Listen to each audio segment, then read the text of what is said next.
Yeah, just sucker. And we're live. Welcome to Beers with Bad Company. I'm your host, Beer Man. Look, if you're a minor, don't drink on YouTube. Pretty sure it's against the law. Everybody else, bottoms up. Oh, got a few things to cover tonight before we get into our regular fucking random shenanigans, but this dickhead has something he wanted to say, so we figured we'd let him in.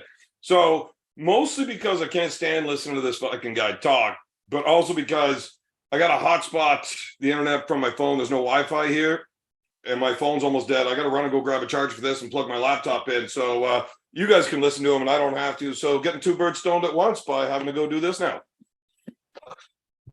So, what did you want to say, man?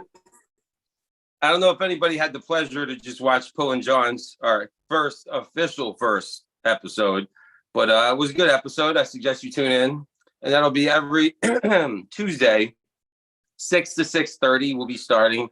We're butting up to Evan's program here, so look at it as when Raw back in the day and WCW Nitro, they went from an hour each to 2 hours and 3 hours. Now you have pre-shows, you have more pre-game, you have more content to watch, and it works out for everybody. We'll also be doing another random show throughout the week, randomly. It'll be like a surprise show, like bam, advertised a few hours before. We're coming at you out of left field, and we'll be doing that.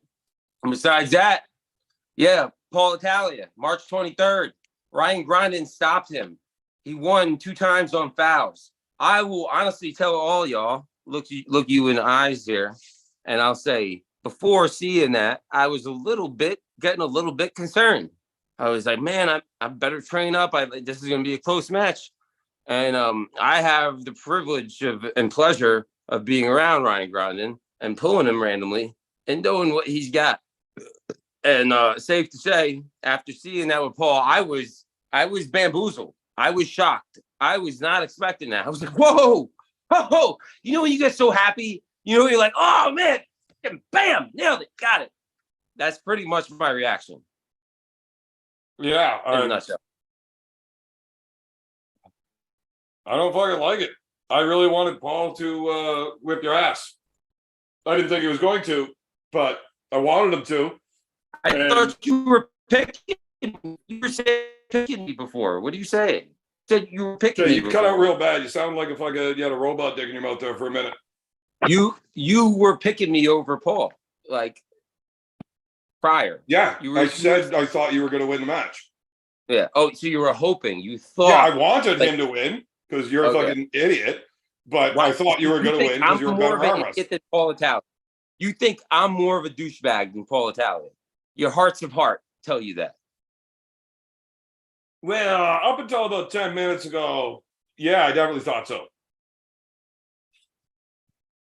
Now I think you're both douchebags. Well, I'm going to be the stronger douchebag. And, the stronger douchebag, the bigger man, the better arm wrestler. You're going to fucking trade right up that.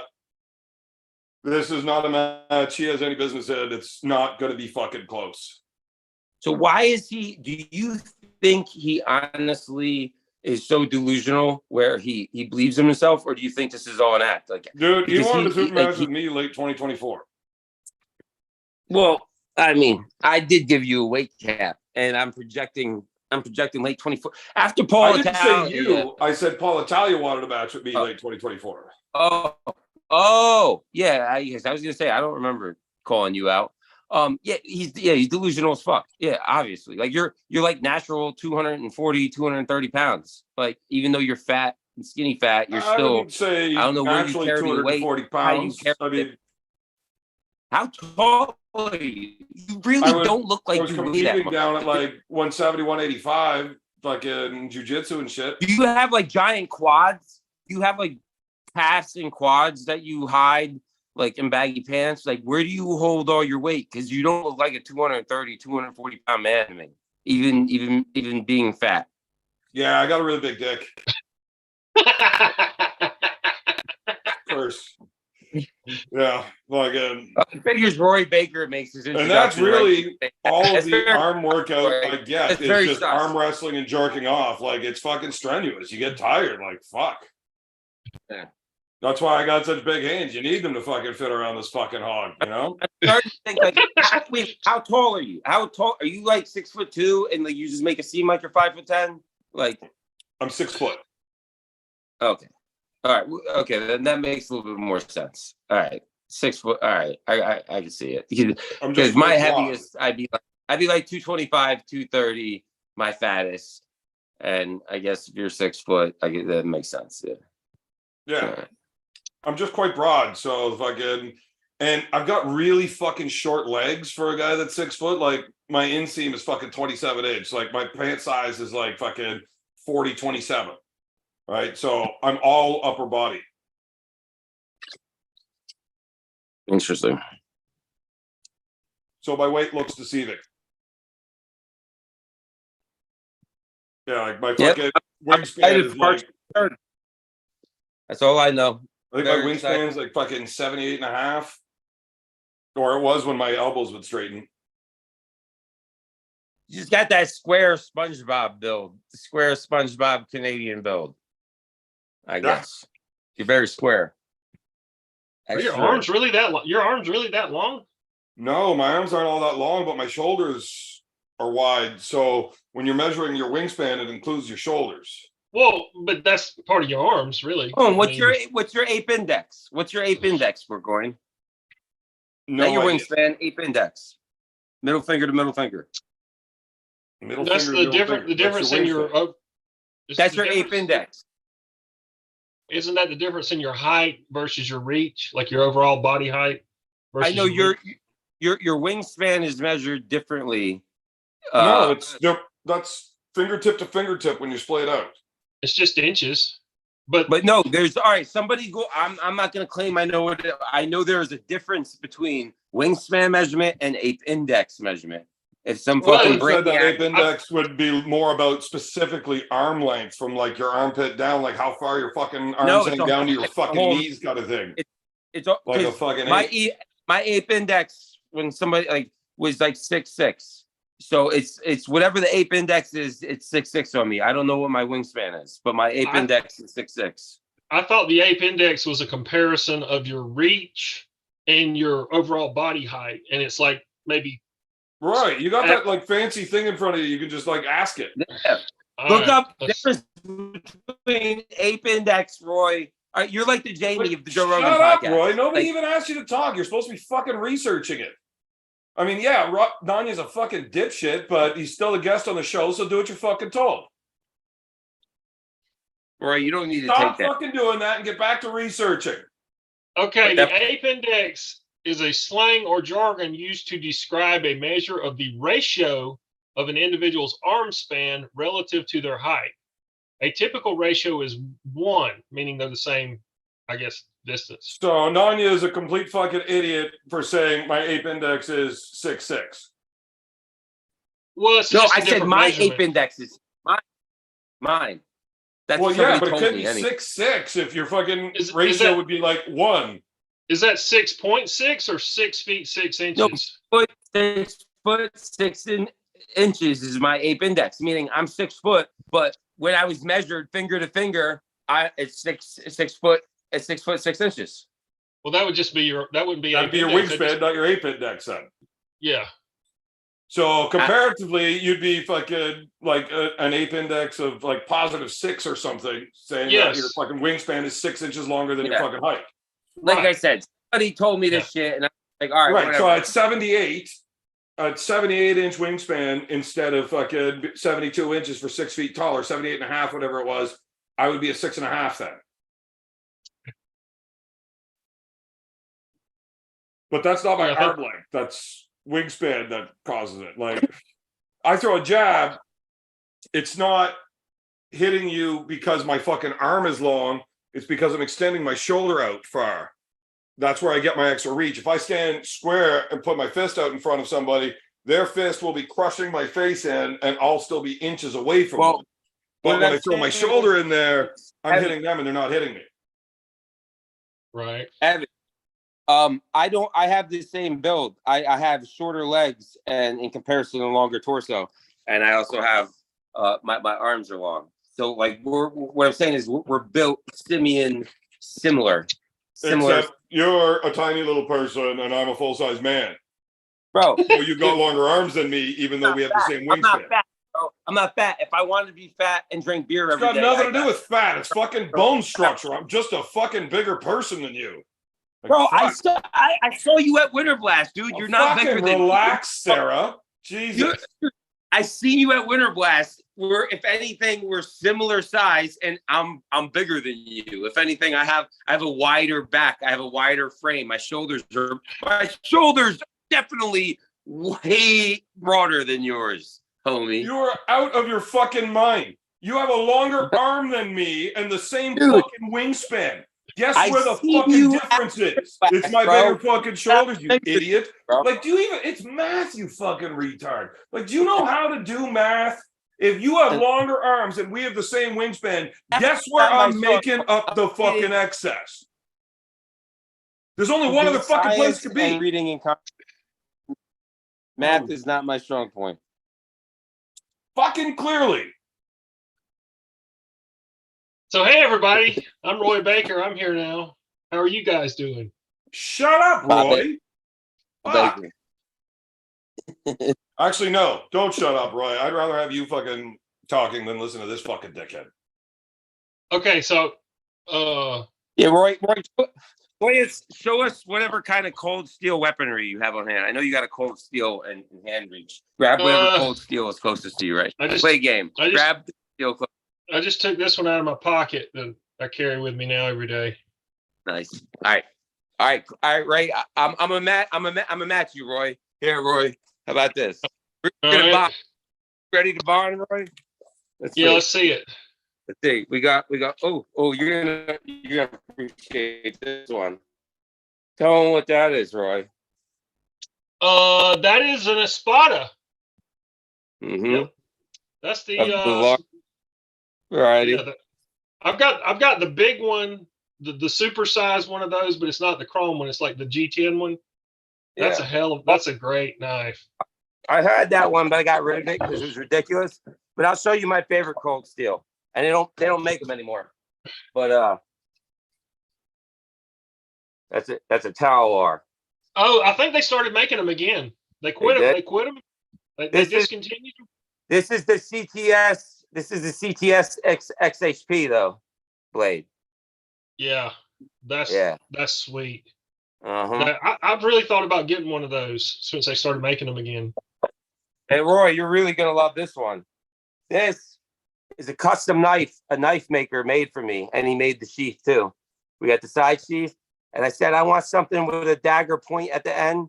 I've never used anything. This is my apocalypse knife, but that's what I like about this folder. You see that? That's not a blade. Designed after the Spartan. That's you see, I'm open-handed it and I'm holding it. Yeah. See that? Yeah. And dude, reverse grip. Because look, you're coming across, you're bashing their skull, and then you're slicing, and then you're coming back and you're stabbing. Yeah. Yeah, Roy, I see you. Don't let these motherfuckers try to make fun of my boy that's armed over here. All right, listen, we stay armed. Hey, listen, I'm still white trash. You see, I got the magnet right by my bed. I got the throw a machete and an axe up there, bro. We stay prepared, Roy. I'd be fucking keep myself armed while I sleep too. Hey, hey, Roy, don't tread. See, they don't know about these colors. Don't run, Roy. Isn't that fucking Joe Biden fucking flag? That's an old school flag. That's an old flag right there, boy. Oh man. So I just had a really intense yoga class, beer man. Fuck it. I don't want to hear any more about your fucking yoga. It's enough, Roy. It was really good. Dude, people were trying to demean me, and he called yoga gay. I'm like, listen, you guys could not. I didn't say yoga was gay. Breathe right. I said you can enjoy your yoga. I would rather be straight. Listen, You rather be crippled and complaining about lower back pain, your sciatica, your hips being all tightened up. Listen, motherfucker, you move and stretch and know how to breathe. The half of the thing with yoga is just breathing and a moving. People wake up and they grab their phone and they're shitting on the toilet or they're in some contorted position. Look at your cat or dog. What's the first thing they do when they wake up? They breathe and stretch. They do yoga. That's what animals do. That's what nature does. And you fucking humans are deceived, all right, by the monolithic fucking system and machine that enslaves you, all right, to not learn to master your own fucking bodies, first of all, your own temples, and value them. You value consumerism, you value objects and things, and you'll clean your fucking car and polish it every fucking weekend, and you'll fucking treat your own temple, your own vessel like shit. But I digress. Wow, that was almost like a Brandon Allen-esque rant. That was I value beer and not dealing with douchebags. Because when they first mentioned Paul Italia, Brandon Allen's watching this. This is what so bamboozled me. Because he's like, yo, I'm going to have Brandon Allen on the show with you. And I'm like, oh, good guest choice. Like, I watched his shit. He's kind of, I feel we would have a vibe. We would get along. So I came on that show with all intentions of like, yo, this guy's a funny guy. Like, we're going to get along. And it just did not work out. I don't think people understand that, but like, it was like some Curb Your Enthusiasm, Larry David shit. I was like, I was saying this shit to be friendly. I was like, I figured he would get a joke at it. I thought this guy don't take himself too serious. He seems like a joyful kind of comedian kind of guy. No, absolutely not. It's pretty fucking funny, but true story. Anyway, Brandon, I just want to be friends, Brandon. So you're saying that you and Brandon Allen were on a podcast together and he doesn't like you? Well, no, I came on. I figured we would have like things in common and get along. And Which show was that? I think it hurt his feelings. He took it very personally. I didn't even make it. My son texted me. It was like, yo, he looks like Eggman. He looks like Dr. Robotnik. And I was like, yeah, that's fucking hilarious. Well, yeah, Curb Your Enthusiasm type of shit. What up, Big B? What show was that? What up, Big B? You never seen Curb Your Enthusiasm? Larry David? What show were you and fucking Brandon Allen talking? Yo, B, what's happening, buddy? On your, it was on Paul Italia's show. It wasn't your show. It was Paul Italia's. I don't know. I got along with Brandon Allen pretty fucking good, and I have never said a nice word to him in my life. That's true. Probably true. I don't know. I've never met. He could be like I don't know what his shtick is. I don't know what his thing. Like maybe he played. Like I don't know. Have you ever thought that maybe he just doesn't like you because you're a fucking piece of shit dickhead? I mean, but people would say the same thing about you, or like plenty of other people. So what's that matter? That really holds. Big B. What's up, bro? Keeping it warm up there? Keeping it slutty. Benny B sent in a super chat for $5 asking Nanya's height and weight. I am 6 foot, barefoot, and I'm about 204 right now. 204. 204. Oh, and I missed a super chat before we even started the show from David Tomes for 1111.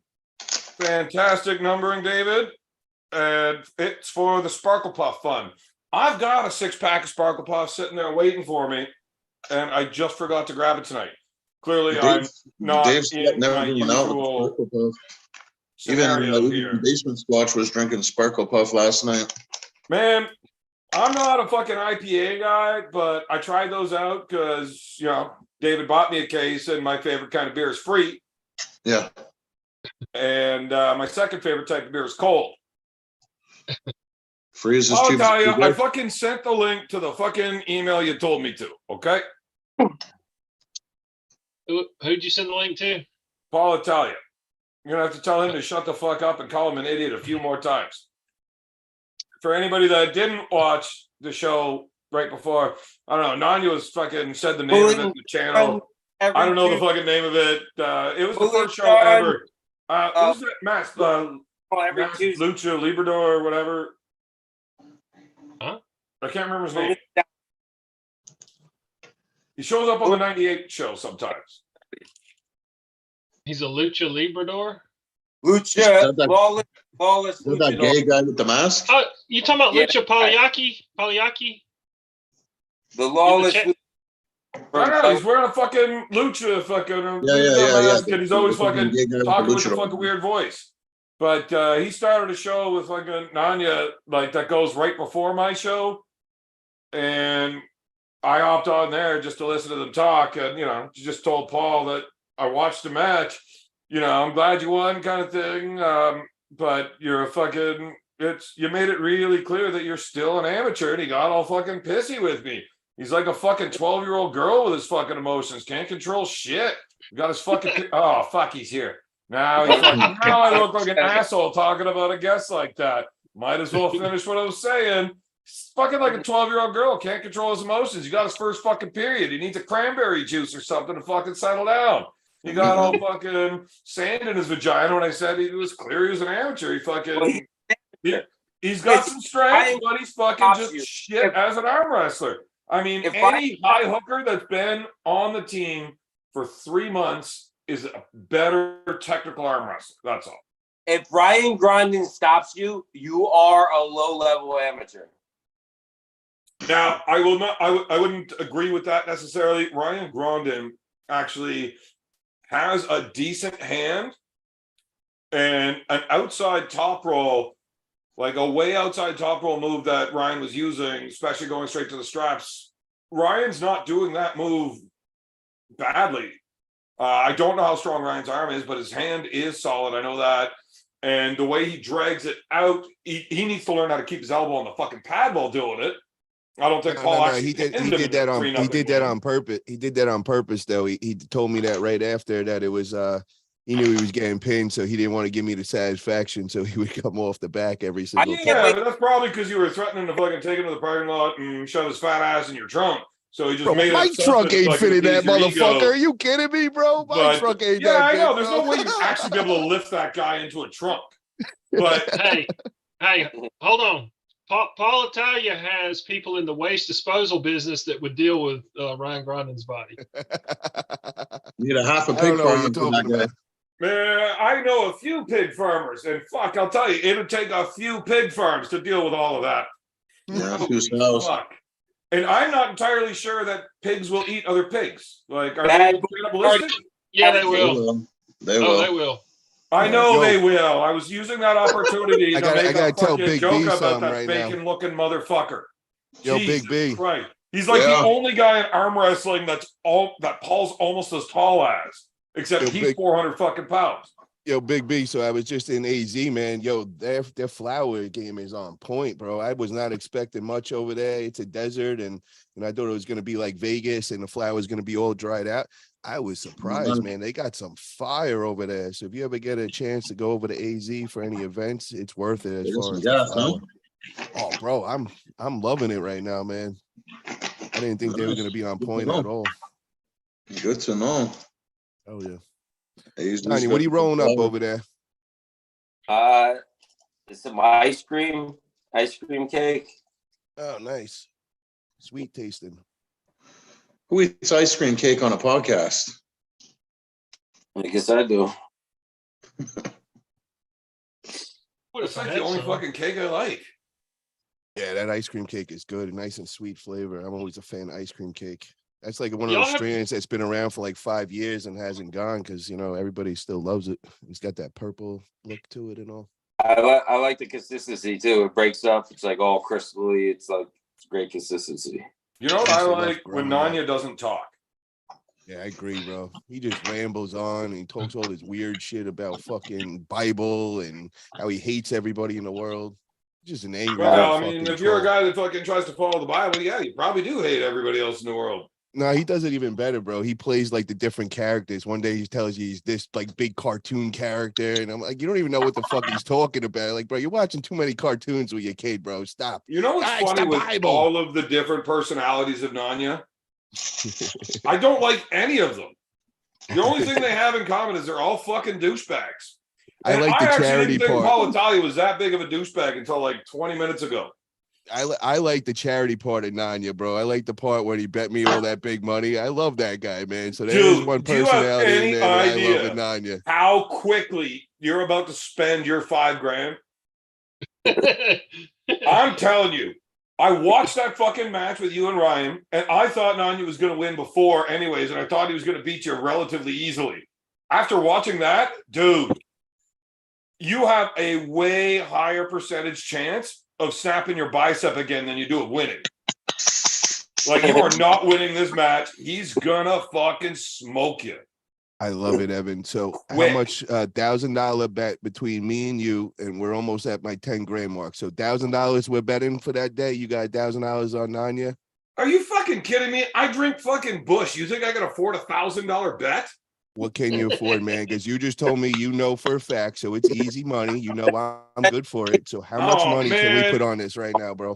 I'm trying to make 10 I grand would that day. literally advise people to fucking let it ride. Like, Coachy, what happened to Including that you. So douchebag? let's get the pod together. Everybody in the chat, whoever wants to join with Evan right now. Come on, big boy Evan. How much? At least 500. what are you will that start. confident, Paul? You Bro, how think you get out by I just feel are like you 10 that grand is a confident nice that you want to throw payday. your So money at it? Is that what you're talking? 6,500's not getting me too Look. excited right now. 10K. Oh would. yeah, fucking big timer, fucking Paul. I don't get out of bed for less than $6,500. Jesus fucking Hey, Christ! bro, this came to me, bro. That was Nanya's personality I like. I told you he was in that charitable mood one day. He got a nosy arm wrestler, and he's like, yo, 5K I'll put up right now. I was Dude, like, it's not fucking charity. I'm Baby had to betting. offer that. I the would bet money $1,000 that I ain't don't enough for me, That bro. don't matter. So Okay, I said that's the it. Look, five. I'll Bro, use a that meatball wouldn't if I even have to. cover. You two need to That shut wouldn't the even fuck cover up my little while I'm talking. Pomeranian's flight to it, I'm bro. gonna use So a mute $1,000 button. ain't Oh, doing shit. there it is. There it is. Okay, you two are fucking muted now because I'm talking. Here is something I would bet money on, and I would return all of my empties so that I could fucking have some money to bet on this. And it's that Nanya was not making this bet at a charity. He knows he's going to win, and he is. And he does not have the 5K to pay the bet if he were to lose because there's like no fucking chance he's going to Walter? lose. I Coachy, talked to whatever Daddy happened- Nanya. See, this is the I'm thing, bro. Me and I had the Nanya's money. daddy I had made like an the adult bet. talk I where made we the had bet. put him Dude, on mute for a minute. I don't Put have him no on mute. I girls can't hear besides- when he's talking. Yo, if you guys are gonna overtalk me, I'm trying to talk. Yo, all my shit's paid for. Meaning the only All right, Nadia, men are talking. I Shut put up. him on mute, but only because I think it's funny, not because you asked, because you're a dickhead Right. too. You piss me off. Men are talking right now. So here we go. Coachy, So what happened to that guy from talked with Toronto Hey, Nanya. who bet Paul, you like hey, 2 I'll G's? put you on mute too. Big B's talking. You relax. What happened to Know that your role. fucking douchebag from Toronto that was betting you a couple bands on a super match? He welched January 6th January 6th? or January 13th. Sorry. So that's actually AWC. happening. Yeah. Who? This fucking dickhead that's never arm wrestled like in a professional setting before called me up, said, I'm from Toronto. I love arm wrestling. I've never lost a match in my life. I've beaten everybody at every bar I've ever been to. I'm beating guys that are 6'8", 400 pounds. And from my research, it looks like you and Devon and Leavon are the two top guys in Ontario because, we're the biggest names on YouTube, I guess. And he wants to arm wrestle me first for $2,000 and then take Devon for 10 right after.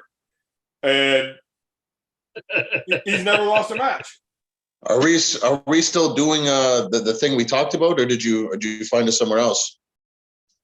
We'll have to sort that out afterwards. Look, I drink a lot, and I got a few hands in a few different pots. But like I said, I'm pretty sure where I left it sitting was whoever gives me the best ratio odds. Yeah. But I might pull a fucking Nanya and just show up without the money on hand. And if I lose, whatever, what are you going to do about it? It's a classy move. So here's the thing. Classy Not move. only has the guy never actually arm wrestled competitively, he is about A method. 5'10", 165. Yeah. All math. Nanya, you better look like this that day, man, if you want a chance March 23rd. Oh, dude, if he looks like that day, you are Yeah, that's the only way definitely I'm getting fucked. injured while losing in record time. That's the only way that's gonna happen. I'm telling Those you, little twig Paul, arms. Look at the the little longest twig arms part right about there. this match is gonna be the setup. I promise. Like, it's gonna be fast. It's your arm is just going whoop, straight down. And it's gonna be right through your bicep too, which is funny because that's your strongest part. You're talking to a guy that believes his best pictures in lighting, pumped up, mirrored, etc. is that he bases like, oh, I'm fluffed up, I'm big, I'm strong. This is a guy that still believes like he's like Super Saiyan, he's turning Super Saiyan or some shit. I see his weakness. I want you to actually not talk anymore because I don't like listening to you. Guy on steroids that lifelong has been doing steroids, and he doesn't understand that this right arm, man, you would have something to talk about if we were arm wrestling left. My weak bitch arm. But this is my hammer fucking arm, motherfucker. I've done manual labor my whole life. Bro, who's your best win? Who's your best win? Oh my God. Okay, I gotta go. I still want to know who have you beaten that's a good arm wrestler, bro? You don't have the tendons and ligaments. You've been snapped. You better up before. watch what you're saying, man. I'm gonna get Mike Edwards here to come smoke your ass, bro. How much is Mike Edwards weigh today? 165. Yo, have your doctor smoke you again like you did last time, and you ducking him. Tell him to have a slot for you, motherfucker. Bro, you are gonna bounce off my forearm. You tell your doctor, when your little flail twig arms come flying into me and they crack. That Nanya fucked his work up. Nanya fucking de-anchored those tendons, bitch. Can't happen. We'll see, motherfucker. Bro, all right. For real, you never faced anybody like me. And after seeing you up against so Rondon, I'm gonna fucking eat you alive at that table. You little guinea bitch. I'm gonna eat you alive at that table with your steroid pumped up fluff, motherfucker. You just talk, ramble on like a crazy man. You little Doberman, weak bitch. You guys got fucking thin skulls. You're withdrawing, bro. It's showing. Doberman outside because the rain will make it insane because your skulls are so thin. You're built like a Doberman. All right. Hey. Some people are intimidated and think you're scary, but I'll punch a Doberman in the head and crack their fucking skull because it's so fucking thin. Just like when we were looking into each other's eyes that day, and you just kept looking away, so shook, so shaky. Bro, I look like a little bitch, bro. That means nothing. Me and your father are like two men. And then we had little Nanya running around like a little baby around his side. Like, come on, bro. Looking you in your eyes. I looked away because you made me uncomfortable with your homosexual energy. To be honest, that's why I looked away. You want to drink the call. I didn't want to have a romantic moment with you, so I looked away. If that makes me not a macho man. I'm from Italia, struggling for some Jews. You bitch ass trick. You a trick. You got pimped out by Jews in photography. Fuck out of here. Hold on. Pump the brakes. Let's everybody, especially you, Nanya, but let's everybody just stop and take a deep breath in. Just a deep breath. Macho. And then let it out. See, you're not doing it. You gotta find your center. Bro. He gets triggered. I'm not triggered. I see you, Paul. I see you for what you are. Jersey bag. You ain't Sopranos, motherfucker. You're Jersey Shore. You're trust fund Jersey Shore, bitch. You ain't putting no work in, motherfucker. You done? Yeah, I'm done for now.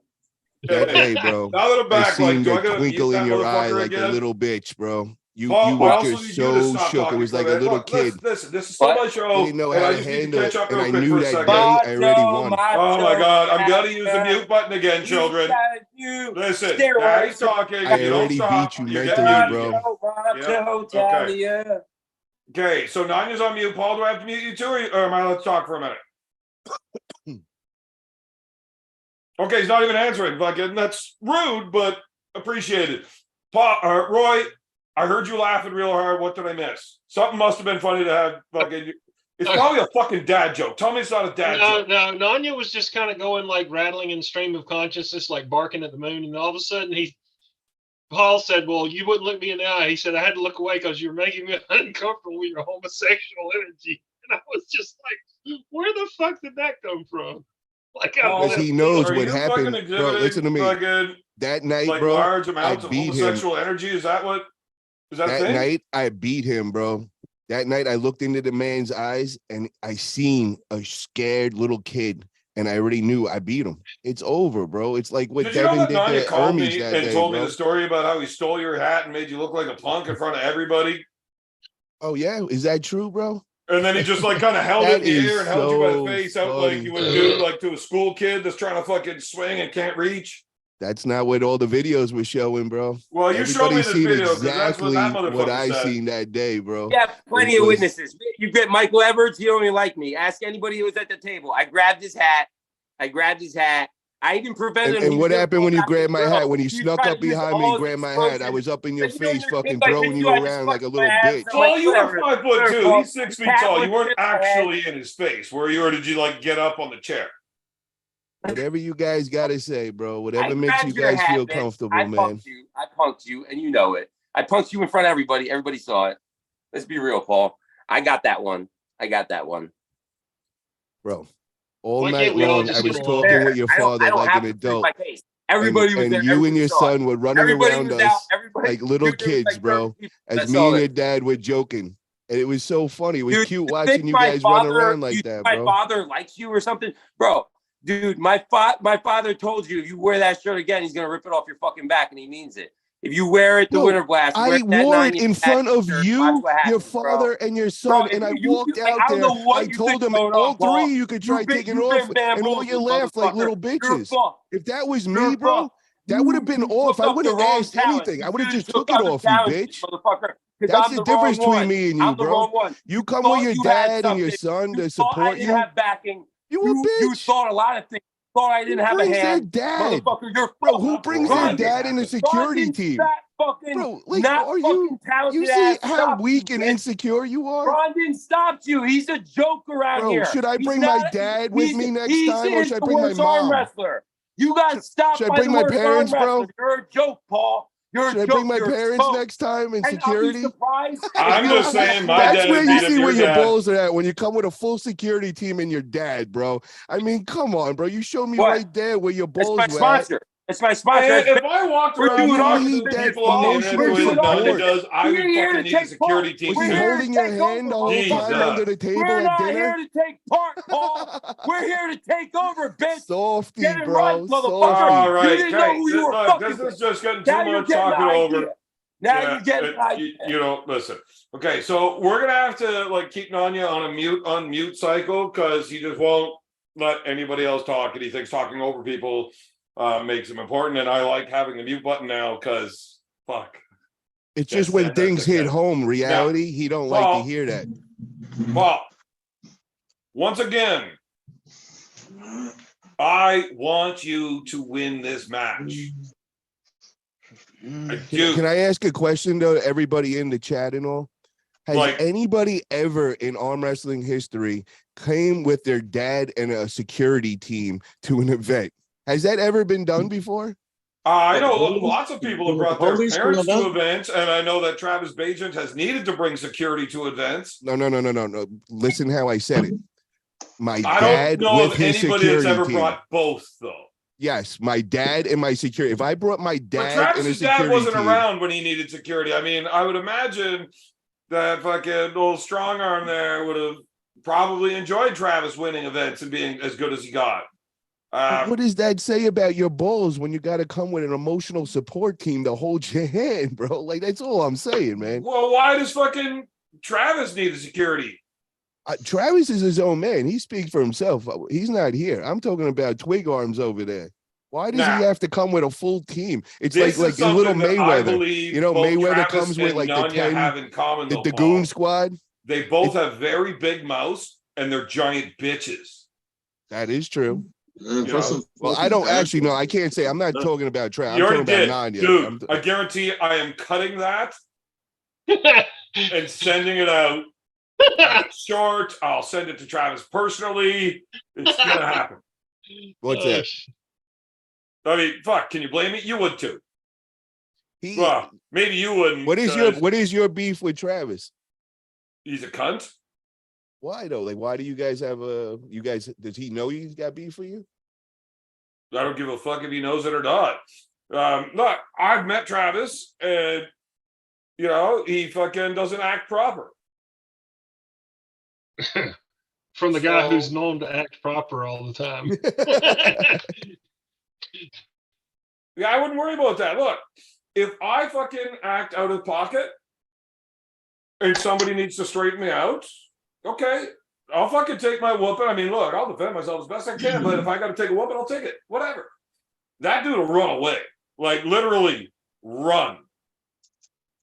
So, like, he's just one of those guys. Matters when you get him. He got a couple Jaeger bombs in him. I don't think he's running. Fuck him. You have never seen him actually get into anything. You've seen him talk like he's gonna, and because he's fucking 6'3", fucking 270, people fucking decide they don't want to do it.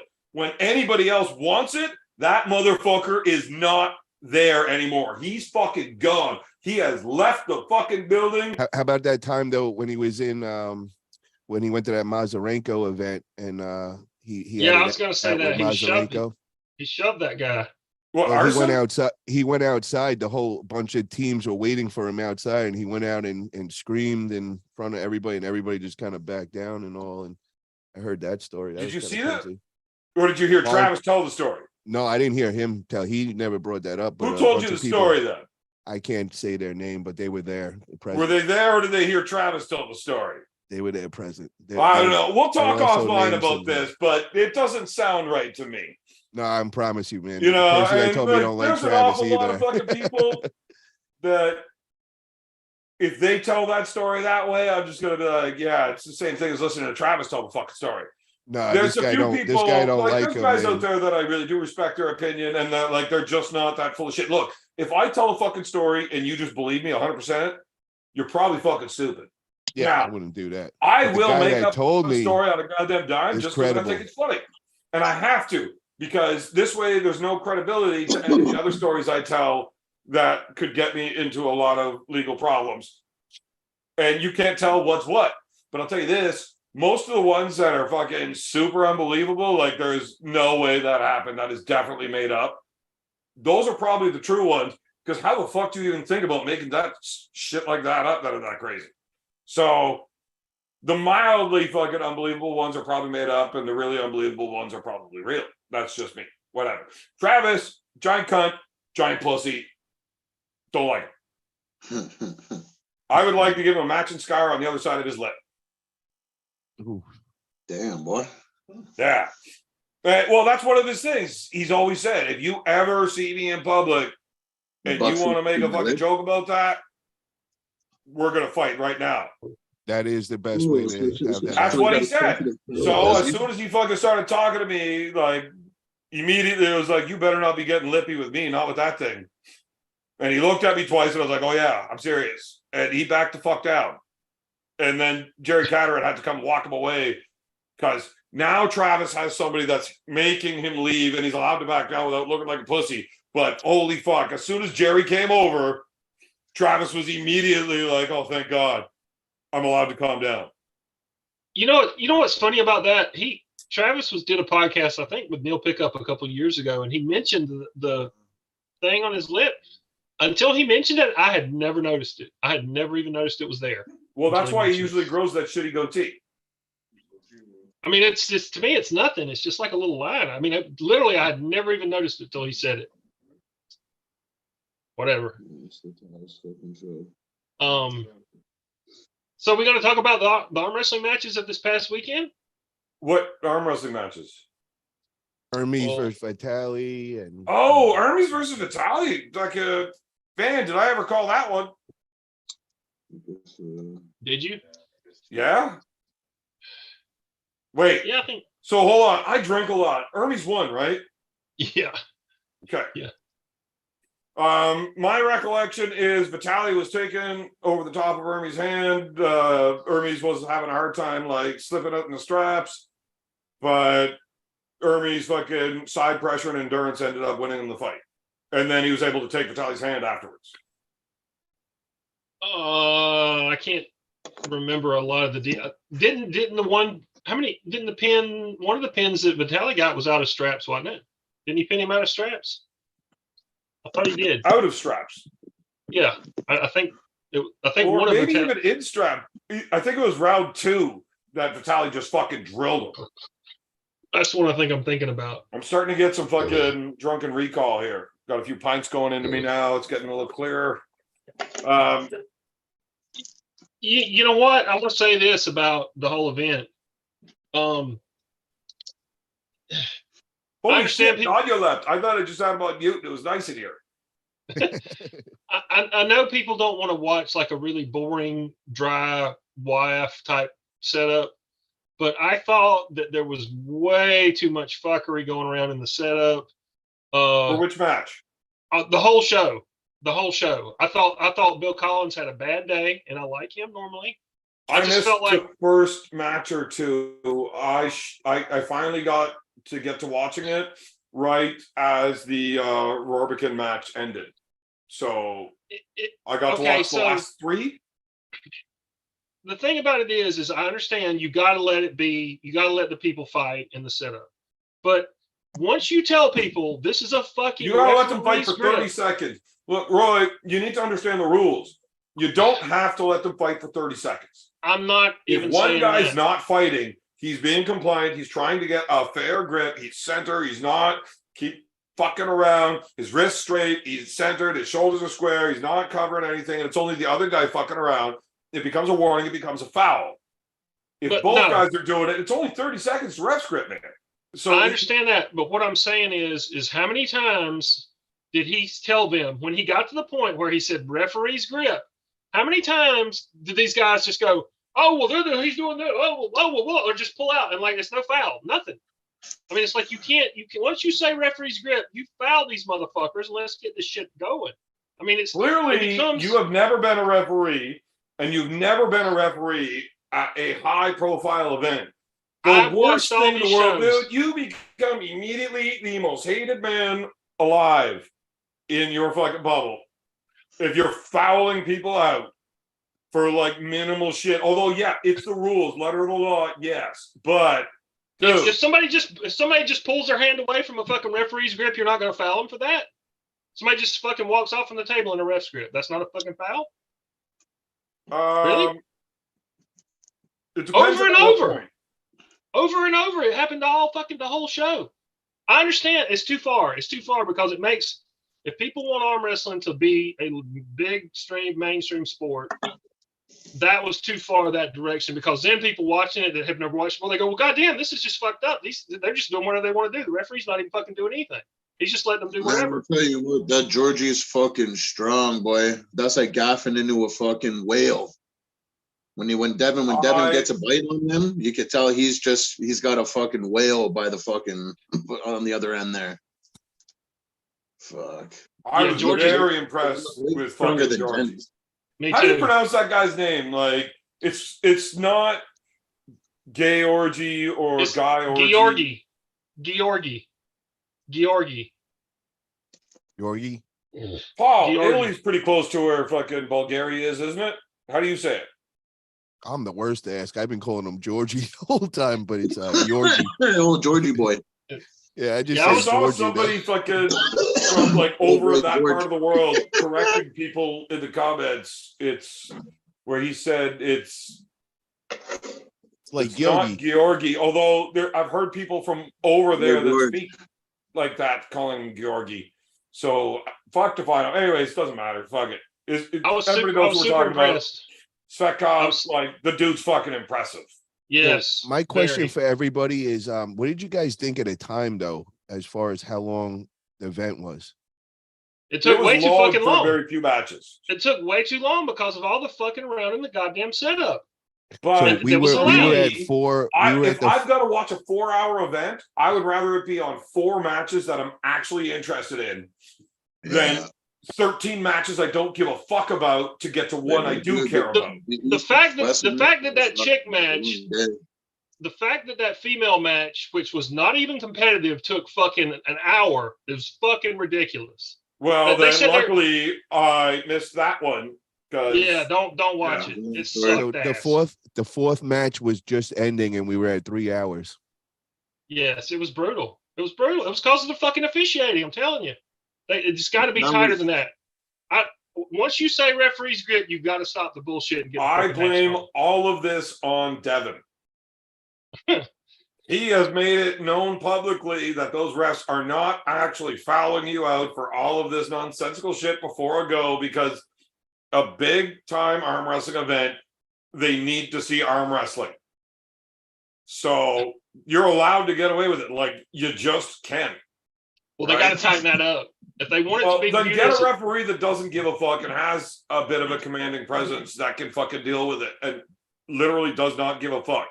that's you, beer man. You should be the I'm fucking not referee. going over and Even telling reffing you to fucking fucking East say versus go. West or king of the fucking table. No. You should do it. You're a good Yeah, but referee. I don't think it's the actual referee. I think it's the organization telling the referees not to foul them out. That's Right. different. And That's the problem. I don't disagree It's a with you, Paul. major fucking event with fucking sponsorship and fucking like their TV deals.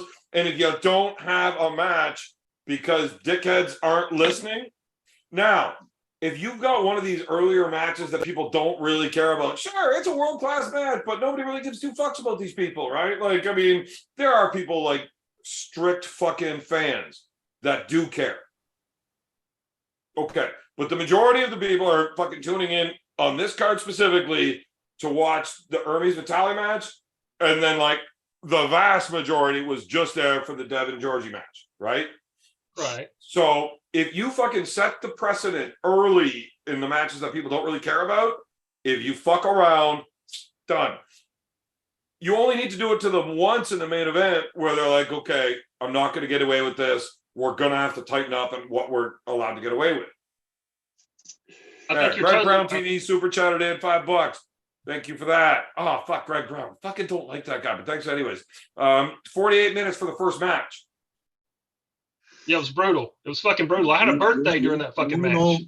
You want to know what match I think would be cool, just by judging on seeing Vitali and Hermes with the two top rollers going at it, seeing fucking Georgie and Hermes go at it. See if Hermes has enough to stop fucking Georgie's big ass top roll. Yeah, Don't think so. I don't either. I think Hermes could win with that press though. I don't think he's going to be getting to that side of the table to get to his press. Like, it's you don't think he could drag him back? Going Georgie's way first. I think Georgie's got more hand, and he's clearly got more endurance. You don't think so? Hermes' back pressure can't get him on his side. Like Devon couldn't crack that fucker's hand, so I don't think Hermes going to be able to crack his fucking hand if Devon can. When you watch the match with Devon and Hermes, how long did it take Devon to fucking break Hermes down and dominate? But I think he beat him the night before, bro. I think it was more of a mental fucking. Yeah, but he cracked that fucking wrist. First time they fucking had to go. The first round ended on fouls. Hermes fouled out. Arm wrestlers are talking, Roy. Second round, if you watch the match with Hermes and Devon, it did not take Devon. Now, I know arm wrestling math doesn't work this way, and I could be very wrong, but from what I see in these compared things, the way Devon was able to break Hermes down real quickly. And let me ask you this though, I didn't get to see the beginning of it. How did Hermes come out against Vitali? Was he hungry? Did he come out like more aggressive? Yeah, but he also got humbled very quickly in those first goes. So like whoever had the buckle in the early rounds is who won until Hermes' gas tank took over and he was able to win the round with the buckle on his hand, and that's when he took over the match. But before that, it was whoever had the buckle was taking it like with relative ease. You know what I mean? What was Hermes doing? He was high post and top roll, like he always does. And then when he loses his hand, he goes into that side pressure, like that fucking almost Todd Hutchins type fucking, I got no hand, what else are you gonna do? And it's really your only option once you've lost your hand, right? It's either that or full shoulder committal. And if you've got a straight sideways without putting your shoulder in enough to stop them, I think it's a better option. And if you don't, now your shoulder's got to come in to fucking deal with it. But I don't think Hermes has enough hand for Georgie. No. And That's what I'm saying. I think Georgie's got better endurance too. I think Georgie runs him over. So Valley commented here, and I don't know why that dickhead still watches this show, because nobody fucking likes him. Why don't you go back and watch your fucking sissy tennis that isn't even a real sport with actual athletes, right? Go back and watch fucking tennis, Valley, Nobody gives a sick fuck of about it. your opinion.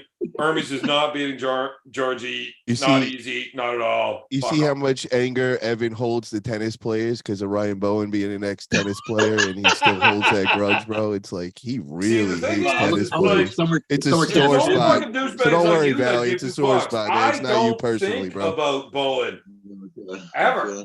Like I don't care about him. You have nightmares of that one, bro. You No. tell What's up me with you that think shitty bitch? Is he, did he get kicked out of Arm Gods or is he still coming? Fuck if I know. Marcus is in the chat. We can ask him. Yeah, so is that shitty bitch still coming to Ireland or is he fucking, did he get booted for being a cunt? What happened? I thought he has the match with RBJ, isn't he? No, he doesn't. He never had a match. oh, he's got a with match with RBJ. Ron Bath. Bowen does. He it. was Wait, supposed to be okay, pulling I'm Ron all Bath confused. arm guns. I'm getting things mixed up. I know there was something going on with So, the arm guns RVJ is supposed to be pulling Brandon Allen in New Jersey January 6th. at And Knuckles Up. Ryan Bowen is supposed to be there to pull somebody Seoul, else on the Korea same guy. fucking event. Yep. And then they're both supposed to be on the same card in Ireland where RVJ Bowen is is pulling playing James Ron Wall and Bowen is pulling Ron Bath.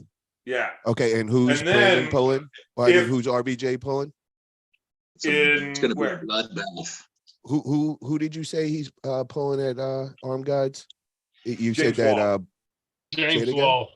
The James guy Wall. that just beat Alan Ford at Arm Gods in Canada, but Mulvihill beat 4-3 in Oh, Arm man. Gods in Wales. I'm so happy I was there. People will never understand the intensity of that match unless you were there in the building, in the corner, let alone. Like it was. Dude, That was I fucking. damn that near was the had to most intense slap arm him. wrestling situation I've been in. Like there was legitimate hatred going on. Like it almost popped off, and they went and Lemon had to go right to the fucking furnace for it, you know, and he Yeah, couldn't put that's his arm on. actually one of the few matches where I've been told my presence there is literally the reason for their win. Right? Yeah. For me being able to fucking talk to them in the corner with advice and have the win. And it's not technical arm wrestling advice.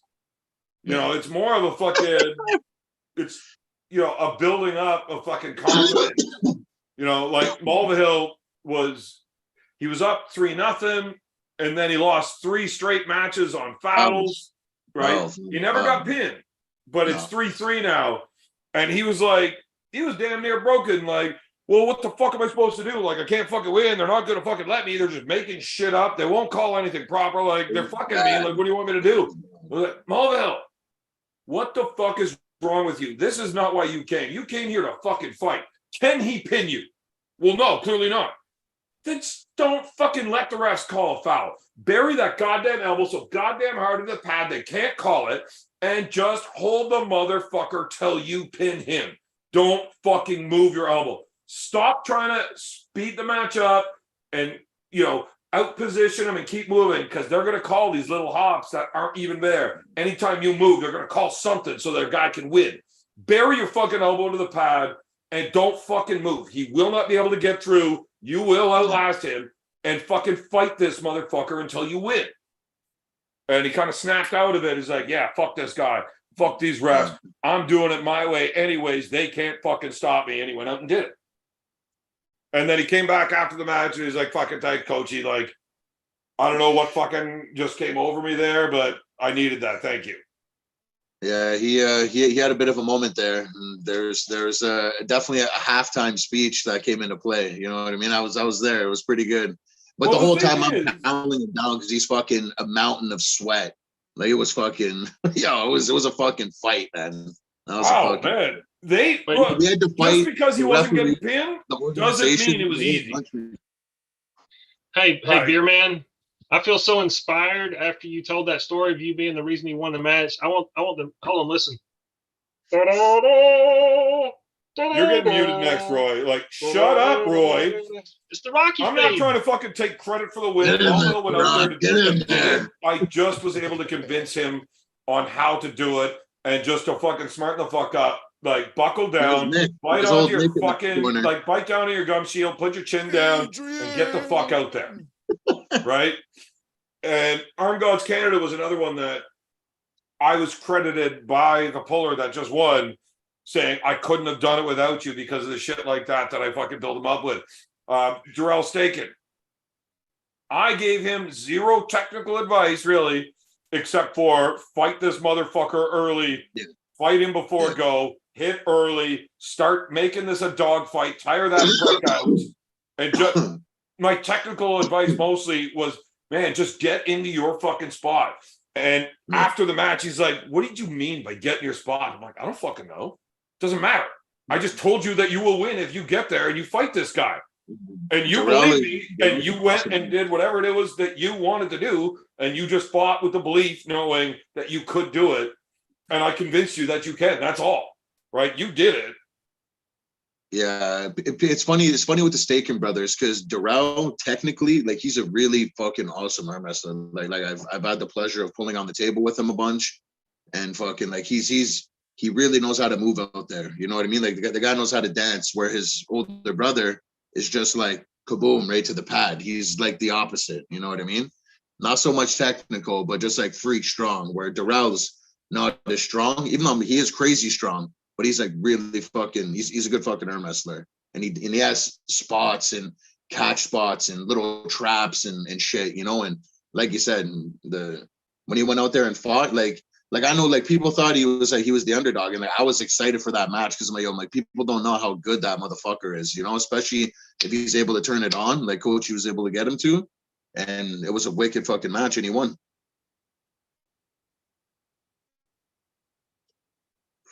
Yeah, goddamn right. That's the motherfucker I am. So, anybody's got a problem with that, eat shit. Where the fuck? David Tomes messaged me on fucking Facebook. My computer's fucking shit. They won't let me fucking YouTube and run Zoom and search Facebook. So message me. I'll send you the link. Yes, Marcus, coaching chairs next to each other. Probably the greatest fucking idea that Arm Gods has had. And that was all me. Mostly because I thought it would be hilarious if I could talk to my guy and also be talking to their team or their puller and like getting in his head and telling Paul to shut the fuck up. Evan has a lot of gas and he faces the other person's corner. Between all the fucking beer, he's a gassy whore, and it's not pleasant being that close to him. Trust me. It's all strategy. It's hard to give your guy advice when someone's just shitting directly in your face. And your corner, you're trying to listen and get into it, and you're just getting nothing but assaulted with horrendous beer gas. And it's awesome because I'm not just fucking verbally vomiting all over them in horrendous ways. Yeah. I'm also hearing what their coach is saying, and I can coach having that knowledge, right? So I'm pissing them off while letting my guy know what I need him to do. And it's entertaining. Like, he might sit on your lap in the corner. You never know what he's going to get up to. Did I not do that? It's real squirrely. Who did I do that to? You must have, for sure. I'm pretty sure I did now that you mention it. Yeah. You're an agent. You're an agent. I mean, I've seen you do it in other situations, but in that one, for sure, you must have. Fuck. Man, look, if I think it's going to get a win for Team Canada, I'll give that motherfucker a lap dance. I'll give him the fucking stink face for Kishi style. Yeah. I don't give a fuck. RHCP, I do not buy my clothes at the beer store. I'm not a fucking teenager anymore, but yes, that is where the majority of my t-shirts were bought when I was younger. This was given to me by the White Wolf, so you better show some respect. I love that guy. I better put some respect on that shirt, man. You know, you can't judge the shirt by its wear. You know what I mean? And two others of the exact same to me in person at Arm Gods Canada, and I love these shirts. So fuck you.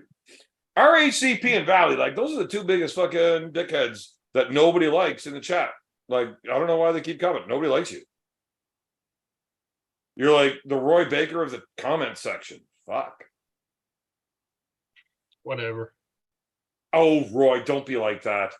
So, what'd you think about the Lars Rabaka match against that Valera? Didn't see it. I mean, that was awesome. But another cool match that got announced is Kurdecha versus what's his name there, Morzov.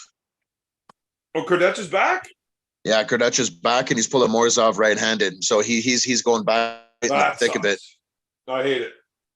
So was Kurdecha injured, or did he just take time off? Yo, Kurdecha's awesome, bro. I'll tell you that much right now. That motherfucker, he knows how to party. Yeah, he's a really nice dude. And he's awesome. Like, and he when went through a literal giant. Anytime you come to the Ottawa High Hooker headquarters and you want to get put through the ringer, like, we're gonna put you through the fucking ringer. Like, you might come out of there like a different man. Like, your whole version of reality will be forever altered and skewed. And he went through the ring of fire, and he did it with a smile on his face and composed himself like a complete gentleman. So I can only, unlike his buddy. Unlike his buddy. Who had a phone problem. He's alive. Oh, man. Him and his fucking phone problem. Oh, man. Anyways. That's a Patreon story. That one's like a members only exclusive story. Yeah, right that's where I stopped it. Yeah. Alex is a good dude. And when you're a mountain of a man like that, fucking, you're probably able to keep up and be able to hold your composure because he is like literally a fucking giant. People don't understand how fucking big that dude is. He is like, and he is as dense as he is large. Like, when he stepped on the scale, which was, it couldn't even register him. Like, I was sitting there thinking, I'm trying to size him up. Like, yeah, he's a pretty big dude. But then, like, I actually took him in, and I'm like, no, this guy's a different fucking genetic code, buddy. I'm telling you. Well, I mean, like, you're a big dude. And people that just watch the show, black fucking Viking genes. I'm telling you. People that just watch the show, have no idea how fucking big of a dude you are, right? Yeah. And like, I mean, we're buddies, and I forget how big of a dude you are because you're just big, right? But anytime we actually stand in front of each other and I size you up a little bit, I'm like, holy fuck, you're a fucking big person, right? Like, my brothers, all my buddies, like, we're all 6 foot plus. We're well over 200 pounds. We're all big people, relatively. Like, we got one buddy at 6'2", 240 is like the little guy that people pick on like he's a child. The wee fella. Yeah. And, but in all other fucking genres of life, 6'2", 240 is a fucking big person, right? But that's a little dude with us. And then, like, so you don't notice just how big some people are, you know, and then I actually size you up and I'm like, fuck, Big B is a fucking big dude. That's why they call him Big B, not Little B. I get it. No, like, fucking, they don't call him Little John for a reason. But Alex Kurdecha is fucking enormous. He's the biggest. He's the biggest of the big heavyweights. Honestly, he's a much bigger person than Vitaly.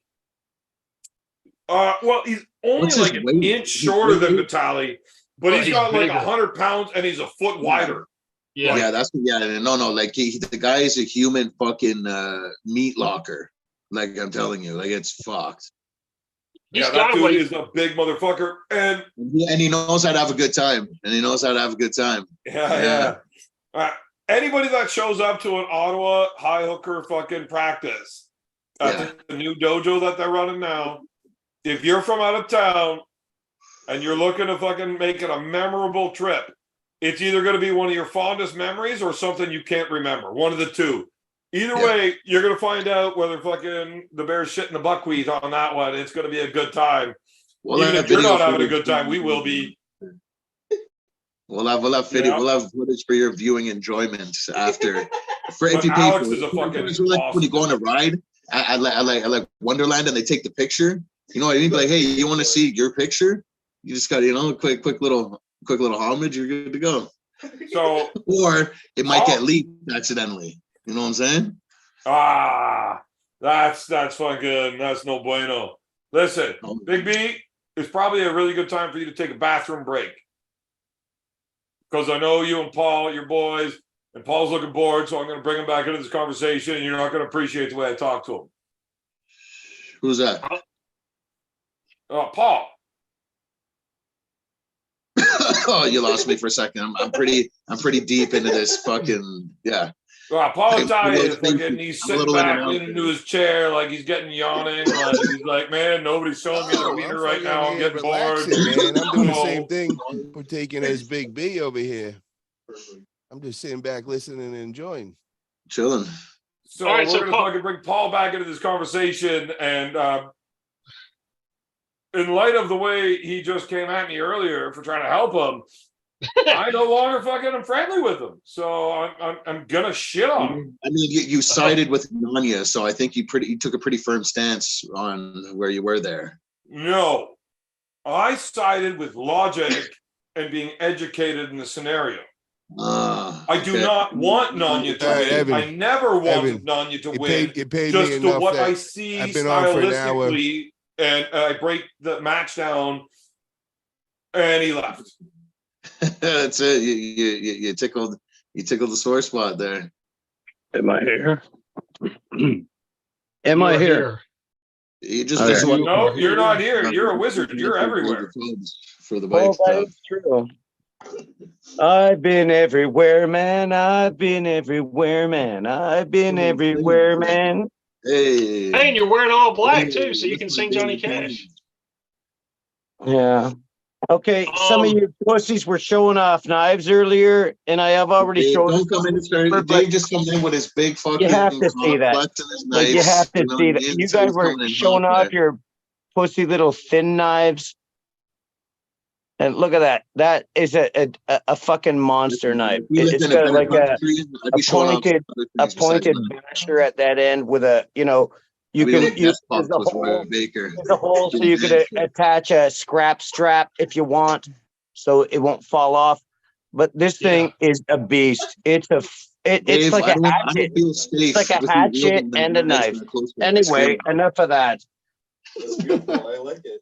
That looks like something you'd Holy kill Cthulhu fuck, with. what's going on here? What? That's a gutter. That's old gutter. Nice. Anyway, well, I've been here all night That listening. won't cut you. It'll gut you. Yeah, it would be a good gutting knife. I was just, anyway, I just wanted to open with that because you guys were showing off some little pussy knives earlier. And Listen, man, you don't want me to get my blade. My blade's like 3 inches of fury, and that's all I need. You know what I'm 3 saying? inches is all you need, man. 3 Telling inches for a, my- you don't really need much of a 3 blade. inches is so efficient. It's I didn't go. I went for the opposite. I didn't go for the big fucking cock fucking knife. I went for the old faithful. You know what I mean? Yeah. Oh, kukri. No, yeah, I got a kukri here I got a too. cold steel one of those.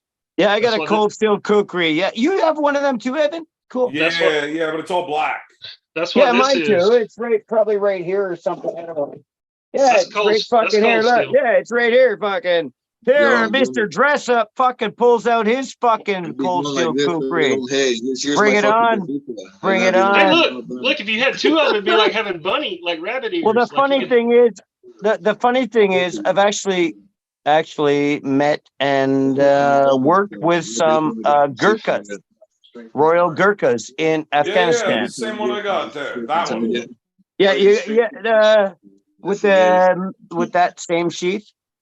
One second. Dave's is real. When Dave's Hold on. just get removed from his Show me that sheath. But sheath yeah, again. it's just Show a me- cold show me the steel. sheath It's the again. same. It's a cold Yeah. steel. Show me the Cold sheath steel. again. Cold. Dave's Show Show you the me- sheath again. Dave's Yep, cut that down one. the tree. There's the back. Yeah, There's the that's back one. with the belt loop. Yeah, that one. It's a canvas. It's like canvas. Yes, that one. That's the same sheet. You have okay, cool. We have the same knife. I love that so much. I love your bro. This one has a plastic sheath. Roy's is Yeah, fucking. fucking Roy. Stop trying to be cool like us.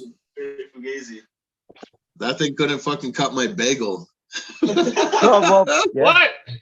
Well, Me? actually, I took that kukri knife. I was Dude, allowed that to. thing will take your fucking arm clean off while you're trying to cut your bagel, and we're gonna have your bagel, your No, knife, Dave's your couldn't. fucking I'm arm. not saying Dave's couldn't. Fucking Roy's fucking horse. My bad. I fucking came out of That thing pocket. couldn't cut I my was fucking talking out of bagel. turn. I Big didn't understand what you were saying. Yeah, fuck you, Roy. Shut up. Oh, that's a nice. That's a nice knife. Get that the That's fuck a nice out of here. knife. Bite, You know what bite your kind of- tongue. That thing's It's like not as nice as ours, $35.99, bro. That thing's No, like it's a- $35.99. It's fucking shameful. No, this is a real cold steel. Dave, here's Oh, some that's a cold steel as interesting well. Fucking, Bro, that's fucking he's capping. He's pure That's sombrero. Roy, you said that's made by Cold Steel as That's well. pop metal. Yes, That's free see fucking that? pop metal bullshit. Is it? That's not a San Mai or something, is it? It's not San I'm- Mai. Bro, I'm not sure what- it says like Fish Army instead of Swiss Army. I'm telling you. I'm telling you. No, Big but B. if that's a cold steel, then that's probably pretty decent steel. And I've already showed off my spit, haven't I? I'm sure I've shown you my spit, Yeah, we've seen it. my zombie tool spit. I'm sure I've shown off that. I don't want to do a whole bunch of show and Dave, tell tonight. you flexed on us all, buddy. You flexed All on right, so I gotta take a piss. in your but- battle armor and all Come your back all soon. the- Come back soon. Come back soon. Just And like 2 leave the seconds to door talk, open 'cause so I we gotta can pee, hear that. And I really have to pee, but I wanted to say this before I go. Dave, you will appreciate my fucking identical blade.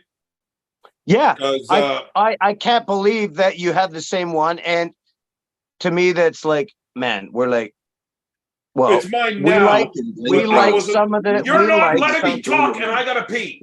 we like some of the same You're stuff. not Go letting me pee. talk, David. Don't make me mute you. This is why you have to wait till an hour into the show before you join, because you talk over too much.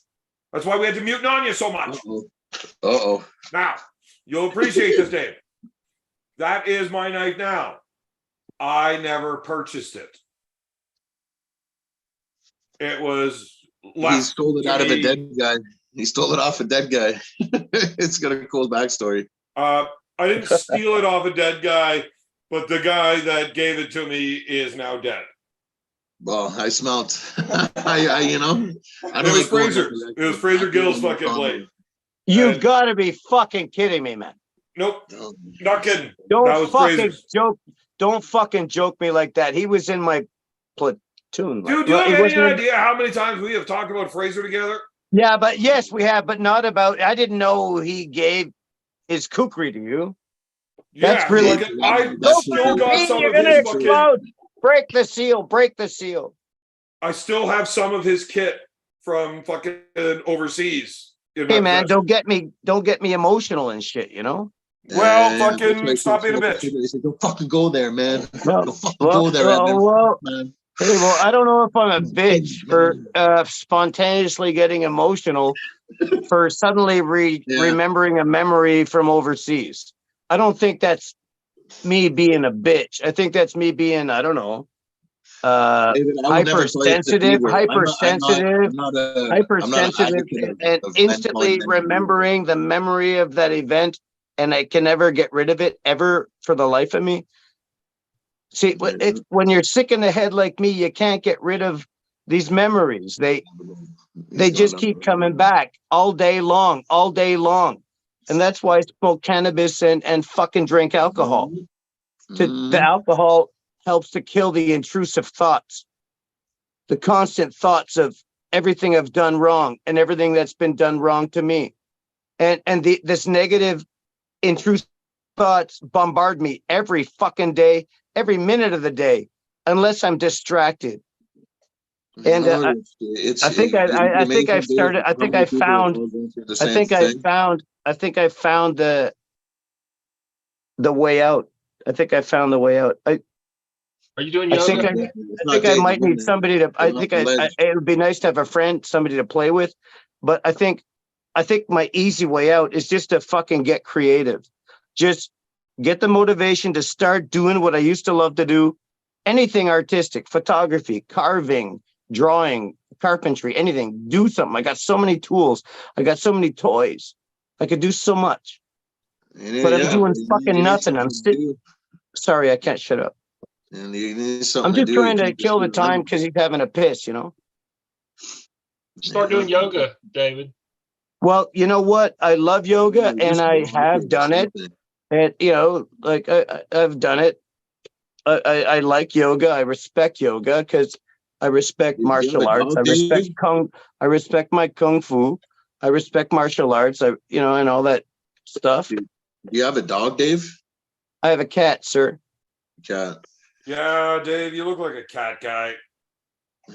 I would say, like, where you lived, you had a dog, you could just go fucking explore every day. No, Like, neighbors got that's too how many my fucking things dogs fit. that bark and That's shit my everywhere. was the So dog. And him and my fuck uncle, they dogs. go out every fucking day and they walk. Fuck dogs. They're just gay wolves. They're like sub wolves. Or get a fucking possum or something. Fucking hate dogs. Well, other people's dogs are nice, but wait a minute. Did you just say you're a cat guy and fuck dogs? Yes, he did. And I'm not taking that as a sexual way of fuck dogs. I believe you said that as in like they could fuck off. That's what I'm saying is dogs can fuck off. Oh, I don't want you to get all fucking mumbly bumbly on me there because I said you're a fucking just, bestiality guy. Remember what happened when I called you gay? You want me to defend myself or explain? No, we're gonna skip right over that. But because all dogs have been selectively bred. All dogs fucking talking, David. This is how this works. When I'm He's talking, on the road tonight, man. He hasn't let me get a word in since I try and get a breath, and he blasts right over to a fire blaster. Yeah. Like, look, David, I literally have told you this is why I don't send you the link right away. You get all sour about it, but this is why, because you don't let other people fucking talk. When other people are talking. Now, if you're saying you're a cat guy and fuck dogs, I literally. That's not what I said. Shut up! I'm talking stuff. Nobody should ever take your opinion seriously as a valid opinion of a man, which hurts me to say because I always considered you like a savage. But if you're fucking a cat guy and you say fuck dogs, like nobody should ever fucking value your opinion anymore on anything manly because dogs, like they have loyalty, they have personality. Yes. Dogs literally love more than humans do. I have far more compassion and appreciation of dogs than I do the general public. I can't argue with fucking cunts, and they will cats, fucking swat shit off your counter just to make you pick it up because they're fucking assholes. And if they like you, their idea of letting you know that they like you is jumping up on the table in front of you where you're trying to eat, and they've got their shitty paws that they were just in the litter box with all over your fucking table where you fucking got to eat. And they fucking turn around, put their tail in the air and say, hey, you need to stare directly into my asshole right now because I like you. Fuck you. Cats are fucking cunts. Yeah. Yeah. And because I'm a wolf, I love having a cat as a subject. No, if you were actually a wolf, you would not tolerate a cat's life near you. Yeah, you probably eat it. Yeah. Well, you don't even have to eat it because there's no fucking meat on the bones, but you at not least much, kill it for you're sure. Right, not much. Just because it would be fun to do. Not much left to puke up for the babies. Because you know that's what wolves do, eh? Like they'll go out and eat us like 60 pounds of deer meat and take it home and barf it up for their babies. Did you know that? Well, they're like fucking birds now? Well, they're not like birds. Well, I mean, we're all vertebrates, but that is something that wolves can do is they will eat like a huge amount of meat and then chuck it up for their babies. Like with their fucking babies that can't fucking come fucking well, that eat need a little help. Yeah, they need a little help that are going from the fucking teat to the world, you know? Yeah, they're not big enough to come fucking eat at the kill, so fucking they got to do something. Yeah, and they learn they grow their little meat teeth, and then when they're big enough, they can go out and play with the big dogs. So I do something very similar to that then, actually. But instead of like eating a bunch of food and coming and puking it out and letting people eat it, it's whenever I hire hookers, I feed them something to eat, so they're not hungry anymore. Because not actually, you don't want your hookers to be hungry, eh? Yeah, I'm not actually going to pay them, but I mean, I'm going to give them something that they got to chew before something that they could use, to make their lives, more fruitful and stuff. And generally, when they find out how they're not hungry anymore after this, they don't even want my money, so they're not even mad at me for not paying them. Yeah. But that goes back to the beginning of the show with, my massive dick problem. Well, I never heard you talk about that problem. I've only. Well, should I speak? Dude, it is. I've only heard you talk about. I've actually only heard you emasculate yourself and tell everybody how tiny it is Dude, and it's pretty stuff. close to fucking 8 feet long and 2.5 feet wide. Wow, your whole Yeah. opinion is wow. Your whole channel has changed in the past few years because you used to say how. Never mind. We don't need to repeat that, but you've never done this before. You've always put down the size of your appendages, and I got a tiny little pecker. but now your attitude is changing. Well, I don't know. Fucking that on you, dickhead. Was like, It's how the fuck the are you biggest thing 250 anybody pounds? has You're not ever that big. seen. You don't look like you're 250 pounds. Where's all your weight? It's like, well, I gotta have a huge dick then. It's the biggest thing anybody's ever seen. It's the biggest thing you've never seen. Right. My dick is literally bigger than you are. Well, I am consider- actually a virgin because it's physically impossible for me to have sex because my dick is actually as big as my ego. You Yeah, are so- So there's oh no my way God. it's going to fit anywhere. you need to fuck a blue whale in order to feel satisfaction or something. No. Fucking, that would be animal cruelty for me to fuck one of them. you are a dick. So It would split them in half. If you're They'd be 6 too feet tight. tall, They'd be too fucking- tight for you, maybe. Yeah, this thing's fucking huge. Yeah, well, like, no getting around that. Like, you're gonna have to find, I don't know, like a planet that you could invade or something. Yeah, I'm hoping that we find some aliens that have this massive Planet species, like Avatar or something. A Like wet, maybe tight some of those planet. things I could fucking hammer down too. But until then, like, which is a problem because I'm like, how the fuck do I have kids? Well, you'd be producing other planets maybe with and producing a whole new type of No, life. that's actually the problem, David. My dick is so large it wouldn't fit on a planet. Like it's not going to work. Okay, I so told you, it is in direct comparison to my ego. It's fucking. It's Well, then you're- unfathomably huge. well, then you'd be like spitting out fucking galaxies, man, and it would spin You around. really are gay because you keep talking about my dick. Well, you can't stop talking about it. I'm just going along Yeah, for but the it's show. my dick. I'm supposed to love my dick. You're not. Why are you so impressed with it? Because it's so huge and magnificent. Right, that's pretty fucking homo. Right on. Good for you. If that's what you want to talk about. Here we go, Roy. Roy's just imagining trying to fit it inside of him. Listen to him fucking moan. So he's just waiting. Imagine the profit he could make from the spooge from. Well, never mind. Well, that's why he buys my socks. I know. Look, I gotta put the socks inside of it. Catch it, like, you don't put the sock on it. Like I gotta do it the other way. So anybody want to know? That I one's snorted. probably a Fuck, lot I closer to snorted. more accurate than anything else I've said tonight. Because I have a massive urethra from all of the STD tests I've had to take with the swabs. You like to talk? Oh, from STD tests. Wow. Yeah. Massive. Like I noticed you like to talk about penises. I love dirty asses a lot. whores, right? Like all of them. Like that. Like I think the that- easiest way to get laid is to fucking go find a methadone or a fucking fentanyl dealer or fucking something like heroin or something like that. And then you go down to the methadone clinic and you just like shake it at them and like you're gonna get laid, but you gotta go get a test now. Wow. Well, Yeah, I live mean, in you a don't get them rural in the area, bag, you and just I go don't back have down to those. the methadone clinic and get I another would one. never even think about looking for those kind of No, opportunities. see, you're not an opportunistic thinker. Also, here's another look. You Anybody might in the be chat right. that's paying attention here, this You might is be a right. good life lesson. You know what's better than like Tinder or Plenty of Fish or any of that as a dating app? The Facebook used buy and sell section. Search wedding dresses. Anybody that is looking to get fucking that's selling a wedding dress probably recently divorced. That's why they're getting rid of the dress. And you can actually select right down to the size of woman that you would like to talk to based on the size of the wedding dresses. Yeah.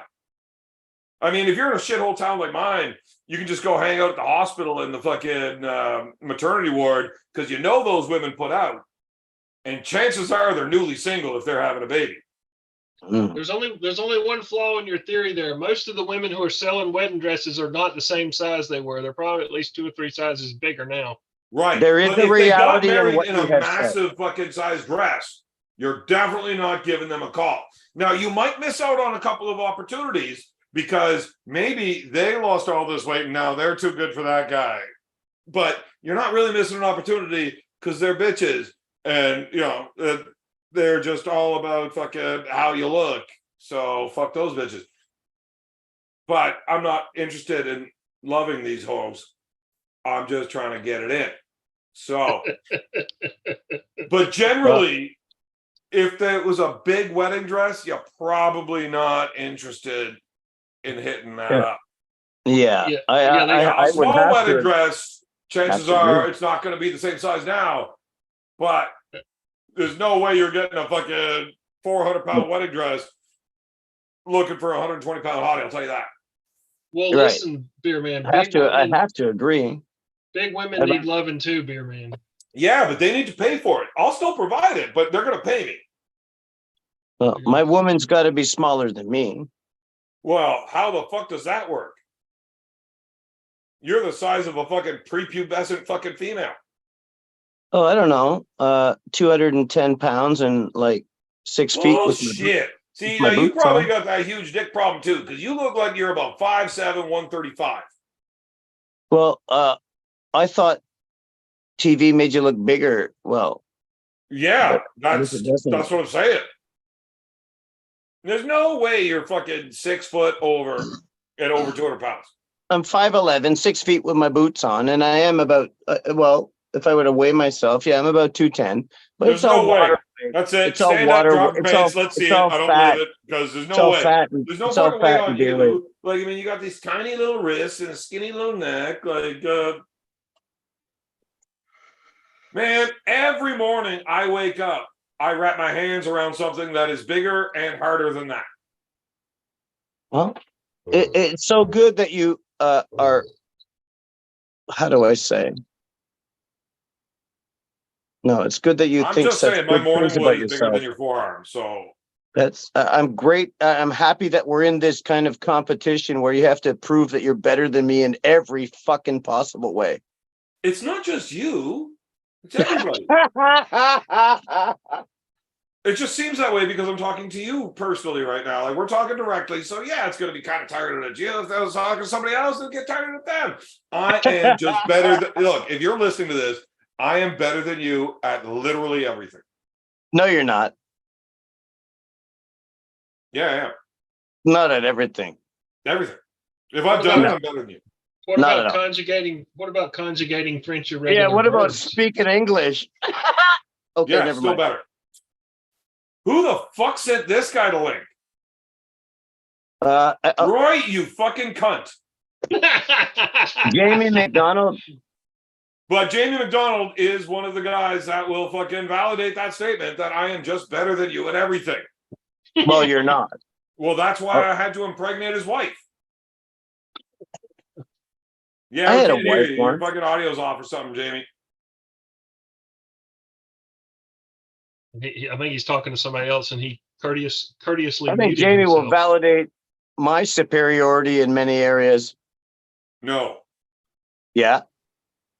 No. Funerals are a good place Jamie, to come fucking back, get hookups. Like you man. will I'm get trying, laid. brother. I don't know what the fuck's going on. Oh, here you got Okay, your so now voice we can hear back. him but can't see him. That's fucking fantastic. There's something all bass backwards about you, Jamie. Yeah, I know what the fuck's going on here. Yeah, I don't know. Sort your shit out. Fucking leave the show. Come back. Hit start Okay. video. You gotta hit Working start out the video. kinks. Working out the kinks. Oh, okay. You want me to do shit now? No, him. Yeah, well, I'll prompt him so that it shows up because generally people that are not technologically inclined can't figure out how to do it themselves. Yeah. Evan's mom There he always is. told him he was special. She actually did. There he is. Every time I'd get into a fight with one of my brothers, she'd like pull me aside and tell me how I was her special little guy. And like I believed her, I was her favorite. And now looking back, I had massive, severe ADHD as a kid. Like I just did some weird shit. Like we're trying to watch a family movie and I'm laying on the couch, flipping upside down, put my feet on the wall. Like I couldn't sit still. I'm walking down the hallway. I would have to like jump up and kick the wall with both feet before I came out of the hallway. I had fucking ADHD and obsessive compulsive disorder or something. Like, You needed I just shit did to weird do. shit You all the needed time. something There's to no do. way I was my mother's favorite kid. You There's no needed way. She something was to do. definitely lying to me all the time. That's the Jamie, problem. now that you're here, can you please explain to David Tomes that I am the guy that's just better than you at everything? Than me personally or him? I'm not talking to you, B. I'm talking to Jamie. Tell him to talk to David. Oh, I am fucking trying. It's not fucking working here. Yeah, we can hear you and see you. I don't know what you're talking about. Yeah, you're Okay, working. well, I guess I'm on then. Yeah. Okay, so what do you want me to explain to you? Or to David? Well, He- David he doesn't believe wants that you I'm to just better than insult people me. at everything. Yeah, so far you proved that very well. See? You're Told you, better man. at eating fucking literally everything. Yes, yeah. Oh, fuck. Does that make you feel good, Evan? No, I give zero fucks about the opinions of either of you guys. Fuck, I'm an actual real man. Well, that was your fucking opinion, not mine. I mean, you know, Well, you're the one that told me it. that might be fucking true, but fuck you, Evan. Look, I can bring up the screenshots of the conversation. It's probably not gonna be off time, but yeah, sure, go ahead. How's my daughter doing? Did she like my advice? Hey, my daughter fucking cut her hair there. My daughter. I think your daughter's your son now. My daughter, not your daughter. Relax. Don't be fucking trying to take credit for my work. Sit down, Ed. Also, Jamie, have you Yeah. ever met this Nanya fella? No, I have not, but I've seen him enough times. Yeah, No, so you already know he's a cunt. dude, I don't know him personally, but oh my fuck, man, I have a hilarious time with you burning the fuck out of him. Did you know that he actually wants to fist fight me? That would not go well for him. Yeah, it would. He's probably the odds-on betting favorite. Well, okay, well, fucking take whatever cash you get from that, and run for the hills, because you're gonna fucking smash the fuck out of him. Jamie, hey, don't fucking talk him out of this. The fuck, Hey. man? Okay, fine. You'll kill him. You'll just Hey, he'll crush you. Hey, He'll crush you. Jamie. What's up? Jamie, how do you know Evan? Why are you simping so hard for another Don't man? fucking answer that. We're trying to get this fight happening. Okay, well, he's competed Make against something him. up right now. Just Okay, explain that you hired me to bang your wife or something.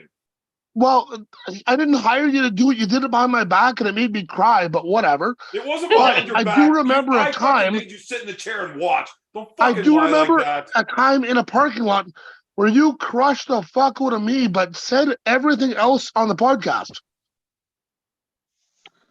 You just destroyed me, right? You hit me with the fucking parking lot, right? The parking lot when you beat my ass. Okay, I thought we were fucking trying to fucking. Yeah, okay, sure. Yeah, fucking. Are you? How fucking dense are you? This is the I one time fucking you're told supposed you to I tell the was seven truth because fucking you, sparkle boss in, brother. you're the only man ever to whoop my ass at a parking lot. So yeah, this is the time where you tell the truth. Okay, well then sake. you want me to tell the truth? I whooped your About fucking this ass in one the fucking scenario parking only. lot. I want this guy to think he's going to win the fight. So yes, that is the place where you tell the truth because it makes me look human that I actually lost. Okay, so Nanya, Evan No is a wonder little your wife fucking hired bitch me. because he can't fucking handle a fucking street fight. Because I did beat your fucking ass and got no, I did. So That did happen. I got thrown But all you had a over lot the of fucking pent parking up lot. aggression because you were getting whooped around on the mat for quite some time, and that all accumulated into a street match where you beat him with the pavement there for sure. He threw me all over that parking Pavement. lot with all of my brothers standing there watching, just fucking amazed. Like, and they've got no intentions of ever helping me out. They're like, no, I've never seen him get thrown around like this. This is fucking hilarious. Oh, why would they? They're fucking good bros. They want to see you get your uppins are coming. When we were arm wrestling at the fucking club tournament on the weekend, the only time my brothers cheered for somebody is when I was up, and it was my opponent every time. Yeah, I watched that on YouTube, man. The Burgoyne Holy bros. shit. You're the one subscriber that Alan Ford has? I watched it. So which one? Yeah, of you were one reffing subscriber? and you were reffing and you were pulling. Yeah. And your behavior was really bad, and you should have been ejected from the premises, Bear Man. They should have fucking filed with the Hey, fucking dude. ethics Oh, committee. man, yeah, you don't know how Evan is Sorry, in his, buddy. in his Sorry, buddy. people think that like he's an Hey, asshole like James on got a camera. You sparkle should see him in pop. his natural David? environment. Dave, I'm fucking talking, please, buddy. I've spoken fucking 4.5 minutes at least here. So in his natural environment in the Ottawa in the slutbag headquarters, he's 10 times more of an asshole. It's awesome. If you can't stand the heat of him, like you're gonna leave. You're gonna leave, or you're gonna be in a pile in the shaking in the corner. One of the two. Look, people think I put all this Him show and on the whole highly Brazilian or like buzz. doing the show here. The whole Like, no, I'm Brazilian start actually talking this big of a dickhead. Yeah. Hey, I saw Doug. Is Doug I put would have back? actually had an ethics committee violation when I threw my boot at the referee and then pulled barefoot. They were fucking trying to file a complaint about Devon wearing Crocs to the table. I said, fuck it. I threw my boots at the ref and did it barefoot. I'll do what I want. Yeah. all Yeah. there This is is to it. my house. I'll do what I want. And if I feel like getting beat up by Jamie McDonald in the parking lot in a dirty fucking Gatineau club before having a He had fucking road rash. He was I getting can't tell road that rash. story. How hard he was getting chucked around. You didn't fight that weekend, did you? None of your business. Okay, well, I didn't see it, so. Yeah, it's because you weren't fucking there. Maybe I don't know what you're talking about then, Well, definitely not. because I thought you were talking about Arm Gods 2 in the parking lot or something. No. This is fucking many moons ago. Fuck, sorry. Gatineau, Sorry, when we were there disregard my watching laugh. MMA fights. I told Jonathan Goulet to go get me some popcorn, that bitch. So is this And fight anybody that between watched you MMA two gonna back happen then, or that's what? Road Warrior. He was a pretty badass dude. Fucking already was. So where's this fight expected to happen between you two? I don't know. Nanya keeps talking shit. He's like, oh, I gotta fucking worry about Paul Italia first. Like, grow the fuck up. Well, What do you- I mean, Dude, you could literally stop training, and unless that dude somehow becomes a full-grown man, he's not winning the match.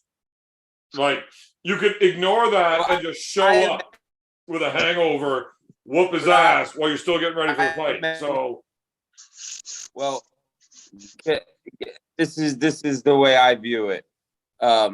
After the Paul Italia match, and after I deal with him, I feel like Marcus Thompson will be hitting me up and giving a solid offer to come over to Ireland and do it over to Ireland. So I'm like, I promise you that is not the case. I'll ask him. You got delusions of I'll ask grandeur him. there, buddy. well, if I go and Paul, so Big B, you're telling me if I go and crush Paul and I got Viticel, I got all this shit going on with Marcus Thompson already threw $500 on my match already. You're telling me he's not gonna want to have me come over there to fight Evan over there in Ireland? Of course he is. Fist fight? And You fight Evan over there in Ireland? I might be Wait able a to minute, talk wait a Marcus minute, wait a into minute. this. I'm not even just talking about, bro, David Tomes, you fucked up before. I saw what you said in chat, so you're dead to me. I never said a bad thing Hey, about you. whoa. Danya, if you'd like the ability to speak skill, you don't talk to David that way. You old What did fucking he say? geezer. Okay. What did I I say? had to mute you, Danya. I will unmute you in about 10 seconds, but you need to understand you're not allowed to talk to David Tomes that way. David Sorry, Tomes, that is my guy, and you're not allowed to talk to him like that. If you want to talk to Roy like that, you go right ahead, but not David Tomes. Right? That dude, we love that guy, and that is an old school savage that has done his tours, put in his time, and you're not allowed to talk to him like that. Anyways, continue what you're saying because I'd like to hear it. So Anyway, Yeah. before I was rudely interrupted, I was trying to say that's just one. I imagine other promoters will be contacting me interested in this Evan fight. So I'm not even going to like really talk about are it we yet. talking arm wrestling? Or are we talking like actual like some MMA, sort of cage MMA fight, match? and then we Cage fight, nice. Okay, that's different. Okay, that's a little different in terms of arm wrestling. And I'm not trying to be rude, you know. You're like in terms of level where you're going to be getting paid. If you're getting paid currently for it, awesome. But like in terms of like real world shit, you got to hit certain levels before you start getting fucking flown around and put up and getting cash in your pocket. You know what I'm saying? Well, that's not necessarily true. If you can talk enough shit and get hype behind it where you're going to bring eyes into it. That's what I said. But Though. can I respond to that? Like, can I respond to that? But Big B. No, I will respond when I want to first because it's my goddamn show. You will wait till I'm done my response and then you can talk. Something that's not true. So anyway, I'm not asking for anything. I've already have that happening. I already have my flights and whoever's coming with me taken care of. I already get my shit taken care of. That's already happened, and I never asked for it. It got offered to me, and now I have multiple promoters where I'm already getting my plane tickets round trip and my room and board and other shit taken care of. So what you're talking about, I already have going on, and I didn't ask for it. It got presented I literally to me. fucking, that was my response first, so settle the fuck down, Sparkle Plug. Listen, I don't like Nanya. I think he's a fucking dickhead. But I can appreciate what he has done to elevate his fucking status within the arm wrestling community, where as a fucking guy that's just entering the bottom level of the pro division, he is able to garner that much attention and have people want to see his shit because of his big fucking mouth, right? So he is actually... He makes more money and gets taken care of better than a lot of fucking high-end pros. Yeah. Actually. So I have a little bit of respect for that, even though he's a fucking shitbag. But I got a super chat to read out here from Benny B, my boy. Shout out to Roy Baker. Appreciate the desk pop last week. There you go. Finally. Fuck yeah. That was fucking beautiful. We've been working on it for 2 years. We finally got it. Now, the him and Paul Italia match, I think, is actually going to be a competitive match that might be entertaining. I don't know. I think you're very fucking wrong.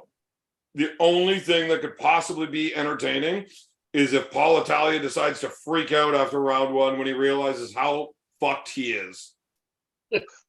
I've only seen turns it into a fucking fist fight or something like twice, and I don't think it's recently, so I don't know like his exact level.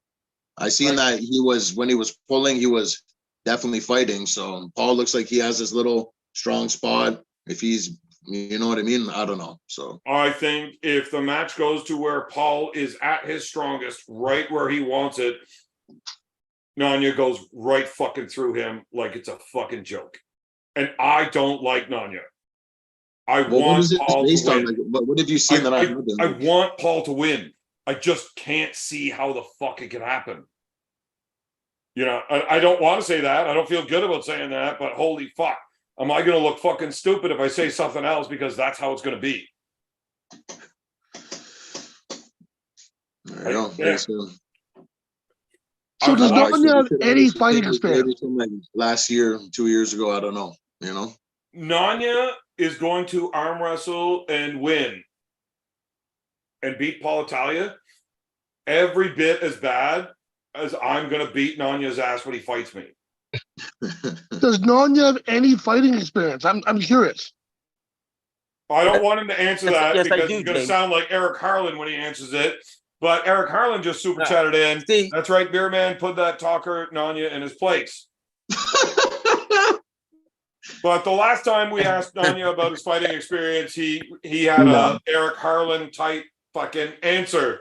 So I don't know how he's fucking that's a passive aggressive thing to say. Listen, this is the truth.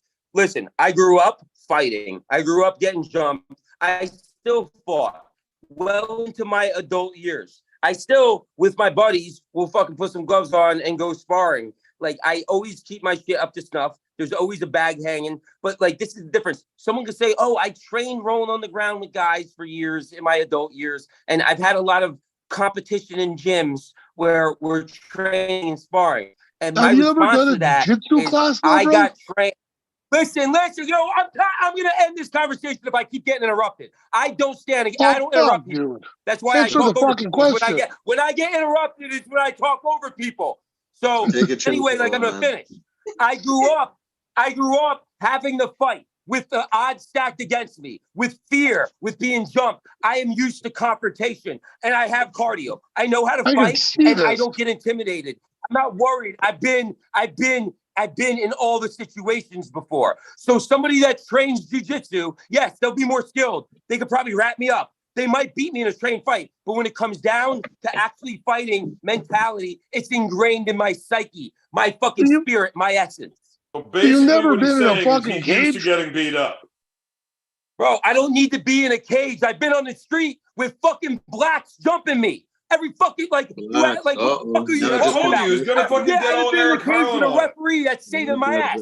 I've been in the woods having to fight somebody knowing if I didn't win, I'll be fucking stomped to fucking death, possibly. Yeah, There's a but big Why difference. does When a you're a color trained referee of fighter, is your saving motherfucker. you, It's a what different matters? story, Why man. do you got to be racist? You fat bastards. You fat bastards sit here drinking your beer, your fat fucking face. In a minute, you'll be tired. Whoever the fuck that guy is. Like, why are you Dude, that talking fucked me up in about Man, 8 I fucking would- seconds, I man. just love that And you 4 of think those you're the seconds last would be minute. fucking tired in a laughing minute at you. and piece you up.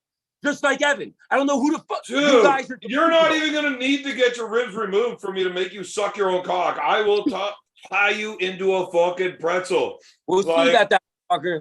We'll see It's going about to be that. like a scene out of Hancock, except instead of me shoving your head up someone else's ass, I'm putting your head up your own. Like, and I don't got to take it off of you. I will just turn you into a fucking ball, your head going up your own ass, and you can just have fun with that. Well, Yeah, after I I have beat a lot before you show up. how about this? Because it's Any going to smell promoters? real Here's my fucking deal. bad all After day. I beat Paul Italia, my stock is going to be high up there. My stock is going to be well beyond what Evans has ever been. So if anybody wants to see me in a cage fighting Evan, all right, we're not talking unless you're throwing up, the promoter throwing up at least 5 Gs. You're throwing up Dude, at least I'm 5 telling you, Gs. I'm You're gonna. flying me in. We're I'm gonna like, love so to see if you you're get not ass talking kicked that, on don't you. even It's gonna come be in. hilarious. You're gonna have comment. one of these fucking things just land right in your fucking face. Mm. I'm gonna punch you right in your fucking cocksucker, and you're gonna be all upset about it. Stand You're there. like, oh, I grew up on the street, but holy fuck, I've never been hit like that before. What do I do? And like, don't worry about it. Yeah. They'll fucking sort you I'm out so to the hospital. You're already in the ambulance. You're just white not gonna privilege. remember the last fucking half an hour. You're a white privilege. You're a white privileged Canadian. I'm not worried. Why is it always about race? Anyway, What's fucking anyway, the color of my privileged skin? Canadian? And I'm pretty sure I'm What fucking the Indian. fuck kind of So- woke gay shit is that? We're both white. We're both white. So I'm a white on race you all I want, you cracker. All right, I'm a cracker too. Was good. Why do you keep being racist? Like, seriously, what does the color of anybody's skin have to do with anything? How am I being racist? I can't be racist. I am a cracker. I am When a you cracker. keep saying, You are a mentioning cracker, people's color but you're and race, whiter. that's You're what a cracker. racism is. You're Listen, unsalted. I don't care. You're unsalted. I know that when I punch you, there's going to be an awful lot of blood. And I'm interested to see what color that is, because there's no way a human being is that fucking stupid and delusional like you. So you might have a different colored blood. Yeah. I wonder if you're gonna tap like Anyway. 3 times, 5 times, or just continue to fucking tap. I don't know. It'll be awesome, Nanya. Anyway, after Paul Italia, 5 Gs, come talk to me. It's been swell, fellas, but I got work tomorrow, so I'm going to bed. Yeah, So fuck I you give guys. zero You guys fucks can, about that. I would very much like you to just all not be you here guys are talking looking anymore. bloated, and out of look, shape. Get on you a diet. are a fucking Get on a cunt, diet. and I am going to Drunk guys at the bar enjoy talking up. fucking you up. Oh, I had to kick him. Fuck that guy. B can't, Oh, he can't nigga. handle listening to him. But how fucking Now, at delusional least is this B motherfucker? has fucking got the self-control now to know I need to stay out for a minute. I appreciate it, B. I just don't want to condone anything that guy said, especially about the blacks and Woods and supremacy. Wow, yeah. I don't think that Yeah, we look, wouldn't he's condone fucking any of that racist. on bad news company here. You know what I mean? Yeah, the dude's fucking racist. I told you. As soon as you start asking that question, he's going to give you an Eric Harlan type answer. Who was that guy that got I kicked off? stopped talking. I stopped talking after he attacked me for what Eric I Harlan. did say. Oh, yeah, I did say they need to, something like, negative. start their own little club or something like that there for like-minded folk. You know what I mean? I told you he's gonna fucking spout off with some racist bullshit because he was a guy that's saying, "Oh, Eric Harlan's this guy that drops hard R's on his N bombs, and that's why nobody wants to talk to him." Like, I literally heard him say it on a show when he first started talking about trying to fight me. That's how he knows he's tough, is because how he got jumped in New Jersey, right? And he was dropping the hard R. So Zesty. I'm like, Like, I would not want to meet That's why I that wanted guy. to fight him in the first place. Very, very zesty. Yeah, he's a fucking douchebag. That Guys guy got a seems lot like of a fun faces. dude to slap Now, around. Jamie, Fuck. Listen, Jamie, as a listen. guy The that guy's got a fucking lot did of some- faces, and one of them's got a white sheet on it. You know what I'm saying? Now, Jamie, as a guy that's done some MMA stuff, Yeah. right? I'm wondering, is this like a super fucking dick move of me? So You know when what? the It fight would be if starts, you instigated it. shut up. When the fight Shut up. starts, I'm gonna walk over to him and I'm gonna punch him right in the fucking face. Right? That's But usually how it starts. I don't want to knock him unconscious. I just want to like give him a smack. Ah, And then I'm gonna pick him up, I'm gonna turn him upside down, and I'm gonna plant him onto the fucking mat. From there, I'm going to go immediately to an advantageous position, whether it's a knee ride, side control, full mount, I don't know. And then, so maybe even a crucifix type, right?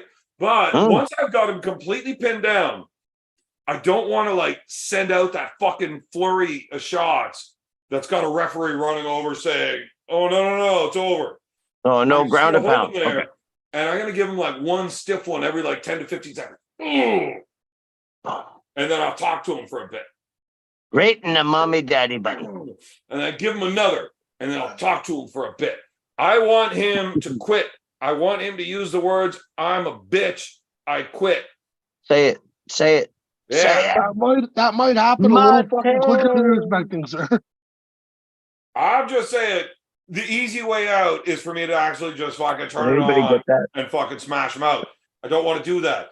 I want him to endure all fucking 3 rounds of getting one good stiff shot every like 10 to 15 seconds, and there's nothing you can do about it but take it. I love it. That's the way to deal with a person like that. But is that like a super douchey thing to do? No, restraining No. order is how you deal with a person It's like not, that, man. buddy. I know that He's type. the one who's coming at you, man. Show him what the fuck is what. Show him what time it is. Yeah. Well, okay. If that's not a super douchey move, I'm gonna have to figure out something else to do because I want to be a giant fucking cunt in this fight. I was couldn't thinking that was believe like that. the douchiest thing you can do legally in an MMA fight. Lucas is in the You just chat. make Book that him on motherfucker ticket, take it one way. for that Book him a long. one-way ticket. Oh, if you want to make it really good, just let him come at you, defend all his shit, and laugh at his fucking face. But I want to like fuck his face up. But I also think it'd be funny just to punch him in the leg until he quit. You know, just fuck up his fucking quad until he's like, I can't take any more punches in my fucking leg. Yeah. People, you Oh, know you what win. they don't That's douchey. expect I like is a focused elbow smash to the thigh. People don't usually expect that, and it can be devastating. It doesn't You matter could what he break a expects. He's femur. getting crushed. You can break a femur with a focused elbow smash. It's tough. It's very difficult to do, but you'd have to have a perfect The like, likelihood of 90-degree success angle. is extremely low. Oh man, all of a sudden when Well, politics was getting involved, they're all crazy. inside. And never mind. Man.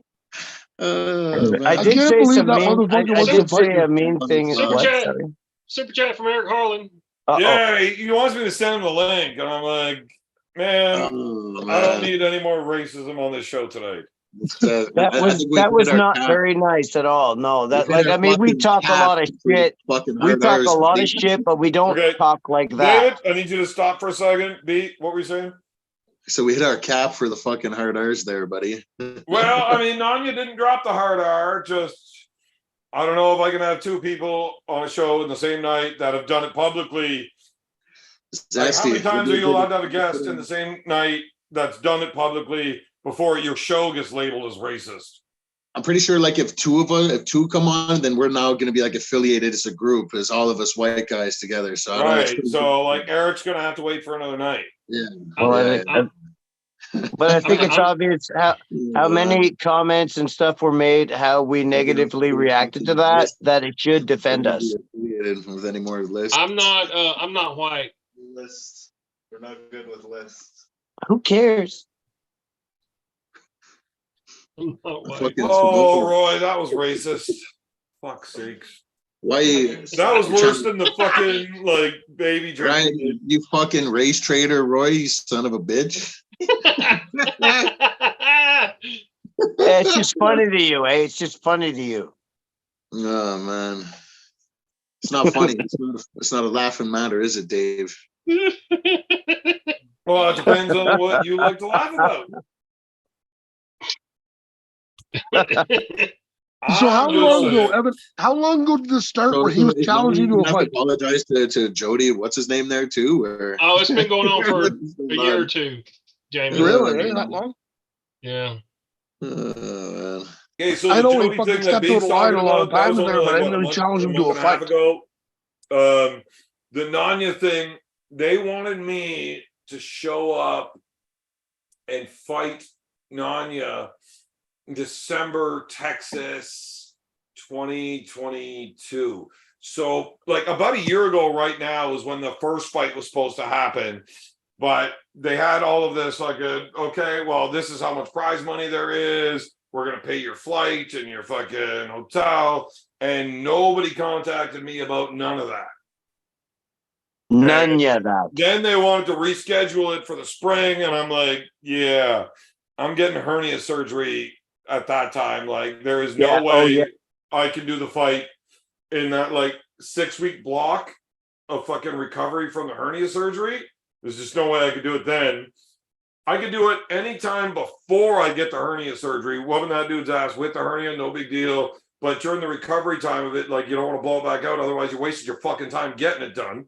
Yeah. Right. So after the hernia surgery, I need 6 weeks of healing, and then I could start building back up, and then we could look at it. But basically, it didn't happen when it was supposed to happen because everybody that was saying that they were going to be paying for it decided they were doing it. And then that fucking dick face said, oh, Evan just didn't want to come. No, I'm not fucking flying down to fucking Texas on my own fucking dime, buying my own fucking hotel, everything else just to go beat the shit out of you. It would be far more financially effective for me to just drive to fucking New Jersey and beat his ass at his own fucking trailer and drive home. I'm like, I could do that in one day. It's a few bucks in gas. But I got a whole fucking, we'll fill a whole fucking van of people that'll fucking all chip in on gas and carpool just because they want to see the shit. Oh, fuck yeah. Way cheaper than flying to fucking Texas and getting hotels and doing it at an event. Like, fuck. Whoever it was supposed to be paying, and I don't want to be throwing any names under the bus, David Cotlow, but the dickhead that said he was going to fucking pay to do it was full of shit. Well, you better watch out, man. He sounds real confident. Real confident. Dude, did you not hear him? He grew up getting beat up in the streets. Like, he's a real motherfucker. Yeah. And he is right. I'm only a jiu-jitsu guy. I know nothing about like kickboxing or wrestling. I'm just jiu-jitsu. No, you're a fucking And wrestling every motherfucker. fight You know starts on the feet. So he's got the chance to whoop my ass immediately at the beginning of every round. I've got to be able to somehow figure out how to get him to the ground. So Street fighting, Krav Maga, in all seriousness, Wing here, man, Chun. you're not gonna stop smoking cigarettes, and you're not gonna go run and build your wind up. So He you'd have doesn't to win need that. You'd have to win that fight in a minute or Right less. away. I'm old. Okay. I'm old. I got to So- win the fight quick. One side of me's got the mentality of like, when shit starts, end it now. Be on your way. You don't know what else is coming out afterwards. If he's got a buddy around the corner and what that guy's got in his pocket or belt, like, if shit starts, time to win, doesn't matter. Finish Old it. age and treachery But will this is in a overcome cage youth with and a ref skill. and rules. It's a little different. If I decide I feel like I'm getting tired now, I am entirely certain I can smash this out in seconds easily. Yeah. And if I need to, I'll do it. But I would like to enjoy every minute of it, of just like beating the I'm just fuck saying out. you're not going to go 5 or 10 minutes. You're just not. I mean, You know the rules, Coach. Oh, he You know could. the rules, He could. I mean, he smokes. You know how many cigarettes he smokes in a day? It doesn't matter. He will doesn't have the, exert so little fucking energy fighting Nanya, it's not gonna fucking matter.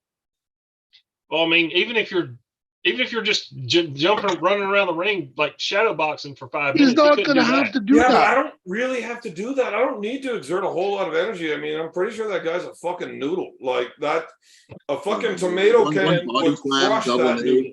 It's bad You know? news. If I were to actually be in a competitive fight with a dude that's competitive with me, yeah, if I don't end this shit in less than 45 seconds, I'm probably fucked. Yeah. Against, you can give me any 7-year-old in the world. You know what? I'm not going to be losing due to exhaustion after 10 minutes. They're fucking 7. They pose no threat to me. They're getting tired trying to struggle while I'm giggling. Yeah. Right? As somebody who's been across from you, man, I'll tell you right now, you waste the least energy of anyone I've ever been across from because you have fucking positioning. You know what you're fucking doing. Everyone does. struggles their ass against you because you can always get to the right fucking place. Evan knows the game. So I'm a lazy motherfucker.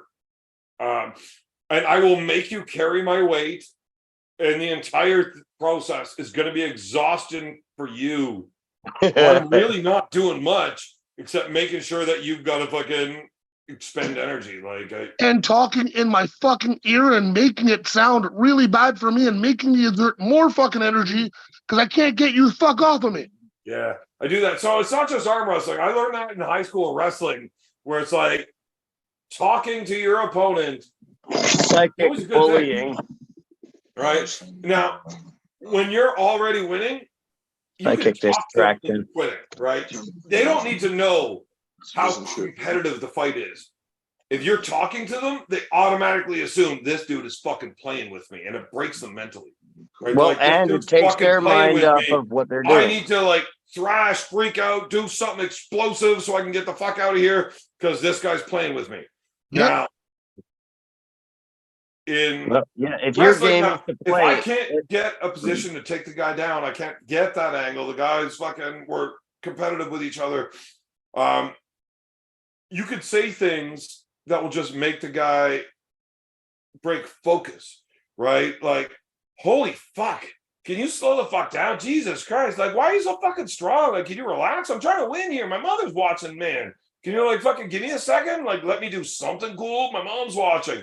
And they kind of like, they'll like giggle for a second, right? Because they're taken back by like, is this guy talking to me? And as soon as they break focus, you've got an opportunity and everything opens up.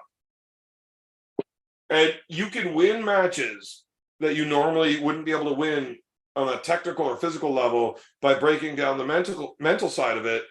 And I brought that into arm wrestling, and that's why I started doing all the shit I do in arm wrestling. No, I still remember, Evan, you having me in a fucking mount and you were working for something. Whoa. You're getting David Toms and Roy Baker all excited. Don't talk about men mounting men. I remember specifically you fucking speaking yourself, in my Evan. ear. In my fucking ear, be like, you really don't know how to get out of this? I thought you were better than this. And I fucking tried to explode to get out of the position, and you were kind of giggling at me. Okay, so And that pissed me off so fucking bad, I tried even harder. That was at Provincials of what, 2007? Yeah, something like that. Yeah, I ended up winning Provincials that year. My older brother Adam got silver, and I was a bigger dick to Adam than I was to you that day. But yeah, I ended up taking you down relatively quickly. Did whatever And then you I would wanted. keep switching from mount to side control because every time I'd come back to mount, I'd get another 4 points. Yep. And I would switch from a Kimura to a key lock to an arm triangle. And every time I'd had him in the arm triangle, like I'm holding it, I'm squeezing it, I'm shutting it down, and you'd hear the motherfucker gargling. And I'd whisper in his ear as he's like gargling. I could hear him gargling for breath. I'm like, dude, fucking tap out, just tap out. fucking tap. But I like Jamie, right? Like, he's a good dude. And I'm strangling him, and he's gargling. I'm like, dude, don't make me do this. Like, fuck. And he just will not, doesn't care. He's not tapping. Put me out. Fuck. Oh, first. All right. So I like the guy. So I just let go and I move back to mount then. And then I secure an arm lock, whether it's a key lock or Kimura, whichever way you want to fucking twist the arm. And I'd move into side control from the other side to try to attack that arm. And I can hear shit starting to crunch. I'm like, Jamie, fucking tap out. You know I have it. He's like, don't care. Break it. But what the fuck? Right? So we're like 3 minutes into this match, and I'm up like 24-0. And he just won't tap. And I know I'm either going to break his shit in half or choke him unconscious. I don't want to do either of those things. I don't want to actually hurt people. I get that. Unless they piss me off. You know, like Nanya, I've got no problems. I promise you. I grab a hold of his arm. You know what? Ripping his fucking arm in half might be more douchey than making him take the punches for the entire time. Or you can do both. Punch him till I'm tired and then break his shit off. I've done that before. Roy, I think I told you this story too. That was I think I'm on your week. side. Right now, I think I'm on your side for that after what he said about me today. So after about 3 minutes, I'm up like 24-0 on Jamie. I literally put him into a position. I was like, dude, do you not know how to get out of this? Yeah, and then I started talking him through. Turn onto your hip, push me away, create some space. I'm like talking him through the defense to it. But as he gets in position, I'm immediately already setting up to go to the other side and fucking counter, right? So I'm talking him through the right way, knowing that I'm already a fucking step ahead, just to fuck him around some more. And I just wanted the guy to quit. I didn't want to actually hurt him. And he wouldn't. We went the whole 5 minutes. And I think that actually you hold the Canadian record for having the most points scored on you in a single match. Probably. No, honestly, yeah, probably. What? No, he fucked me up from beginning to end. But I'm telling you, I don't have any quit in me. And No, I he didn't just have it in destroyed me. Like, I like Jamie. I do. I always did. We got along great. But the dude just wants to fight and he won't quit. He would let me break his fucking arm. I guarantee you he knew his arm will break. And he's like, fuck it. Do it. I'm not tapping. Dude, I'm telling you, man, we have a different opinion than that, man. When you were going from one end to the other, going from fucking Americana to a Kimura, every fucking time I did power out. And then you just grab the other position. But no, I don't think you could have got a fucking break, brother. Nope. You could have submitted me in the choke. In the triangle, you could have submitted me for sure. But yeah, you were, I guess, nice enough, whatever else. But you could have the arm fucking triangle, submitted me. I would have had to put you out. You were on your way. You wouldn't tap. I'm not going to ever. I know. But I'm telling you, the fucking Kimuras and the key locks, there was shit crackling and popping. I'm like, dude, it's going to fucking break. Like, you know, I have it. So, nope, I can't tell that story in its entirety. But I went, the very first jiu-jitsu tournament I ever went to was Nationals. You know, I'm just a young punk, didn't know shit, whatever. I went to Nationals, and there was one dude that was like really fucking good. And I think he was like just a high level wrestler, but he made everybody he went against look so bad. Now, I ended up finishing fourth that year because I got submitted with like 14 seconds left when I was up like 17-3. I took the guys back and I'm trying to choke them and I can't. And I'd never taken a jiu-jitsu lesson. I didn't know. But I did do a lot of wrestling before. So when I'm cross-facing, trying to get a choke, rear naked choke in, I'm like driving my wrist blade across his face, just trying to fucking, I'm going to hurt you. I'm going to fuck you up. I'm going to grind you into a place where you're like, I don't like taking this pain anymore. And this guy's not stopping. I'm not doing this any longer. They're going to quit. So like I had this guy's nose bleeding, his lips bleeding. Like, I didn't know how to create the space to get my arm underneath to secure the choke. I mean, I learned how to do that shit later, but my first event, I didn't know how to do it. So what I would do is I would just like drive my wrist blade across him and fucking rake his face up. Like, I'm. Yep. Were you doing the Chris Benoit crippler crossface? Yeah, except without fucking up my kids. So I was stretching the guy basically, right? I just didn't know how to finish the choke. I couldn't get in there. And I spent 4.5 minutes riding this dude and just grinding his face out. And the last probably Couldn't 30 get seconds, under his flipped chin. over onto his back. So now I'm on my back, his back is on my chest. And I'm still trying to fucking grind on his face. But I You had never couldn't get done under his jiu-jitsu. chin? I couldn't. He would always. So in wrestling, when you start grinding across somebody's face like that, Yeah. it's kind of frowned upon because you're being a dickhead. But it's not illegal because, yeah, I'm hurting the guy. But if I'm driving into your face and you don't want it to hurt, look away and my arm slides right across. It doesn't hurt you anymore. But now I'm going to roll you, right? So you look into it and you take the pain to not get rolled and lose the points. You'll take his head. Yeah, man, you're just going to hurt really bad. So if you are okay with dealing with the pain, you'll just stay looking at it and it will just drive into you and it's going to fucking hurt. You're getting fucking beat up, but you're not going to lose the points, right? So it's really just comes down to toughness. And you're allowed to do it because they can just give in. Like, it doesn't have to hurt them. They're choosing to take the pain. So not knowing anything more than that, I've never done a jiu-jitsu class. All I knew was a little bit of high school wrestling. Yeah. So I was just grinding the dude's face out. At the time, yeah. He wouldn't roll over. Anyway, we get that last 30 seconds. He rolls over. I'm still on his back, and I'm still trying to reach in and cross face him and get a chokehold.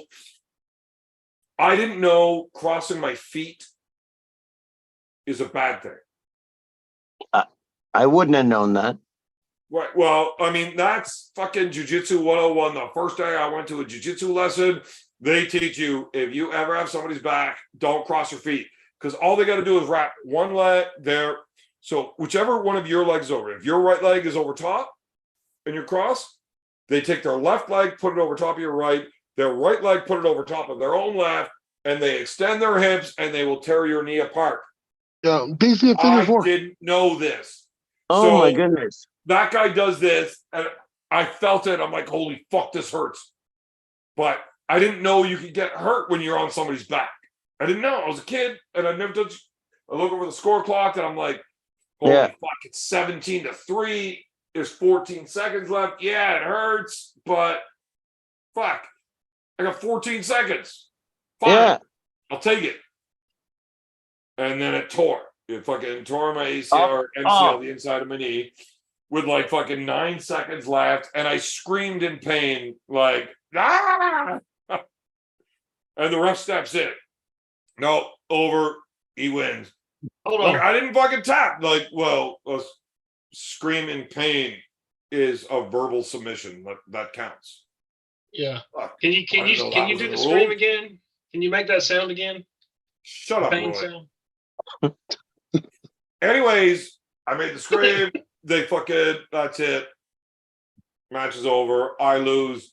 But my knee was fucked. I wasn't able to continue anyways. Like, it tore my shit. Way to go, homo. There was one dude that was like heads and tails above everybody else. But there was another guy that was really good that ended up in the finals, beat the guy that I lost to. And the next tournament I went to after my knee healed, I saw that guy there. Not the guy that won, but the guy that placed second. But he beat the guy that I lost to. So I was like, fuck. I want to get my hands on that guy. I want to, right? Like, where am I on this scale? And how close was I to that guy? Because that guy's wrestling was really good, but I wasn't really worried about getting out wrestled. So, like, it was just like, I see the guy there. I want to know. Luckily, I get him first round. And that guy wasn't very good. Oh, good. Yeah, I fucking ripped him apart. Like it took me like fucking 10 seconds to have him on his back and into full mount. And my buddy was yelling, "It's like, I don't care. I want an armbar." I'm like, okay, so I start trying to work for an armbar. The guy rolls over, gives me his back instead of giving up the armbar. And I go for the choke, and I've got it like almost in. And my buddy's yelling at me. He's like, "Nope, give me the armbar." I'm like, "Fuck's sakes, fine." So from his back, I start stretching his arm out, going to the armbar. I roll him over, I start extending my hips, putting his arm out, and the guy doesn't want to tap. And I've got it, and I'm yelling at him like, "Dude, I fucking got it. Like, tap." And he didn't want to tap. He threw his feet over in front of my face and he kicked me in the face trying to push me off. Now, you're not allowed to kick in a jiu-jitsu tournament, but when you're trying to push somebody off, You can use your foot pushing on their scenario, hip and stuff. it's kind of a gray area. Like, if you were to lift your foot and drop it on them, yeah, you're going to get fucking kicked out. You disqualified. That's an axe kick. Yeah. While trying to push them off, you can kick them pretty fucking hard, and it's okay. Like, I'm sorry, your foot on their hip. If their knee is bent towards you and your foot is on their hip, can you push them away? Yeah, absolutely. I was in a full side cross armbar. Like, you can't stretch out, and he turned his body, and he was trying to push me off, but he can't get to my hip because my hips are up under his shoulder. So he put his foot, and he kicked my face, but he had extension. Like, he kicked me in the face. It's not MMA. You're not going to be shut the fuck up. As he kicked me in the face, I was like, "Dude, are you fucking serious?" No, he didn't want to tap. Okay, I broke his elbow. I didn't feel bad. Ouch. I didn't like that guy. I went to another fucking tournament. I got a guy in a Kimura that didn't want to tap out. I ripped his shoulder in half. It was a disgusting feeling, actually feeling like that the rubber band's letting go as that shoulder tears out. Like, it was, I have that one on tape if you want to see it, Jamie. But I mean, like, it was gross. Yeah, you never forget so I had that. you in these positions, and I'm like, I know what's going to happen here, and I don't want to do it to you. Like, what the fuck, man? I got you 100%. All right, look, I got a serious question. I need you guys to stop talking right now. I am going to shit my fucking pants. I need to go to the bathroom. I will be gone for a fairly significant amount of time. I'm going to shit my 14 minutes. Pants. Yeah, 10 to 15 at least. Do I let the show stay on and go take my shit and come back? Or do we end it right now? No, man. We'll find. Well, ask the chat. We could find. I don't have time to ask the chat. We got 3 people in the fucking panel with me right now. 2 out of 3 wins. Do we leave the show on? Let me go take a shit, and I'll be right back, and we'll keep going. Or do we end the show? On. On. Jamie, Roy. Leave it on, sure. Okay. On, yeah. I'll be back in fucking however long it takes me to take this fucking shit. Push it out good, brother. Have a good one. Okay. So all right. Definitely liquid. It's probably more wiping than it is pooping. Anyway, yeah. You need a bidet. A bidet. Oh, wow. I met one person that had a bidet once. Yeah. So I'd like to, this is actually a good opportunity. Roy, what the fuck you got going on in your life lately?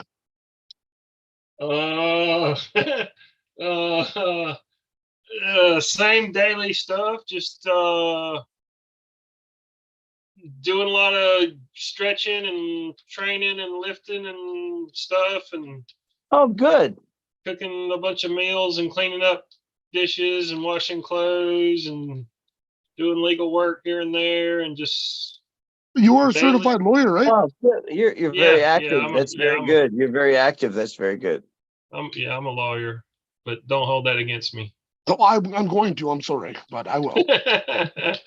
But that's about it, man. Just grinding it out every day. Just getting up and doing shit that's got to be done. What about you, David Thomas? What the fuck you got going on lately, brother? Well, not a whole heck of a lot. I mean, I'm ordering a lot of stuff online. I just ordered this toy, machine. It's in a box right over there.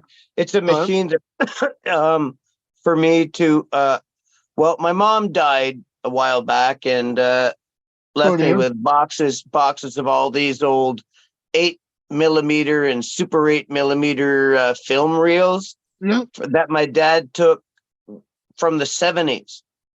And so I bought this thing. It was over $500 from Kodak, this machine that will transfer or convert the images from the film into like a DVD. Like MP4 or whatever. It'll turn it into a video. Yeah, nice. And so yeah, and I haven't used it yet. It's still sitting in the box right there. I could. No, I don't want to get up and. Is there any sound? Right, is there? It's right there. What? Sorry. Is there any sound? No, on these little reels there. No, there's no sound. So I've asked a friend maybe. Like I'll collect all this data. I got this huge. Where is it? Right fucking here. This huge fucking card. Yeah. It's a what is it? Well, it's not huge. It's 128 gigs. It's pretty big, and so that should hold a lot. And so anyway, so my whole goal was to, well, first of all, was to watch all these old, because some of them, my dad also had these old movies. I got these old movies, like different kinds of movies, like I don't know if it's a Dracula movie or Laurel and Hardy or something, black and white, but like I could probably turn them into a video and put them on YouTube and like, or would that be a copyright infringement? I don't know. Who would know? Where did it come from? I think all 8mm stuff is silent, right? There was no soundtrack? Yeah, well, there's no tape. sound. No, there's no sound. No, there's no sound. Because you see, like old 8. I've never seen an old 8mm film of something that has. There's a channel right there, Silent Movies, 1970s. Well, at least a videos section. Did you ever see the movie 8mm? Fuck yeah. Yeah, I think that was gross, I think. Yeah, it was. Yeah, it was fucked up. Fuck, but it was good. Yeah, I think that was gross. Hey, so what's the weather like there, Jamie? How cold is it where you are? It's going down to minus 11 Celsius tonight. I have no idea what that is in Fahrenheit. That's fucking cold. Yeah, it's cool, but you know what? Honestly, man, there's not a lot of snow, and I fucking hate snow, so it's not so bad. For me, halfway between Ottawa and Montreal, it is 1 degree Celsius. So that means it's like 1 degree above freezing. Yeah. So what would that be? 33, 34? Yeah, exactly. Yeah, 33 is one. Freezing is 32 is freezing in Fahrenheit. So what's your Jamie, zero is saying? Freezing and 0 is freezing in smart people language. It's 12.2 degrees Fahrenheit. So it's just like 20 degrees below freezing. What is? Yeah, no, we're not quite there yet. I mean, we're gonna get there, but it hasn't been that harsh of a winter yet. No, we had rain. Like we've had snow, but we've also had rain. Like we're actually getting some cold weather, which is nice. We've had a lot of rain and snow. Cold for us anyway. I think we usually get stepped out for a second. Well, Can I take a second to call him out on some bullshit? Soon.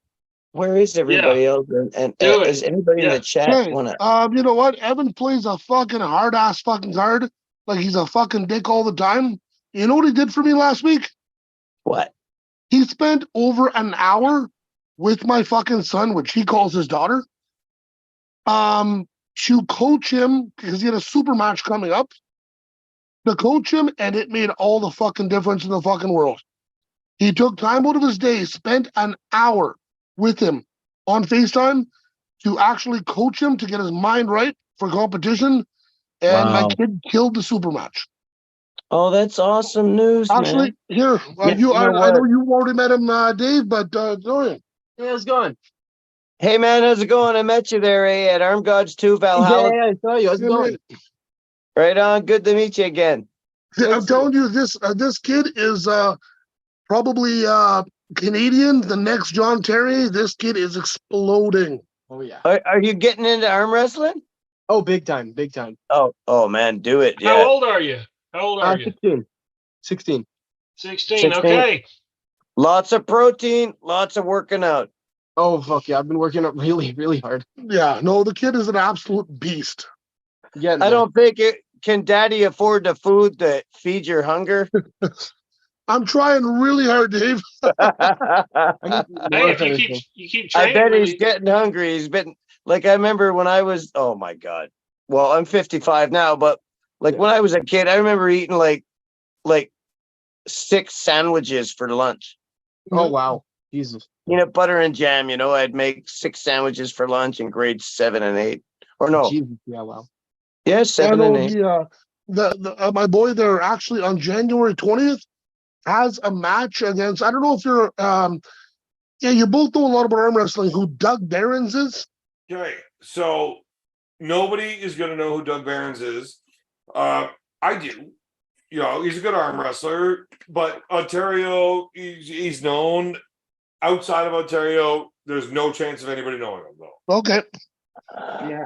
My 16-year-old son, January 20th, is gonna My go. 16-year-old daughter. Hey, no, the hair's cut. The hair's Yeah, cut, yeah. bro. The hair's cut. He did that because of you, Evan. Totally because of you. Yeah, yeah. And that is what you consider a manly haircut. It's as No, manly as still it's my been daughter. since age of 8. Still my daughter. But Nice. if that is what my daughter thinks a manly haircut is, I don't even want to claim it as my daughter anymore. I don't So care. you failed him as a father. Yes. Yes. you got to get buzz cut like Jamie. Look, I'm not surprised that I'm a failure as a father. I'm a fucking terrible human being. We all know. But yeah, there is no fucking.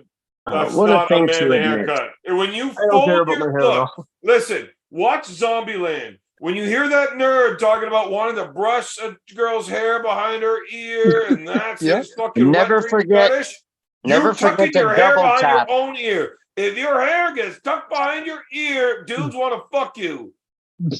Hope so. So, I mean, look, and you're not a good-looking girl. Oh, I know. I'm a good arm wrestler though. That makes up for it. Yeah, well, I mean, if you were a good arm wrestler, you wouldn't be needing to call me for advice, crying about how you suck. Evan. Yeah, that's a good point. Keep acting like a dick, Evan. We know you're awesome, motherfucker. Yeah. Why you like? Jamie, I you know are you're about to really get kicked nice off on the the show. inside. Like, Evan, I know you're really permanently. nice on the inside. Like, What's you this, can't Evan? say that kind of shit on the fucking air, you cunt. Like, you're never going to be on the show again if you fucking keep saying shit like that. I have worked very, very hard for my reputation, and I'm not going to get it fucking ended by the likes of you. Fucking saw you. cuck-ass motherfucker that fucking sits in a chair quietly and watches me bang his wife to make his fucking daughter because he doesn't have the purse to stand up and fight me about it. So You taught me a stop lot of telling things people that I'm night. a nice fucking person. I don't know what that was about.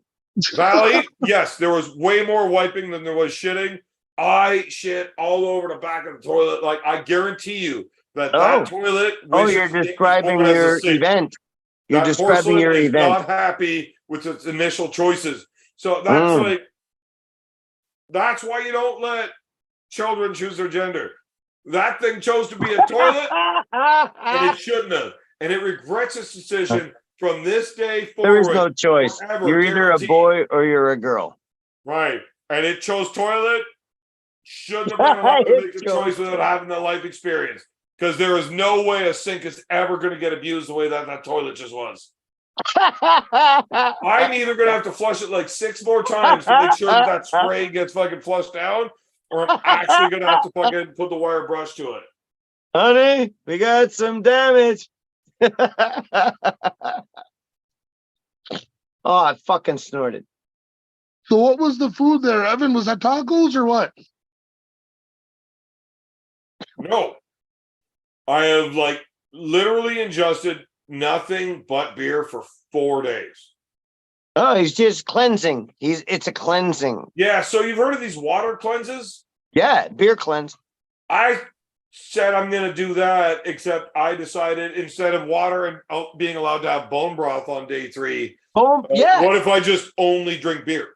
Bone broth and beer. Well, that'll clear things out. So today was the end of my cleanse, and I'm allowed to eat. But like, I don't really trust putting food into my guts. It's been a rough one. So what I did was I drank a liter of water. Why? Oh, that'll 2 confuse hours the ago. liver. Wait, it's 11 o'clock now, so I drank it about 7. It was during the first period of the Leafs game. So yeah, 4 hours ago, I drank a liter of water. Almost 4 hours ago. 3:45, 3 hours and 45 minutes ago, I drank a liter of water, and it hurt my guts. My fucking stomach was upset with me, like, what the fuck is this? It hurt. And now it exploded in liquid shit all over the back of the toilet bowl. And I was kidding when I said I'm going to either have to flush 6 more times to get it off the bowl or like actually brush it. Not my house. I don't care. I'm going to leave it. The only thing I regret is not leaving that as an upper decker. Hey, So that's question. not your own house? What? Well, you say that's not your own house because you don't do an upper decker in your own fucking house. Yeah, I'm definitely not at home. I actually Okay, have to well, have the. I'm need to definitely put not at home.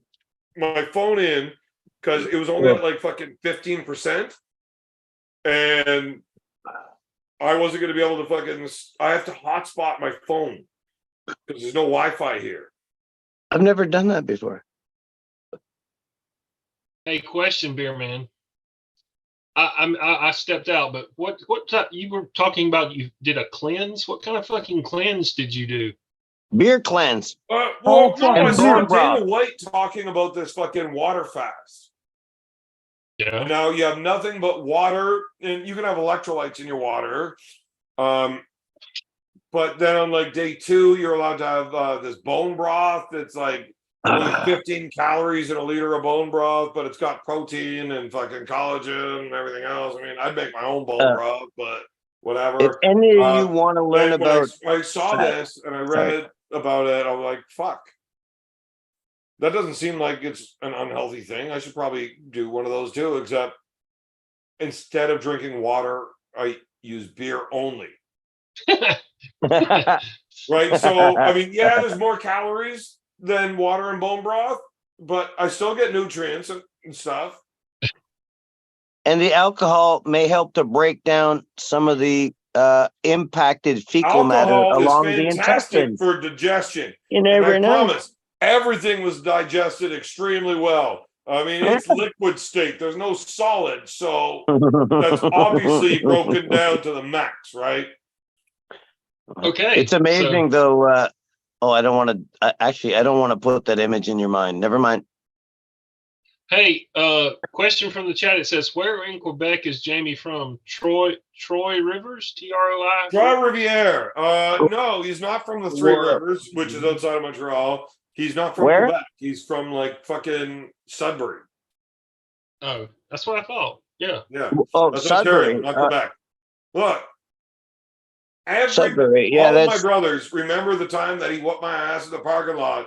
So when I ran into him at provincials last year, or earlier this year, I'm pretty sure you were standing there with me when I called my brothers. Like, hey, Adam, do you remember the time I got beat up in a parking lot? He's like, yeah, it was Jamie from Team Shredder in Sudbury, right?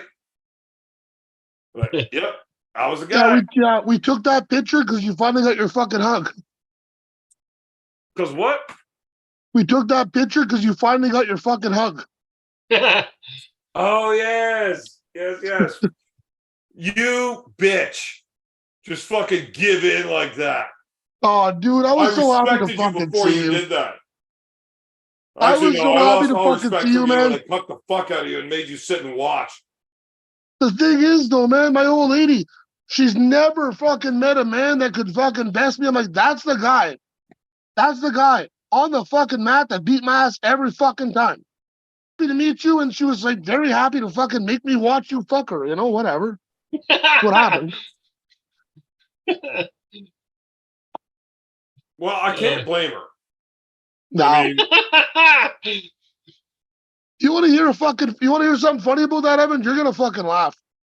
When we were going and we Probably knew you were gonna be a fucking ref at the Ottawa Open, she's like, "Yeah, I can't wait to meet him again. That guy's awesome." I'm like, "Yeah, you would think so, wouldn't you?" oh, she missed the flavor. She really did, man. If it was anyone other than you, I'd feel bad about it, but it's you, so whatever. Fuck. Yeah, what are you gonna do about it? Fucking deal with it. I can't do fuck all. Like, that's how it is. So You- Like you don't really feel bad about losing a bumper car match when that motherfucker's driving around in a tank. Like, I get it's it. true. It's true. Yeah. Yeah. So I got a question. Has anybody got any Christmas shopping done? I don't. I'm all alone. I don't do Christmas. I have nobody. So my cousin's Oh little my god, boy- can we all take a minute to fucking make fun of David for that? Make fun of shit. me for being alone? Okay, give her. Yeah. No, It's like we're not doing whenever that. an old age home catches on fire and like you want to make fun of them because their fucking slow asses couldn't get out in time. I'm Jesus younger and in Christ. better shape than you. I would have made it. Or So like my people that don't have food, like I just want to go eat food and throw it out in front of them. Oh, I'm not worried about that. I have a great income and I have a lot of money, and Oh I'm my not worried God, about David. fucking- Look, a dark humor, it's like food. Not everybody gets it, right? Like, You're That's right. right. You're right. relax. Oh, I feel so naive now. I don't get Yeah. all the jokes. Well, But you listen. So my cousin's little boy has been watching old 80s Arnold Schwarzenegger movies. He loves Arnold Schwarzenegger. Damn. So I was like, I'm gonna That's get it, him. Roy. We're gonna have to kick you off the show. That was racist. That was a hard No. R. Huh? That was a hard R. I don't know what you mean. So Arnold He wants- Schwarzenegger. oh, Can't hard R it. Like you're fucking. We already done you. Eric Harlan wanted on you. You can't hard R that. So anyway, so my cousin's little boy is into Arnold. So I went to the toy store and I said, Cousins. "Do you have any Arnold Schwarzenegger action figures?" And the guy looked at me and he said, "I'll be back." Oh, wow. What? That was the story, Did we or not fucking put a supposed to be permanent a ban in joke or place for something? your dad jokes? it's like not even a joke. It didn't You know really what, Roy? have any joke We gotta set a parameters. date Like, where we're gonna have a fucking joke competition. Mm, yeah. We go back and forth, and we have a set number of jokes that we tell, and the crowd gets to vote. Also, if I lose, I'm deleting the channel. Hey, Is it Roy cool if I Baker. tell is it cool if I tell David Thomas one? Because David Thomas told me one that I fucking absolutely loved, and I got one back for him. Okay. Do it. I'm David Thomas terrified. told me the muffin joke. Oh. Okay. Okay, and I used that so many times, and everyone loved it. But someone else told me one that I think you're gonna fucking love. Okay. Give her a opening my mind now. So I started. Sorry, I started an actual fucking club for people with fucking God damn it. For people with fucking Jesus Christ, I'm fucking this right up. Yeah, Sorry, I'm Evan. so glad Calm we down. let you tell a joke. Yeah. I'm Calm down. trying Now. my fucking best here. For people with erectile dysfunction. The club didn't go that well. It was a I flop. heard it. No, it was worse. Nobody came.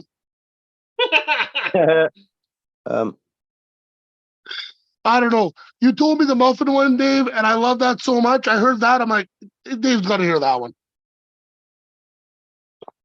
It was a I'm flop. so Nobody came. disappointed that we allowed that to happen. Nobody came. All right, so now that I'm back from my shit, I mean, I think we're just going to end the show because I don't want to be part No, of that this was anymore. good. Hold on. I got another one. Ready? Okay. Yeah, You want to yeah. give another dad joke, Roy? All right. What's the best present you can gift? What? A broken drum. Nobody can beat that. What's the difference between 10 dead hookers and a Ferrari? Oh, for I got frig- no Ferrari in my basement. You know that's funny. That's funny right there. You know? It's like, what's the best part of a hooker overdosing while you have her in your fucking room? The next hour's free, and if you got a curling iron, you get an extra free hour. Don't worry. You know? Like, that shit's funny. Whatever the fuck Roy is telling, I can't get behind that. Hey, what do you call a one-legged hippo? A hoppo.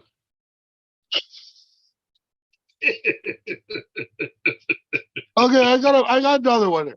Look, So, Roy, we're gonna have to save the jokes till the competition because I can't. Yeah, I need Like, a different honestly, kind of. this I'd like a sounds different. a fucking easy win for me. Devin, Yeah. can I throw one more in Hold there? on. There was a comment that I needed to hear that I wanted to read out. Let me find that first. You can go ahead and tell your shit. I'm just not paying attention. I'm looking for. Okay. How do you make Helen Keller scream? Am I still here? Rearrange the furniture. Leave the plunger in the toilet. Don't tell him. Don't tell him if he's here or not. That Yeah. would be a moan. I seem to be here. Hey, what do you call a cow with no legs? Ground beef, motherfucker. That's it. What the fuck did I just fucking Oh, do? yeah, Now that they're was on it. Helen Keller. Now they said the Leafs won. Did the Now Leafs they're on actually beat the Helen Keller. Rangers tonight? I fucking didn't get to check the score yet because I've been online here, but fuck. I had money against the Leafs. They're on a 3-game fucking Saturday. They played last night in New York. They got to play again tonight in New York. I thought they would fucking run out of legs. Oh. I bet against the Leafs. So it's like a win-win for me, right? If the Leafs lose, I made money. But if they win, they won. So I'm happy either way. Hey, Evan. Oh, this was the comment I wanted to read. Hold on, just let me Yeah. read this out. Yeah, And then somebody that's not hammered drunk can remind me I wanted to talk about this. I'm fucking out. Yeah, okay, but Captain yeah, sure. Obvious said, saw Alan Ford's video of your practice. Let the Yeah. younger bro win. Nice of you. I would like to address that after whatever you dickheads are saying. No, you can address it now. It's cool. Well, his club and the Ottawa club are full of very strong men. Fucking right. 7-3. Jesus fuck. It was That's 2-1 when I saw the last. Okay, so we did have like an in-house tournament for the new guys on the team to get experience in Ready Go's actual competition, right? So there was actual matches, brackets. It was a round robin type deal. Everybody had to pull everybody. But Well, so the new guys got to pull against other new guys. that's crazy when you do that. They also had to What pull happened to your against, voice? like that intermediate. So the novices had to pull each other. They also got to compete against the amateurs, and then they get to pull against the pros as well, right? So you get a bit of a feel of what a real event is like. And in the spirit of the event, it didn't matter if it was one of the other fucking 10-year guys or if it was one of the guys that's been around for 3 months. When that ref said go, I fucking went. Like, real competition, right? And so if somebody says, hey, I'm a little sore, it's like, well, sorry about your luck. But if you're asking me not to go, that's not happening. Tell the ref you're laying down because this is real. I'm going. I fucking killed everybody. Because that's Hey. the fucker I am. I'm just saying the old man's getting strong, and holy fuck, nobody knew I was fast. Then right-handed came around, and Mulvihill decided he was entering the tournament, and things fucking changed a little bit. I was quite happy with how I fared out against Brendan. You know? Do you guys still pull together? Clearly, I'm just fucking talking about how we were pulling together. like a few days ago. Oh, okay. Anyways, ref said go. I drove my shoulder in, and I mean, on go, it went that way. He stopped it before it got to the pad. And this is usually where he would start either flipping my hand open or pulling me outside of my shoulder. And when he tried, he was not able to get towards my hand. I was able to keep it all the way tucked in. So he tried to come through me, and I put my shoulder into it. And he hit a wall, and it stopped. And for a minute, he was like, oh, fuck. And he had to bury in with me. Now, within 25 seconds, he was able to get through and pin me. But that did drain my arm pretty good. If I was trying to win the event, I probably should have not tried to pull him. Lay that one down. Point-based. He didn't pull left-handed. I had way more points because I pulled both. He actually only pulled one-handed, and it's total cumulative points. And he only pulled right-handed. And everybody else pulled both, and he still finished third. No shit. Well, Yeah, fuck that guy. Well, Evan, that's what scares me about tournaments is that you might know your ultimate opponent. You're looking at him in the background, but he still has to go through 3 or 4 guys, and one guy might rip the heck out of you. Well, that is literally the first time Mulvihill has ever beaten me right-handed in a competition. Mm. Before that, I just assumed he would kill me like how it goes on practice because I've always beaten him in competitions.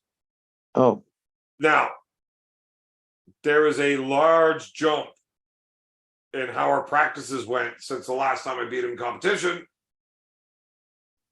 to now. okay. So I was actually quite happy with myself. Like, we're getting back in shape. Like, this is coming along. We had a fight. I was pretty happy with myself. My very next match was my youngest brother, Brett. Mm. I how'd have that go? never beaten Brett in competition. Well, so I beat him one time in 2014 at Brockville Rib Fest right-handed. Is he bigger than you? And he missed the go, and I top roll flashed him. And I don't have a top roll, and his hand is crazy big and strong. But it was just a dead load, and he just didn't start arm wrestling by the time it hit the pad, right? That's the only win I've ever gotten against him. And he beat me 2 other times that day, and he still won the tournament. But I did get 1 win on him that day. But that was like as we're rookies. Since then, he's like beating me every fucking time. Wow. I had some really That's tough your matches youngest. with You him. said your youngest brother. Yeah, my youngest brother, Duckfoot. He's a fucking ogre. What's his name, man? Brett. Brett. Yeah. Okay. Wow. So where is he? Does he not is he not competing, or is he not really into it? Yeah. Oh, okay. That's exactly it. Not really into it. He's the baby of the family. And he's like between 6'2" and 6'3", and he's 300 pounds. Oh my God. His hand, like, he can close his fingers over top of mine. Jesus. It's wider, it's thicker. Like, he's a fucking ogre. Yes, for me. He was the one that was at Arm Gods yelling at everybody. Like, he arm wrestled with Mendogas? He did pull Mendogas, but before he pulled Mendogas, he was pulling Rob Frampton. Oh, he's already. He lost to, and Frampton drilled Brett. Yep. And then right after that, Brett started pulling with Mendogas, and he was taking Mendogas' hand. Yeah, I know. Yeah. We were watching it together, yeah. Yeah. He's a fucking ogre, and his shoulder press, man. I always get it into a hook, and I beat him in the hook, or at least I can hold on to him, and I can use positioning till he's going to get tired. But as soon as he gets his shoulder fully engaged, his press is just fucking ridiculous. I've got a video on my YouTube channel. I think it was Devon Larrett gets beat by drunk redneck, I think is the title. Oh, fuck, that's him. Oh, no shit. It's just Brett. I saw that. Devon over and over and over again. With me being a drunken Yahoo yelling about it. Yeah. And like Brett fucking smashed him like fucking 15 times in a row, right-handed kind of thing. Like his fucking shoulder is now. If this is a real match, obviously Devon's going to be hitting, cutting it off, not letting Brett into those angles. Out of practice, he wants to I should be looking at this absorb shit. what Brett's good at, right? So he's going into that position, and he just wasn't able to hold. But he kept going and going and going until he was able to hold. And finally, he was like, "Fuck, Jesus, that's fucking strong." You know, like the motherfucker is an ogre. That kid is ridiculous. Sorry, so I didn't I'm lose to him. Mulvihill did not lose to him. He was able to beat Brett. But yeah, so Brett ends up winning the whole tournament. He gets first place. I get second place. Although got third, even though he only pulled one-handed. Had Mulvihill pulled left-handed, he would have easily won. Jesus Christ. My right arm felt good. I was in good matches with like Brett and Mulvihill, where they're like bad dudes. I was really impressed with how my right arm went. Left-handed, I just drilled through everybody. Mulvihill didn't pull left-handed, but Brett did. I smashed him too. No big deal. Like I didn't feel anybody. Alan Ford was not pulling. He was just reffing. And he told me, he's like, Evan, Mulvihill is so fucking strong. Like he'll kill your left too. I'm like, well, Mulvihill's never been the guy left-handed. I always have. He's like, I don't care. He'll kill you left. He's fucking ridiculous right now. So I go to arm wrestle with Alan, and I let him do whatever he wants. And I just grab him and like, yeah, pull him over like nothing. He's like, okay, either my left is shit tonight, or maybe you and Mulvihill are that good. I don't know. You guys are both way too fucking strong. I can't tell what you guys are doing left-handed. I'm not strong enough to know. So I had to find out with Brendan. So I pulled him over to the side table when we were done the event. I'm like, hey, let's go left-handed. I just want to feel it. Like, what's up? And he lets me right in everywhere I want. And we kind of nod at each other. Okay, this is practice pull. We're just going to figure shit out. So I started like powering up slowly, pulling. I'm like, ooh, that's fucking strong. Like, that's fucking strong. Can I go? He's like, yeah, give it. So I load up and I just fucking drive as hard as I can hit, right? Normally, when I hit into somebody, even when they know I'm going to do it, like in that scenario, like we're being gentle with each other while forceful. And I hit with everything I had. And man, I'm telling you, I didn't even get a little acceptance of acknowledgement. Nothing. It was like fucking trying to pull a fire hydrant over. Like it just did not move. I'm like, what? Oh no. Was that? Oh no. So either his left is just fucking stupid right now. I don't know. My left felt really good until I pulled in. Like all the other guys in the team, I know where I should be at, and like I felt really good. Like, yeah, we're feeling good. And then I don't know. His left, this is the only time I've ever seen where his left was that much fucking better than his right. Well, like Anyways, that's how that, our story went. So Captain Obvious, fuck you for bringing up that my little brother beat me. I did not let him win. I would never do that. I did throw my boot at the referee because Alan's a dickhead and they're bad refs. A man's got to do what a man's got to do. Your behavior was bad, beer man.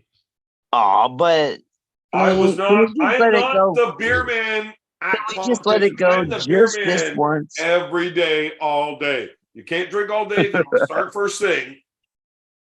I'm the beer man all the time.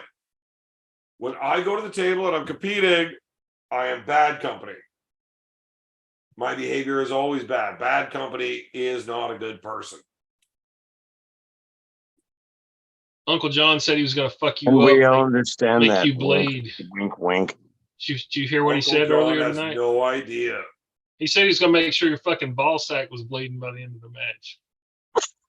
I guarantee I'm showing up with a bleeding ball sack before the match. They have creams and ointments you can put on that, beer man. We got creams I for gotta that. piss again. I'll be right back. They get like creams for that, don't they? Yeah.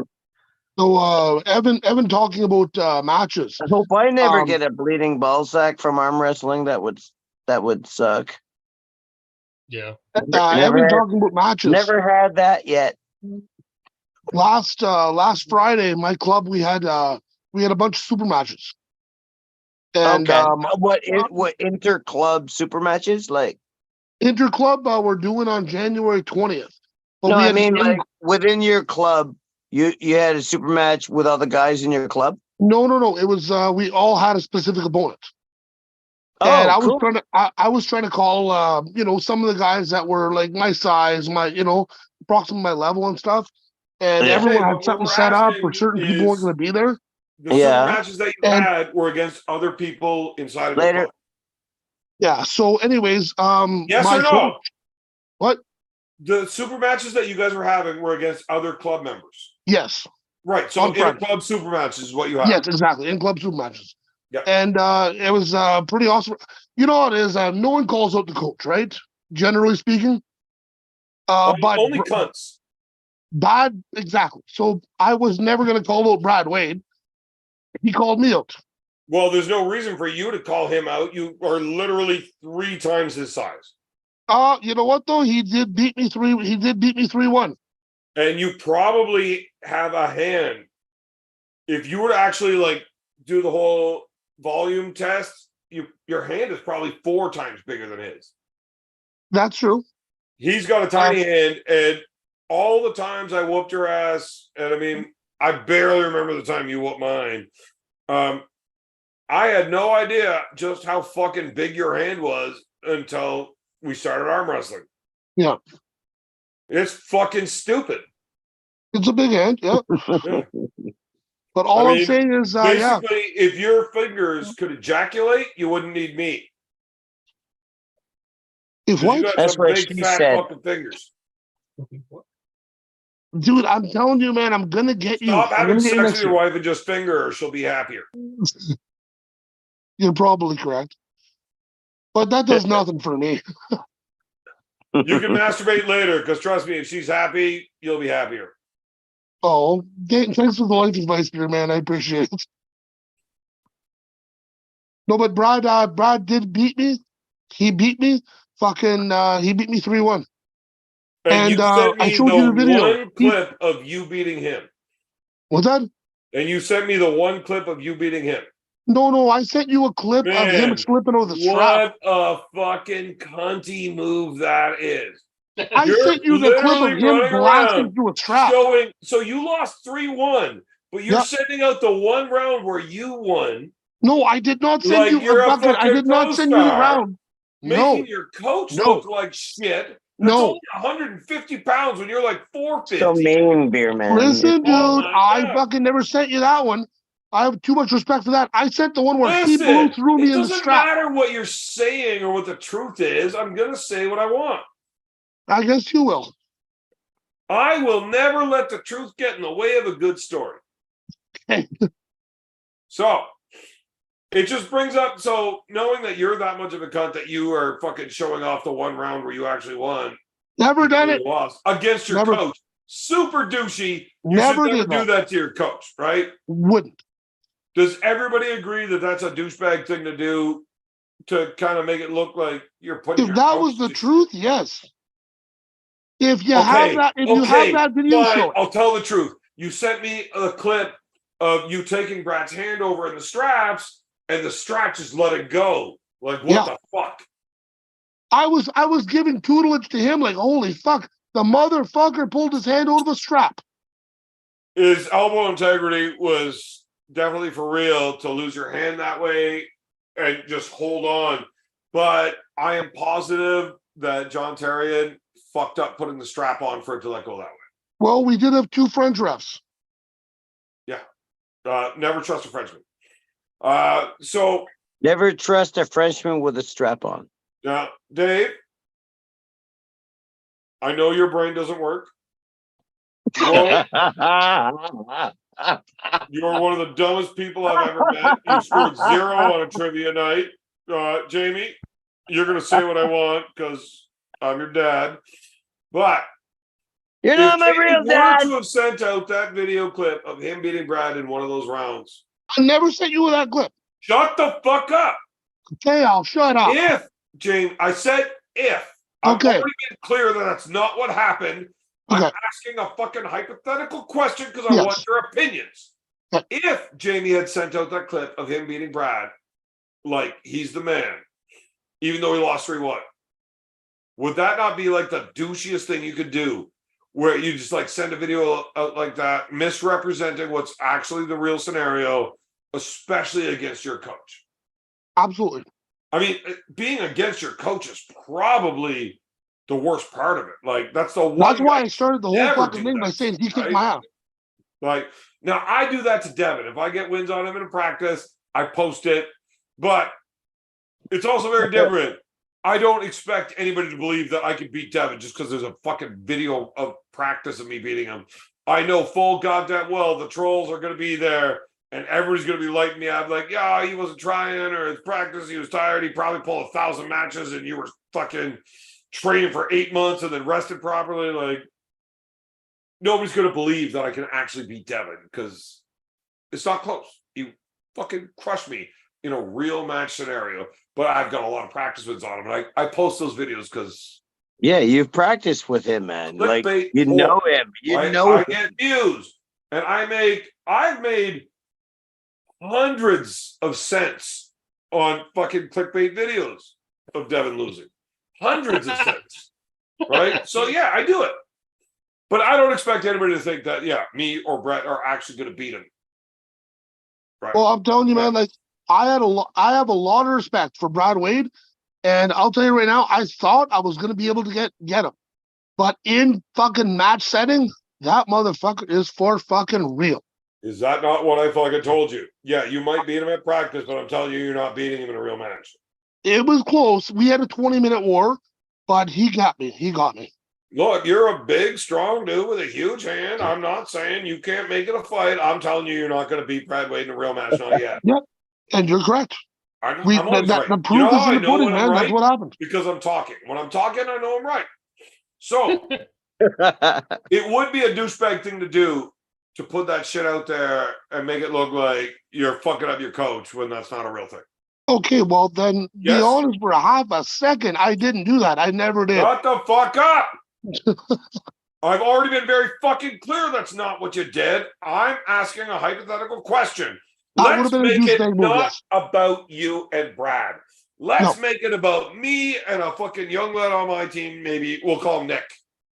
If he were to beat me in any type of scenario and then start talking shit about how he whoops my ass, that would be a douchebag thing to do, yes?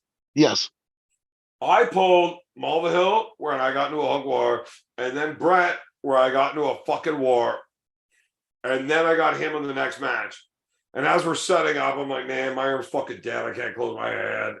And he's standing at the table, and he hands his buddy his phone. He's like, film this. Make sure you film this. I'm like, are you fucking kidding me, kid? He's like, no, let's go. I'm like, dude, just give me center, fucking take a fair grip. He's like, Evan, take this seriously. I'm taking it seriously. Like, of course you're fucking taking it seriously. You're a fucking dickhead. You're about to beat me. Everybody knows you're going to beat me. My arm's fucked right now. There is no way I'm going to win this match. Yeah, you're going to beat me. But you're trying to act like this is a real match, knowing I'm dead, you're fresh, and you've got your buddy filming it so that you can fucking tell people you beat me. No matter how many thousands of times I've had to fucking put it on you. And you're coming at me like that. Yeah. We do the match. He does win. I lost on fouls. My elbow gets fucking pushed off the side of the pad. So I was losing. I was in the defensive side.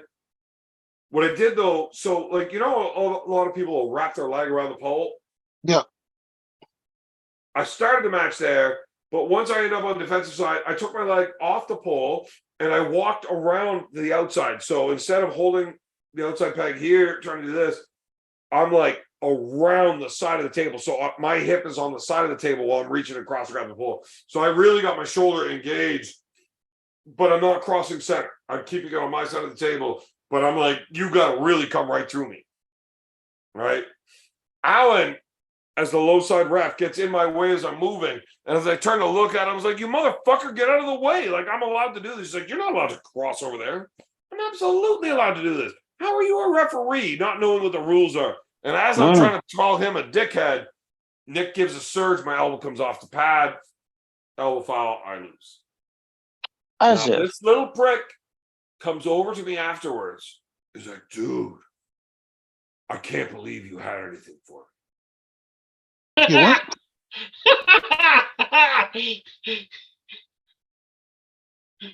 Are you fucking serious right now, you little prick?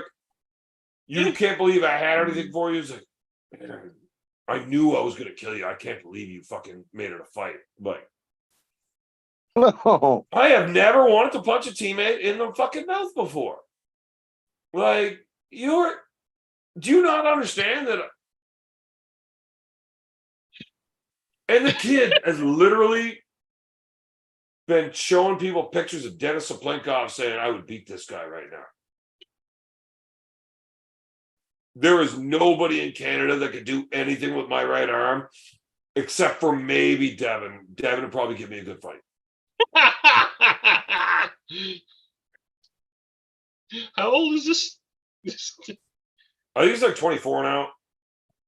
Oh. I can't wait to record. I'm gonna record that and screenshot that, and when I put your fucking right hand down, wow, that's gonna be fun.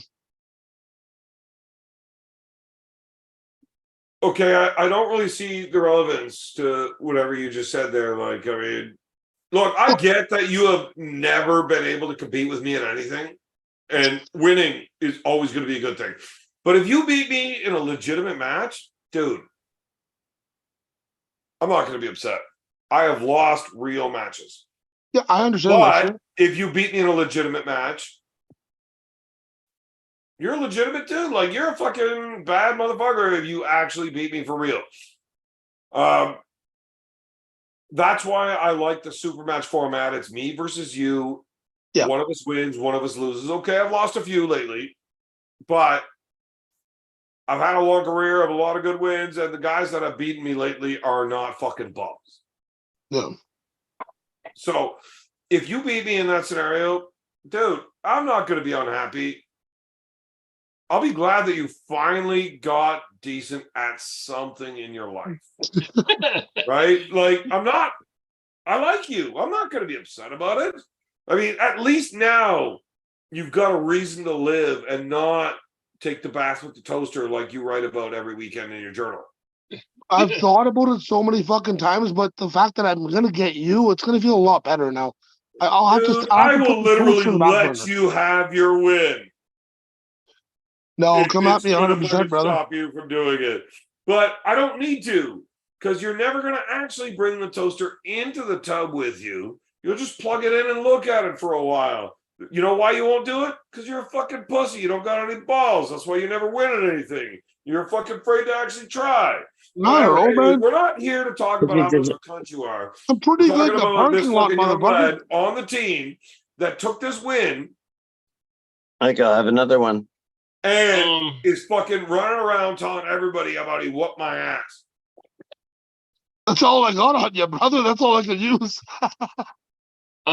Beer Man, you said recently you've lost a few matches. That's kind of like saying the Titanic took on a little bit of water. All right, Roy. Nice, Roy. Get up with some facts. I mean, let's do this. You want to fucking go there? Let's go. Okay. How is that an exaggeration?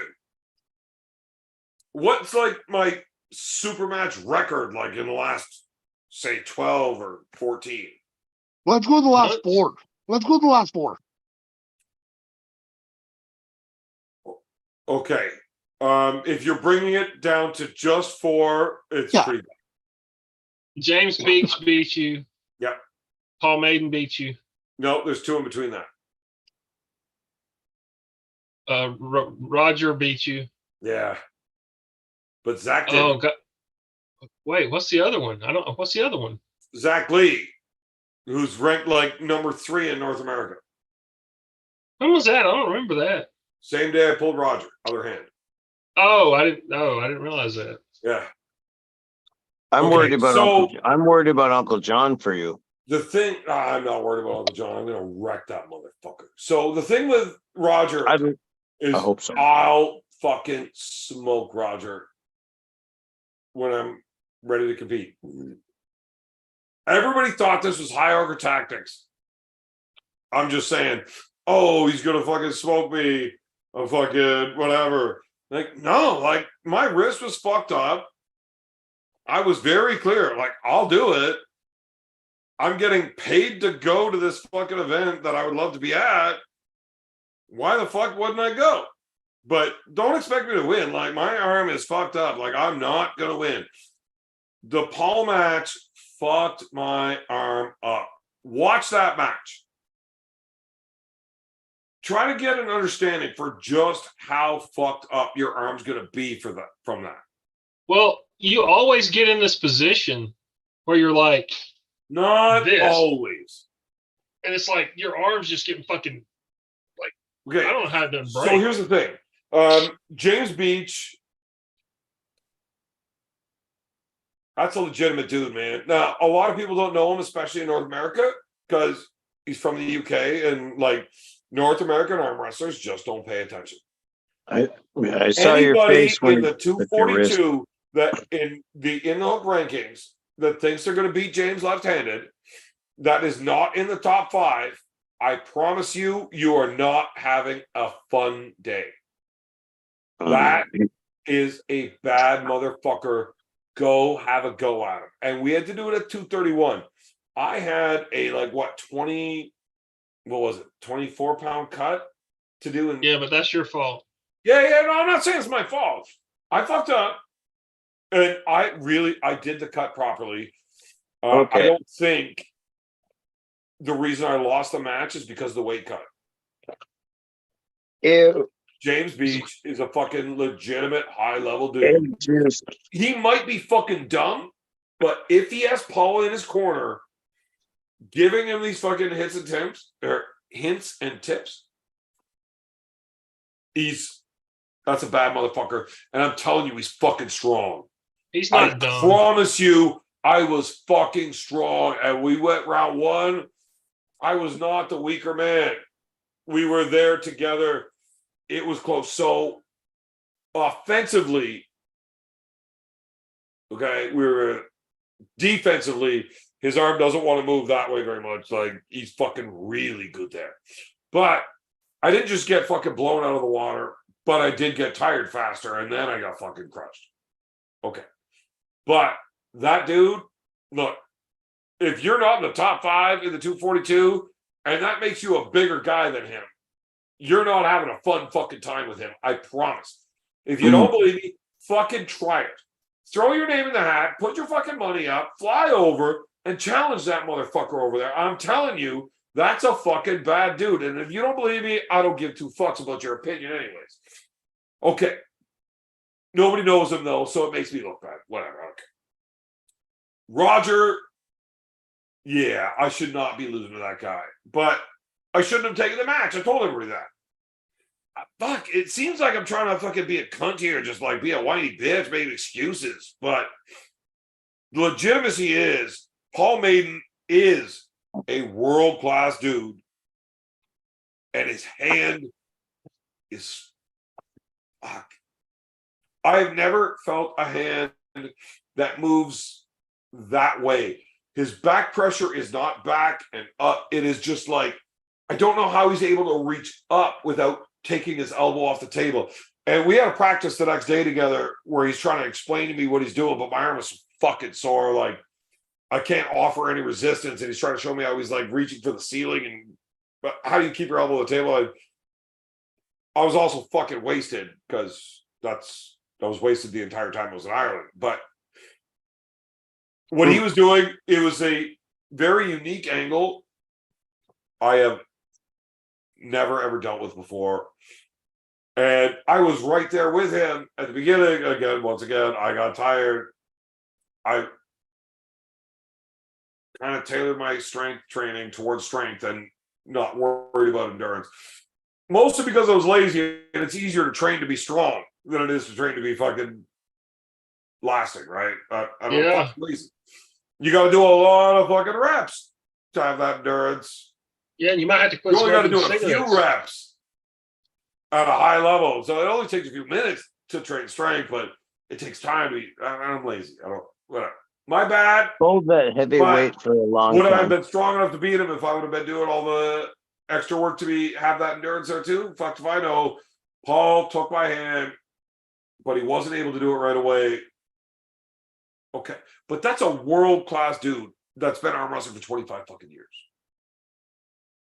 Yeah, he's old. Look, I don't feel bad that I lost to Paul Maiden. I mean, fuck. Personally, yeah, that guy's a fucking cunt, and I don't like that. But at a professional level for arm wrestling, man, I've lost to really good dudes before, right? Like Mike Gould has a record of 37-1 against me. Yeah, you don't take on It's pussies. 37-3 now, but I can't really count any of my wins because it wasn't real. Like Mike was not in shape, ready to go. All three of my wins against Mike, I can't really count as legitimate wins. So I've lost lots of matches against good dudes before. I don't care. It's fine. Like, I'd rather lose a match against a tough dude that we're actually fucking getting at it and working for than winning an easy match. You don't learn anything. You don't gain anything from taking a match against scrubs. Like, why would I want to pull a Jamie McDonald or a Roy Baker or a David Tomes? Fuck you. I mean, So it's gonna hurt you when I beat you. Then wow, that's nice. Well, half-ass obviously he beat me anyway. Like fuck. Is probably more I don't dangerous train than at all, three but of if you I together. did, Like if all maybe I'll three of you start training. all got one arm together, like you just had three arms lined up. You're it's not still that probably big. easier than beating Jamie's You're daughter. not that because big. Jamie's Maybe daughter I'll has start 9'1". training. Maybe I'll start training. Anyway, hey, don't interrupt me.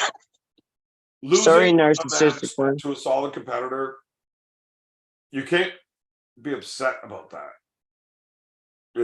You've got to be pushing yourself. Like if you're taking matches, if you're always winning, you never lose. But you're not the number one in the world. You got to reevaluate which matches you're taking. Like, are you just trying to pad your record, or are you trying to push yourself and take fucking real matches? Right?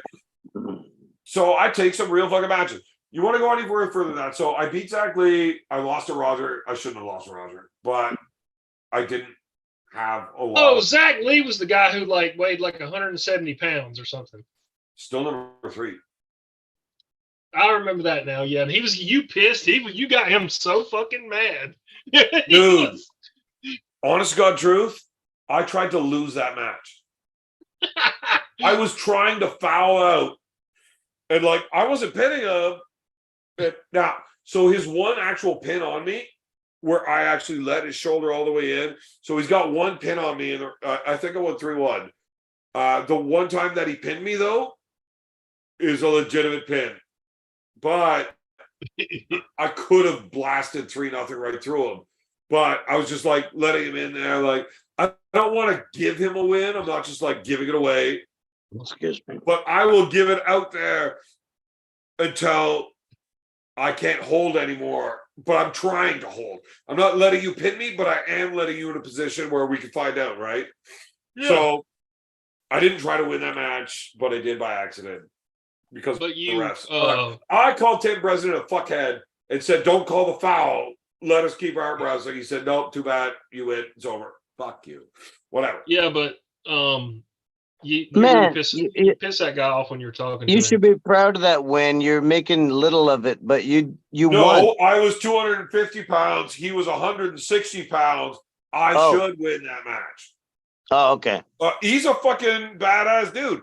He just beat Kevin Palco, who's a fucking bad dude, and he crushed him. Like, there's no looking down on Zach Lee. You have to, because he's just a tiny little person.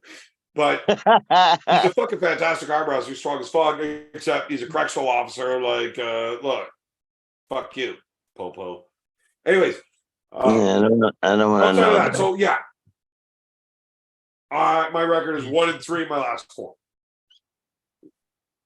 Go a little further back. I don't even have a record. What other matches have I had?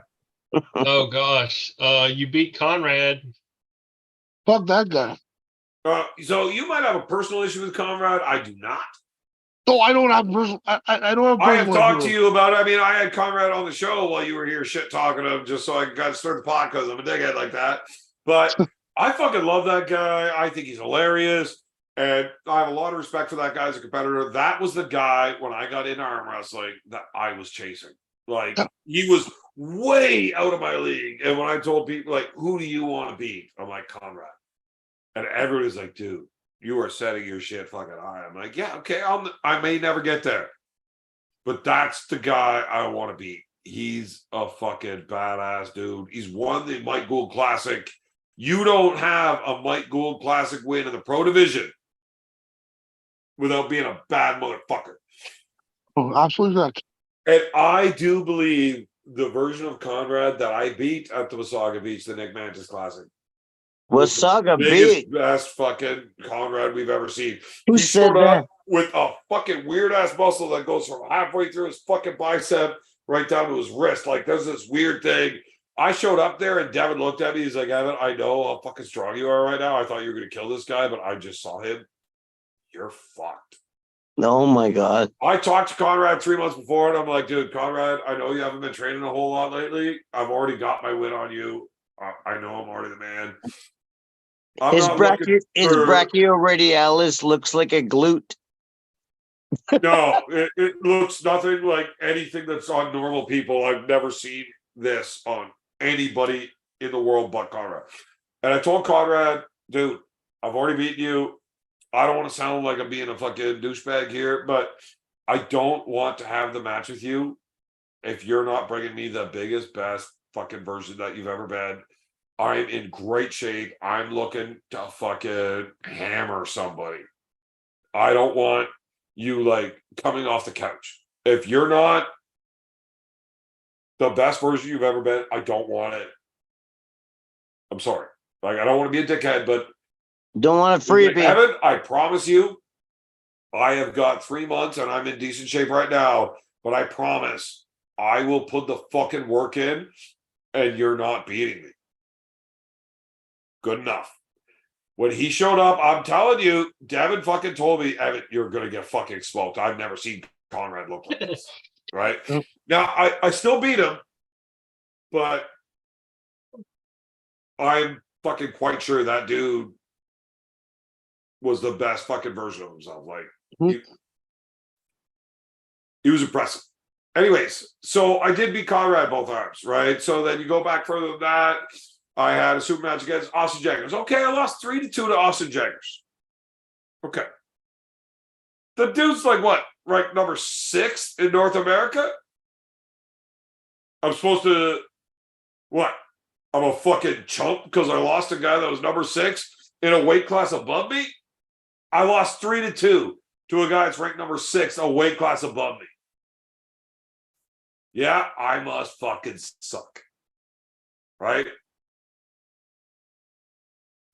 I pulled right-handed against Jamie Staken that day. Jamie Staken just pulled, why can't I think of that dude's name? Arm Gods Canada, the guy with that little douche knot.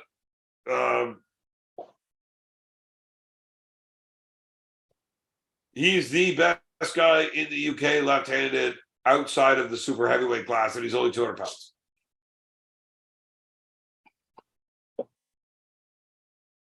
Adrian Popescu? Is that it? Could You somebody made that figure look out- easy, though. What? You made Staken look pretty easy. Yeah. I fucking crushed that dude. Yeah. But he just fucking went toe-to-toe with, like, the baddest motherfucker in the UK outside of the super heavyweight division, right? Oh, I Like, mean, yeah, no. Staken is for real. There's no doubt about that. yeah. So people watch these things and it's like they don't understand just how good some of the competition is. Okay, so then you go out to the match before that. I was out in Red Deer. I beat Mark Harrison, who was a bad motherfucker. And I beat him easy, but I lost to Emil. Okay. Yeah. You lost two, sorry? Just fucking take a look at Emil's fucking arm wrestling history. I should have done it before the match. Yeah. Right? Like, that dude was in a hook war with fucking Sandras. Yeah. Yeah. And Sandra smashed Sanders you. is not a fucking joke. Take No, a you're look right. at that. right? If I would have fucking been in a close match with Sandra Sadis, nobody'd be like, "Oh, you suck." But he was in a close match with Sandras. I was in a close match with him. I'm not saying I would be in a close match with Sandras, but I'm saying the guy that I did fucking lose to is not a fucking joke. Are you saying that the match you had with Emil was close? Is that what you're saying? I'm saying with proper refereeing, I won. Life straw. And so does Emil. So you can suck both inches of my fucking dick. That was a question. Your opinion is irrelevant to me. I didn't have an opinion. I just asked a question. I was wanting to clarify what your position was, dickhole. I've been very clear on this. Look, I tried to go with my ace. I gave no attention to Emil, and I just focused on doing what I do. So I show up in that fucking event, and I just want to shoulder and move. Chance Shaw messaged me. That's how the match got set up. Chance Shaw messages me and says, "I think you and Emil would be a good match. I think you're close." Okay. I thought Chance Shaw was an honest person. My bad for assuming people are honest, right? I thought he saw stylistically it's going to be a close matchup. Okay. So I didn't bother looking up this dude. I didn't care. It's some Swedish guy, whatever. What are you going to find out? I didn't look. I didn't care. I came up. I showed up ready to go, in shape, ready to fucking go. And I went with my ace. And in the fucking setup, you could hear me. Like, I'm asking him, like, are you strong? Show me. Are you fucking strong? You don't feel very fucking strong. Go, wham! And I mean, I hit first, shoulder in, and I was fucking buried in the exact position I want to be in. That's my very best fucking spot. And I got right to it. And then he threw me fucking sideways. Yeah, he about threw you off the table. Holy fuck. Okay, so that first round was not close. I cannot deal with that dude inside at all. Fuck me. I'm in trouble. I'm not very good at top rolling right-handed against top rollers. I am decent at top rolling against guys that only hook. Now, if this dude's got a top roll, and while I'm top rolling, he said he's going to top roll too, I'm probably fucked, right? But if he only wants to hook and I only want to top roll, it's different. So when straps, second round, I go top roll, I felt a spot. And you can hear Matt Mass fucking, jaw jacking at me, being a fucking dickhead, which I deserve because I'm a dickhead. But when he starts giving me shit about it, I'm like, no. I'm feeling I got something. It's not a big spot, but there's something there I think I can fucking get. We go to round 3, and I do get it. He surges, it stops. Now, you can ask Emil himself, and he will say that was probably 2 to 3 centimeters above the pin line. That's an inch, right? That's a pretty significant height difference. Yeah. That's not an inch, right? You're a fucking difference. That's 4 inches. What are you talking about? That's You're what dumb. you tell all your exes. And I got a 12-foot dick. Anyways, Emil said it's 2 to 3 centimeters away high. Like my arm touched the pad here, right? That's not a pin. It's got to be from the wrist up. Even Emil said it.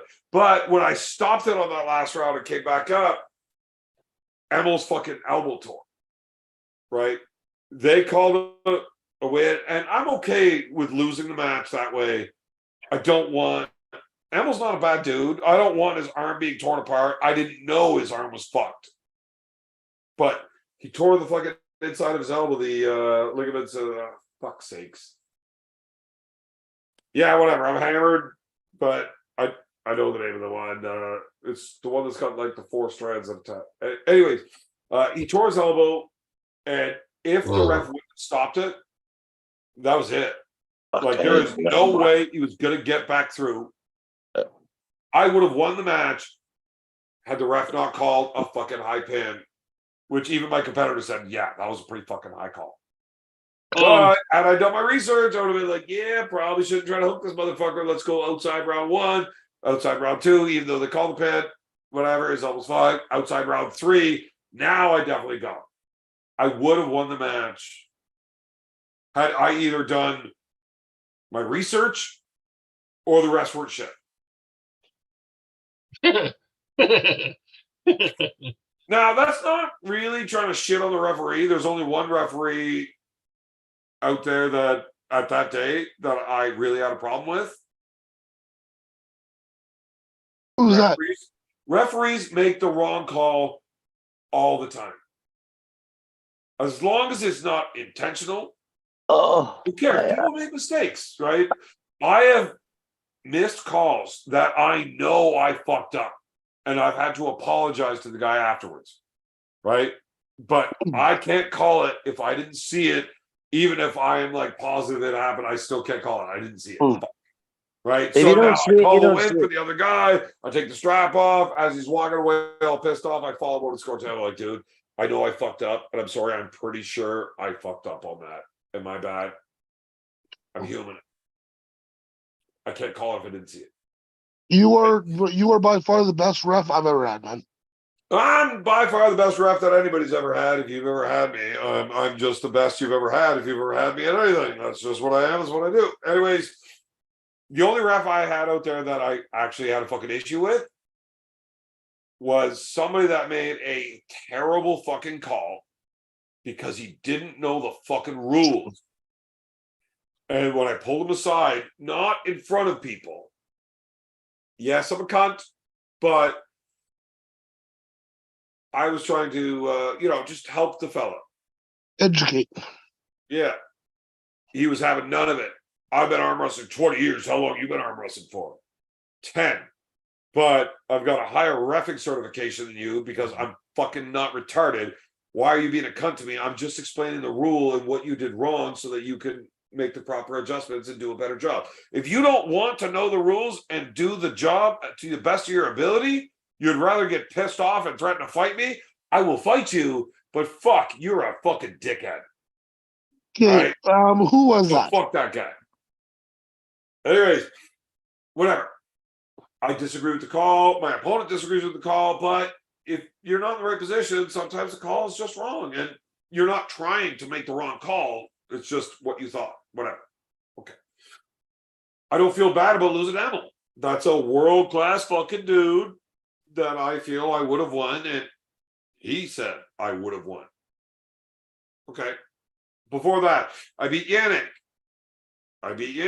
Back-to-back super matches. I mean, that guy's got wins on like Sean Latimer and fucking. Okay. Dude, yeah. If you want to go back any further than that, I've got like a fucking 20 straight super match win streak. You want to go back further than that? I went a year and a half winning every tournament I went to. That's why I stopped wanting to go to tournaments. I don't want to just win trophies. I don't have any room to put them. I stopped going to tournaments that like Mike Gould wasn't at. Rick Heidebrecht wasn't at. I didn't want to win a tournament. I wanted to beat the guys that I haven't beat. I chased Mike Gould around for a year and a half. Right? That is a 3-time world champion. One of the best that's ever done it. And that's the guy that I can't beat. Like, there's a significant gap between everybody else before you get to Mike Gould. And I've beaten everybody else under that. I spent a year and a half just chasing Mike around. That's the only one I care about. I don't give 2 fucks about winning another tournament. I want that next step, right? And I racked up a really bad record against him trying. You know, I fucking placed second. Didn't you beat him? I have beaten him a couple of times, but I don't really consider any of my wins legitimate. My first win against him, I had a broken arm. From him, right? Yeah, so there was a hairline fracture of my humerus. And the fracture was caused by him at Nationals like a month before. So when I beat him, holy fuck, it hurt, but it was broken because he broke it.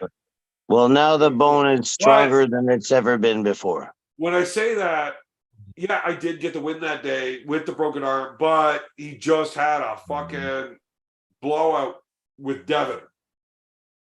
Would I have beaten him before he pulled Devon? No.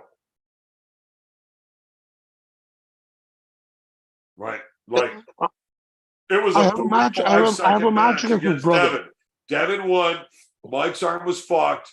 Mike lost literally every match that day after the Devon loss. Like, he lost the next two in a row. I just happened to be one of them. So I wasn't really happy about it. I don't count it as a real win against him. Did I beat him? Yes. I told the story because, he broke my arm the event before, so it kind of makes me look cool. But you can't really count that as a fucking credential, right? I admire your sense of humility. The other two wins I have on him were not necessarily that, but I'm well aware that he was not trained up, ready to go. When we got to the table, he looked at me, he's like, dude, Evan, can we just like really warm up my wrist? Like, it's all fucked up. Can we go straight to straps? Like, yeah. So we get the strap straight away, and we just keep moving our wrists, warming up. The refs are like, straighten your wrist. We're going ref script. Like, shut the fuck up, ref. Fucking let him warm his wrist up, right? The guy hasn't fucking trained. He's been fucking driving truck across the country for the last 6 months. He hasn't trained. I don't give a fuck about this event. He's fucking showing up untrained.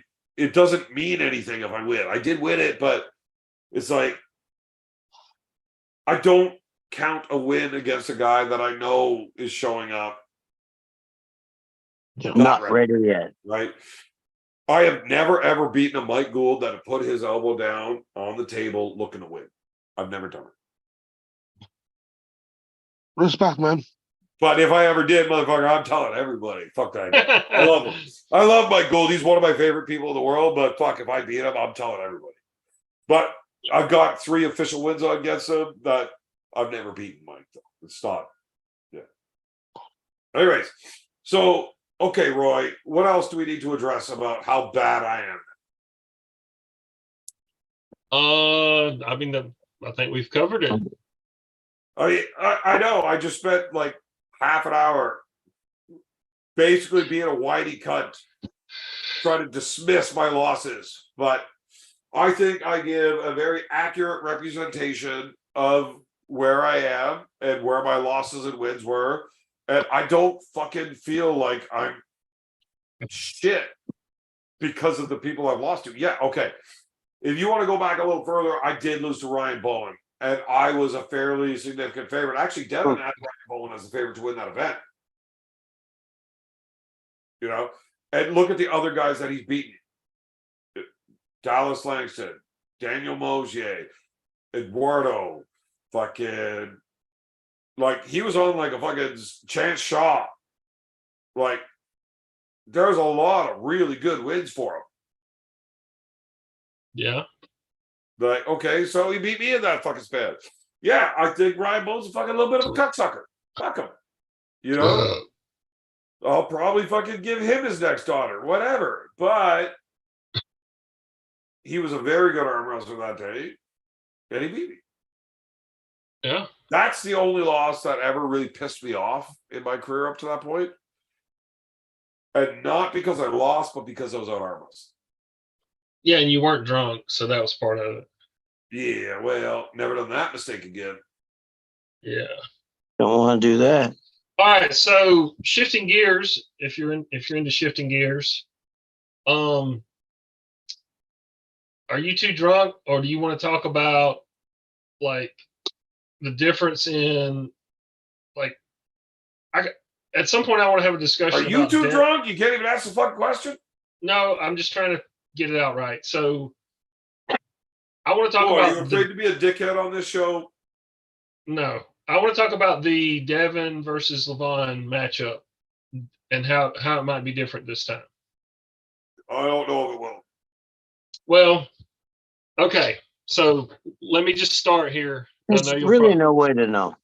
So look at Devon's recent matches. Go all the way back to the John blah blah. Roy. Yes, we get it. He's stronger than he's ever been. We don't know that. The last match he just had against Georgie is, I don't know. Well, he was You Georgie. saw that as Georgie like was not able. Look, I Georgie will was not- shoot out all of the shit thoughts and like do all of the analytics I can with you in like 1 minute, but I gotta pee. when you Okay. gotta go, you gotta go. But you You guys keep notice going. how So when all right. they drink the watery beer, they gotta pee all the time. But when you drink the Sparkle Puff, when was the last time I went for a pee? Right Hank? with me, Hank? right? Not Hank? at all. Ever? Yeah. I thought you Sparkle were wearing, Puff. you're not wearing a I'm nine. diaper. This is I'm the 9 no Sparkle pee, Puffs in. the no pee beer of the century. All right, so look at the match. Look at the match Devin had with Georgie. Off There the you go. go, James. Fuck yeah, brother. Right on, man. He's drinking Sparkle Puff too. I'm not. Oh. I'm 9 deep, Yeah. brother. My brother from another mother. Fuck yeah. Sorry, So right, off- Glenn. So off the start, Georgie was not able to blast Devin over to the B side. Devin basically was able to just, I mean, it was like just a stalemate in the middle, right? Stonewall him, yeah. So What? and- What? and What? Devin against Georgie? yes, No, So- no. Georgie, he passed the line a few times, but but Devin not until Devin not on the go. grimaced a go. bit and held it for a second and just took him back like nothing. Devin yeah. held him. Devin had his pronation, and Devin then started letting out rope and seeing how far he could let Georgie go and still not get beat. I was worried about him playing with his food too much, but he did what he needed to do. But my point is, And milked Georgie from the first round, man. He milked him a from the guy the size of Georgie, who's a big, strong motherfucker. Yeah. Damn right. right. Yeah. 370 something pound guy. He outweighed Devin by over 100 pounds, I believe. He was not able to just fucking accelerate off the go and blast Devin over to where Devin had to like roll out into a He Kingsman. couldn't do it. No, he couldn't do it. So that's the difference to me. If you look at Devin's Twitchy arm muscles and slow arm muscles. If you look at his recent matches, he's not getting blasted off this way off the go. Like Chafee couldn't blast him off. Nobody has. Nobody has in the last several matches. Only Leavon, like, quote, blasted him off. Yes, Leavon. That's all Leavon was does. able to fucking just Leavon like goes from here to here. That's all he does. He goes from here to here. Well, no, he was but like don't get me wrong. Don't get me wrong. Leavon is a lot more than that.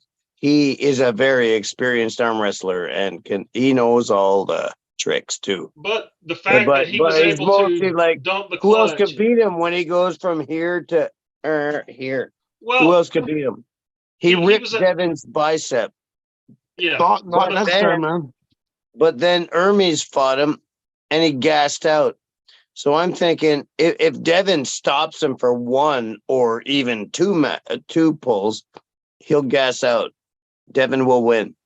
I just think Devin has a much better chance of not getting blasted 2 inches above the pad and having to roll out like this and try to Kings out. I agree, right? Devin now, I believe, can stop Leavon. Would anybody like to hear an actual pro arm wrestler's opinion? Yeah, let's hear it, smart guy. I mean, Roy probably has the most knowledge of arm wrestling. And he's the only one that's never done it. Out of you guys. So you should probably all listen to me. I don't know if Devin's strength has increased. So when Devin was getting ready for Leavon, he got into this like ridiculous strength, like fucking silly. But he lost. In my opinion, now, some people might think that this is me just being a fanboy, and I mean, I really don't think I'm a Devin fanboy. Yeah, he's my buddy, but like, you know, my brothers all want me to lose, and I kind of I don't actually want Devon to lose. Like, I don't want bad things for him. I love the guy. Like, he is my friend, but I don't necessarily want him to win either. Like, maybe you need to take it down a peg. Whatever. I don't know if Devon would have lost that match against Leavon the first time had he not torn his bicep. Yeah, I agree. Well, there's that whole thing about that too. Yeah. Every round since that tore. I mean, it was very clear when it tore. Like, you see him walking into the corner, like, what the fuck? And like, he literally gave no fight to Leavon after that point. None. No, he's injured.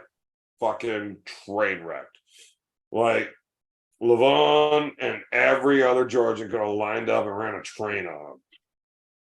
And he had no choice but to take it. Like, he gave no defense.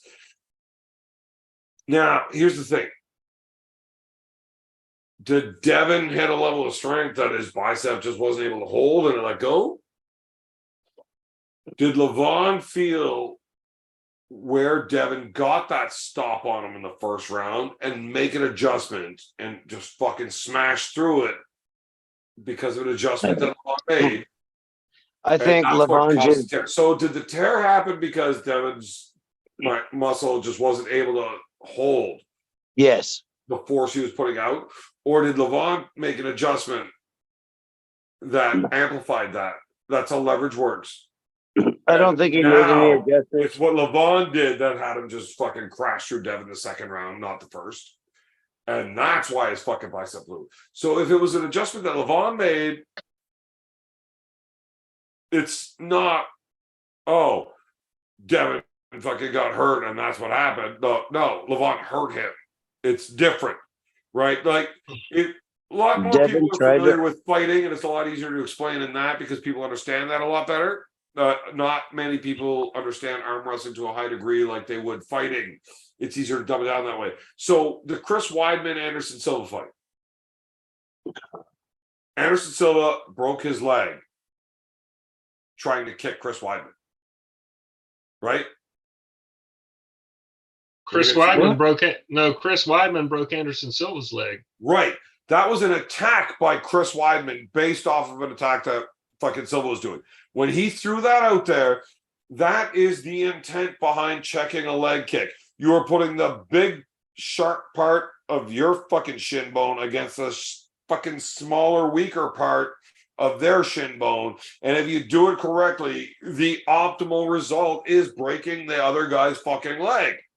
That wins you the fucking fight in one move. He did it properly. He broke Silva's leg. And everybody's like, oh, that's a fluke.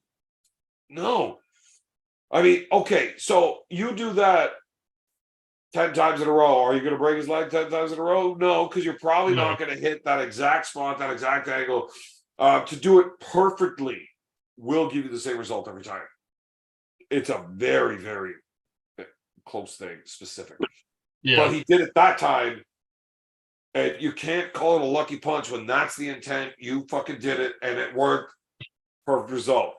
Even though he would say, like, I wasn't trying to break his leg. Well, yeah, you were. I mean, you just don't think you're going to be able to hit that at 100% accuracy, right? You think you're going to aim for, like, that 95% accuracy and make their leg fucking hurt where they try to step back and it hurts. So they're not going to throw the kick anymore. Like, you're using it as an offensive weapon, even though you don't think you're necessarily going to get that break.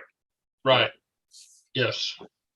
What Leavon did may have been exactly that. He made the adjustment. So, in that scenario, I don't know what happened. I like to think I saw what I saw in the first round. Devon got a hard stop. Our entire team was watching the video together. We were watching it live, and we all stood up like, oh my fucking God, that motherfucker's actually going to do it. Like, he got a full stop in round one. Nobody expected him to do that till at least round two. Hopefully by round three, he gets a hard stop. But if not, by round four, getting that full stop, and then he's not allowed to lose another round after that. Like, nobody expected it to be in round one. Nobody. Not even Devon. when Devon got the hard stop around one, when he walked around the table, got in Levon's face, and told him, like, motherfucker, you know I'm going to win now. Yeah, he was serious. He wasn't kidding.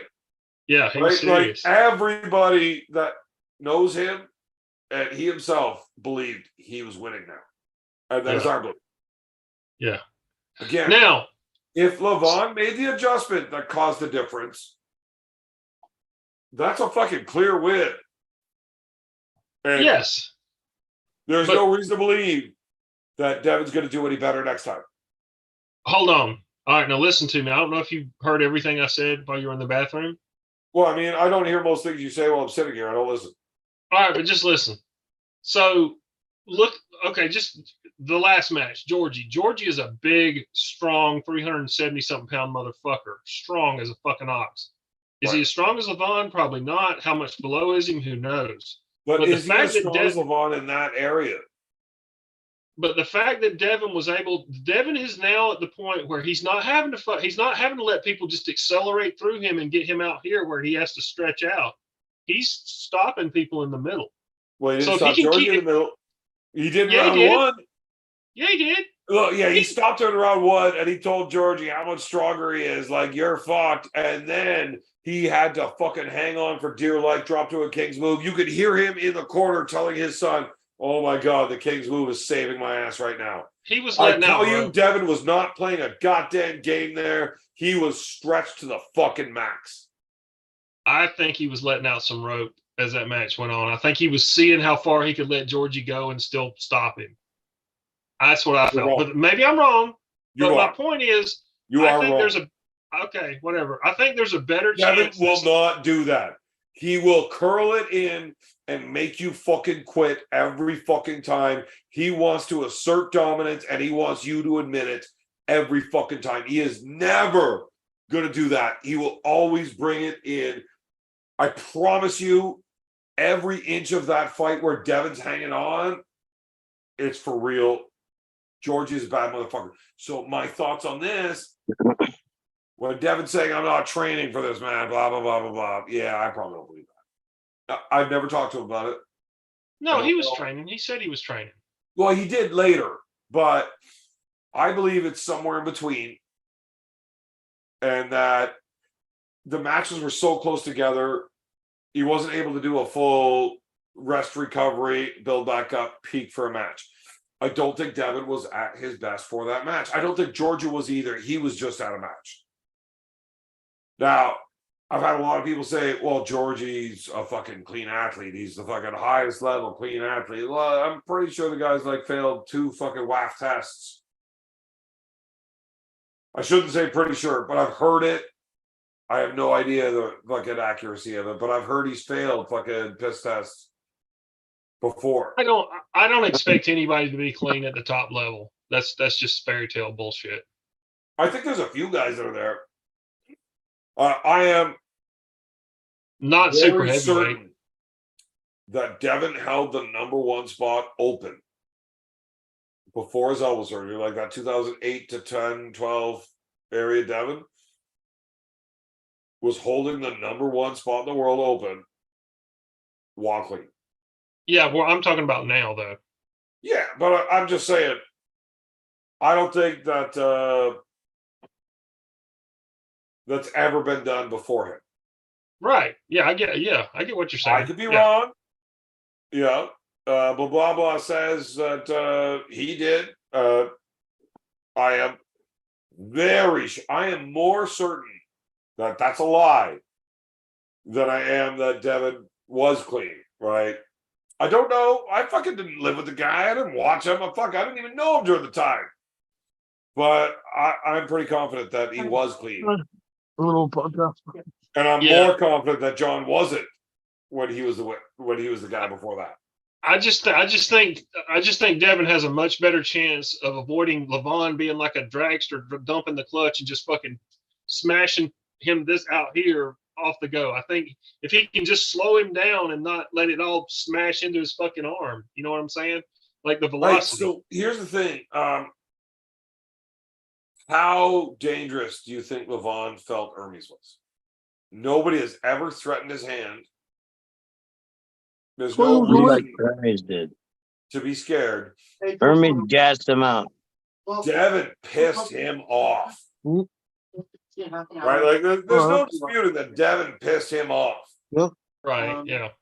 So did that build Levon's fucking focus up? I'm training like a motherfucker. Is that the biggest, baddest, best version of Levon we've ever seen against Devin? I don't fucking know. I know that it was enough to fucking tear Devin's fucking bicep and fucking smoke him. Probably the best version. Probably. So what's the difference between the Levon that pulled Devin and the Levon that pulled Hermes? Well, you could say emotional investment. Right, but physically, do you think there's that much of a difference? I think he probably.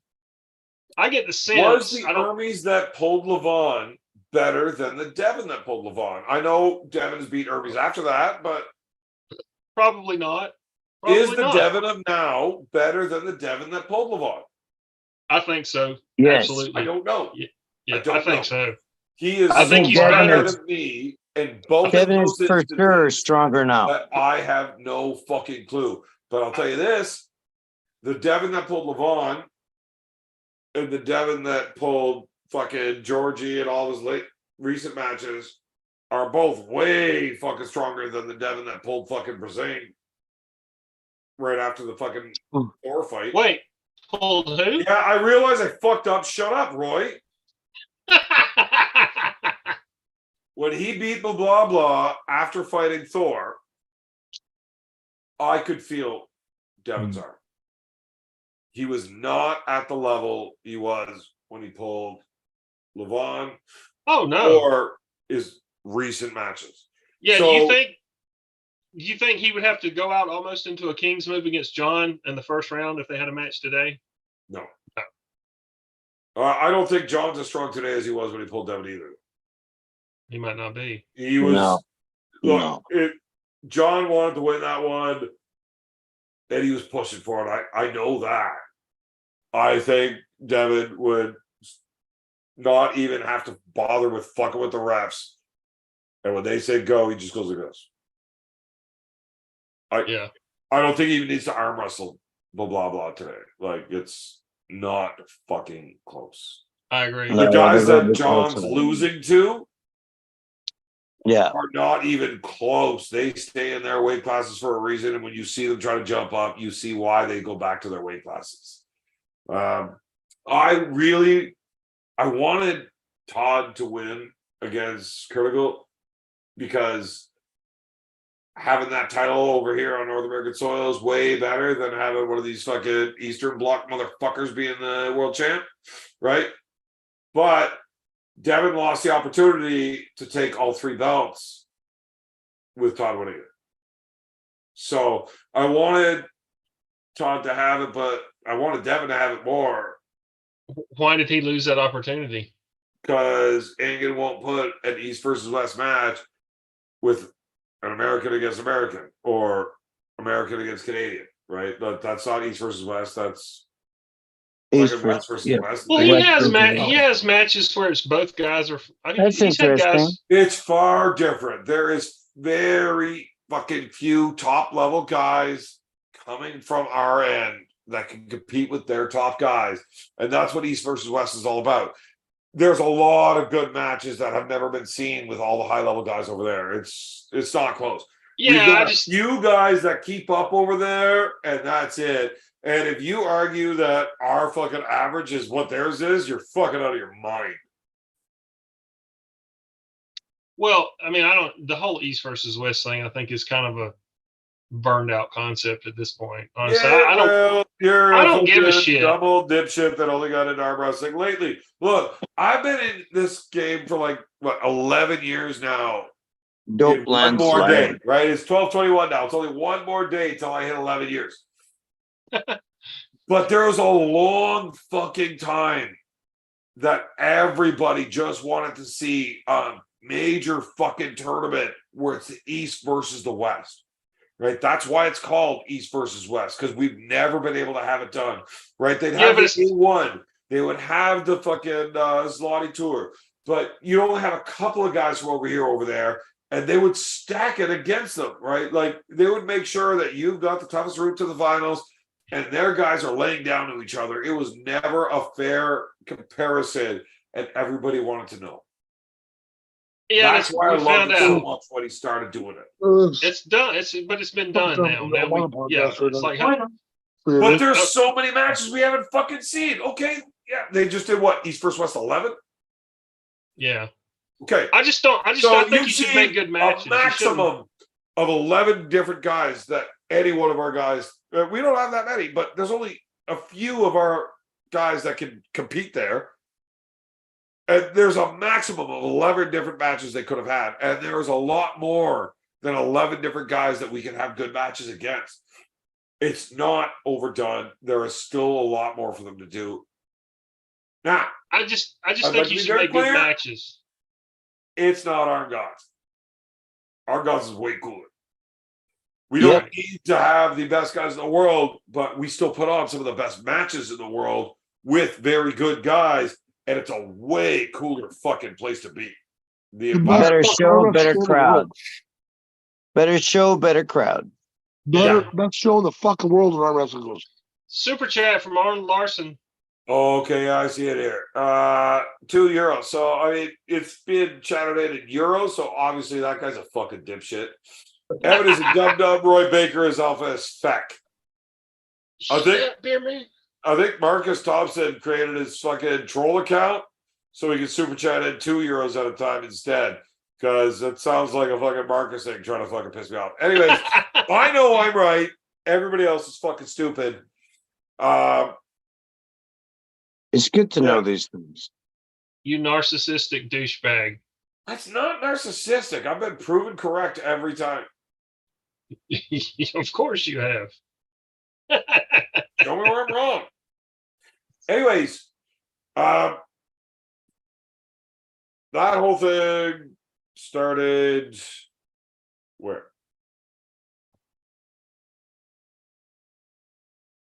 Bring it back to the original point.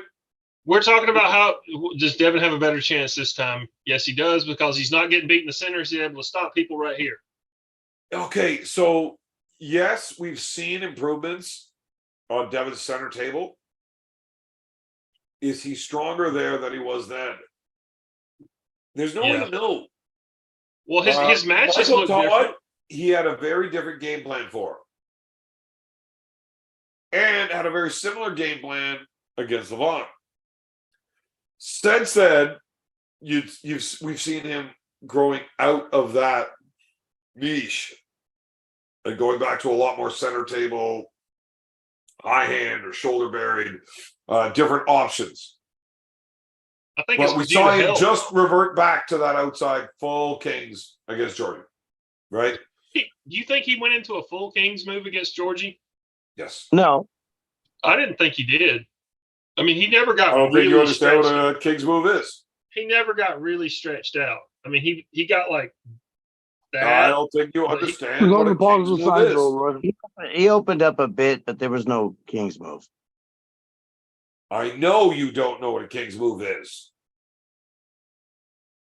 So yeah, pronation. What? Pronation with your arm stretched out. Okay, so and your wrist somewhat given up, maybe not completely flopped, but pronation. You call the King's move. It's very specific. The King is based on the chess board, right? And the King, if you lose the King, done. You're out. Right? Yeah. Yes. Okay. Game over. So they call it the King's move because you have thrown everything in a last-ditch effort. I'm trying to maintain pronation. I'm using this fucking bend in my arm that doesn't really straighten. I'm trying to drop as hard as I can. And just, if I can maintain pronation, I'm not really worried about that. Okay, so this is literally as far as my elbow goes down. It's not straight. Left one does go straight. Right one doesn't. But if I maintain pronation, I'm not worried about you hurting my elbow. If my hand gets turned, oh my God, that's going to fucking hurt. You're going to break my fucking elbow. When you go into a full King's move, it's your last ditch effort. You've got no other options. you have no options for getting out of there until they start giving things up and breaking down the chain and losing things. And then you can start coming back. If you get dominated from there, that's it. You've lost, right? If you go kings and it don't work, that's it. You're done, right? Yeah. Normally, what Devon would prefer to do, and this is where Devon is different from like Michael Todd or Crazy George, they're full kings full time. I'm hoping Michael Todd actually starts arm wrestling like he used to when he was fucking dynamic and fucking awesome to watch. Still a douchebag you don't want to listen, but fantastic to watch arm wrestle. Here's where Devon did it different from them. What he liked to do, I called a Queen's move. One, because it's kind of feminine sounding, and I could use that as a dig at Devon, right? But when I the Queen explained is it more to powerful. him, when I explained it to him, though, he's like, "Fuck, I like that," because he's not giving up everything. He's trying to maintain as much as he can because he wasn't fully fucked where he had one option, right? So he's like giving open extension, but he's maintaining pronation. He's maintaining his fucking flexion. He's controlling a lot more Angles. thing, right? So it's not like all out. That's all I can do. What he did against Dave Javey, King's move. You know, what he's doing against Georgie was King's move. He never What he got did against really Irby, stretched. It doesn't matter about how straight his elbow was. That's not even relevant. What matters is what other options he was able to maintain and what he was able to keep on to and how he could transition and fight, except for just that one last spot. Right? That's the base of the King's move. It's like, that's that one last ditch effort. That's it. The Queen's move is where you've got a few things you're fucking still working with. Right? So it sounds derogatory, but it's not. It's a fucking step above. You haven't got to your last fucking step. Right? And he will go there, but there's been matches where he didn't have to. Like he did it with Prudnick in the first round. He was not on a last ditch effort. He had a few places he was still fighting. It wasn't all or nothing. He did it with Irby's at first. And then he was able to fucking get right back in there and dominate everything. With Georgie, dude, I'm telling you, the first round, he did not have to King's move. After that, that was a fucking King's move. That was everything he had to not get beat. That's the difference. Well, you can do that stupid face and tilt your head to the side, but just understand I'm right, you're wrong. Just like we are when we do trivia, except instead of general knowledge trivia, which you should be ahead of me, right? Like you're a smart guy, you're a lawyer, No, you're a older genius. than me, so you've got more time to learn these things, right? Every advantage points to you. I still won there. This is arm wrestling specific, and I've been doing nothing but this for a lot longer than you. And I've actually bet on the table, felt the difference, and worked with Devon on them. I promise you I'm right on this. Yeah, but you're gay. Only because I like dick. Wait. No. It's I got a huge dick and I can't be gay because no dude ever take that. Anyways, Devon King's move against Georgie in those last rounds. That was absolutely everything. I promise. Again, Devon did not have time between the Dennis match and the Georgie match to come down, rest, repair, come back up, and hit a peak. Not possible. Georgie didn't either. Yeah, that was a short turnaround. You're right. Right, for both of them. Yes, for both So- of them. Yes. I don't know. Like, it's really hard to tell. What Devon did to Dennis, nobody's ever done. Hey, That's true too. Well, Pushkar fucking smoked Dennis several times, but beating Dennis in stop matches and the way he outmaneuvered Dennis has never been done. I think Georgie Devin would spanked Dennis. It was. I think I Georgie almost would felt crush sad. Dennis. I was I happy think for Devin, but Georgie would absolutely crush Dennis. So once again, you I don't- think? I don't know Dennis. Yeah. The most of my information about Dennis comes from Devon. who has arm wrestled with him. And, you know, I don't think Devon's perfect, but I do respect his opinion when it comes to arm wrestling. He's probably knows more about arm wrestling than me, especially about how to arm wrestle like Devon. Anyways, I don't want to fucking give him too much credit because I don't think he's that much better than me when it comes to knowing about arm wrestling. He's just stronger than me, whatever. Okay. I'm not gonna talk about that. So the way he talks about Dennis and his respect level for Dennis's abilities, and the way he breaks down opponents and works specifically against them, I don't think he would say that shit for no reason. So if Dennis was preparing for Georgie, he might be showing up very, very different than he did if he would be preparing for Dennis or for Devon. Okay, right? yeah. So I think the Georgie that just pulled Devon versus the Dennis that just pulled Devon, I would take Georgie. I don't necessarily know if Really? Okay. Dennis would beat Georgie if they were preparing for each other. What do you think about Georgie? Yeah, what do you think about Georgie and Hermes? That'd be a good match. Didn't we already get into this? Did we? Yeah, Didn't I they took do Georgie. that already? Yeah. Valley, the fucking dipshit. I told him to go watch tennis again because nobody cares about his opinion because he's stupid. Hermes isn't beating Georgie. Yeah, I think Georgie'd beat him. Yeah. I think Georgie's like, I think he can beat anybody except maybe Devon and Leavon, honestly. I think Georgie's really fucking good. Or Jerry. I still don't understand how that match happened. Georgie and Jerry. That was a weird match. Because Jerry's specific, straightforward maneuver is like, if you can't take a guy's hand that top rolls that hard, and his wrist is like fucking enormous, right? And you can't hook the guy.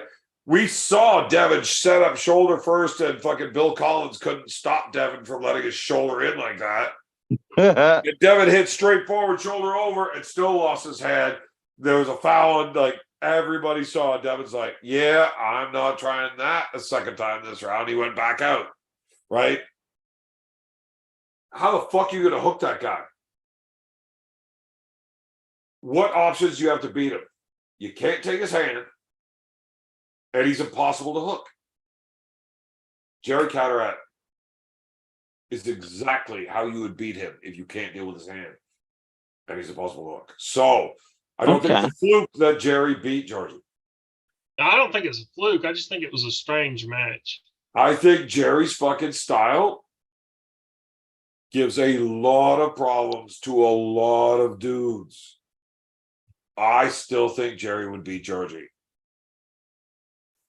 I'm not convinced that Jerry can beat Hermes.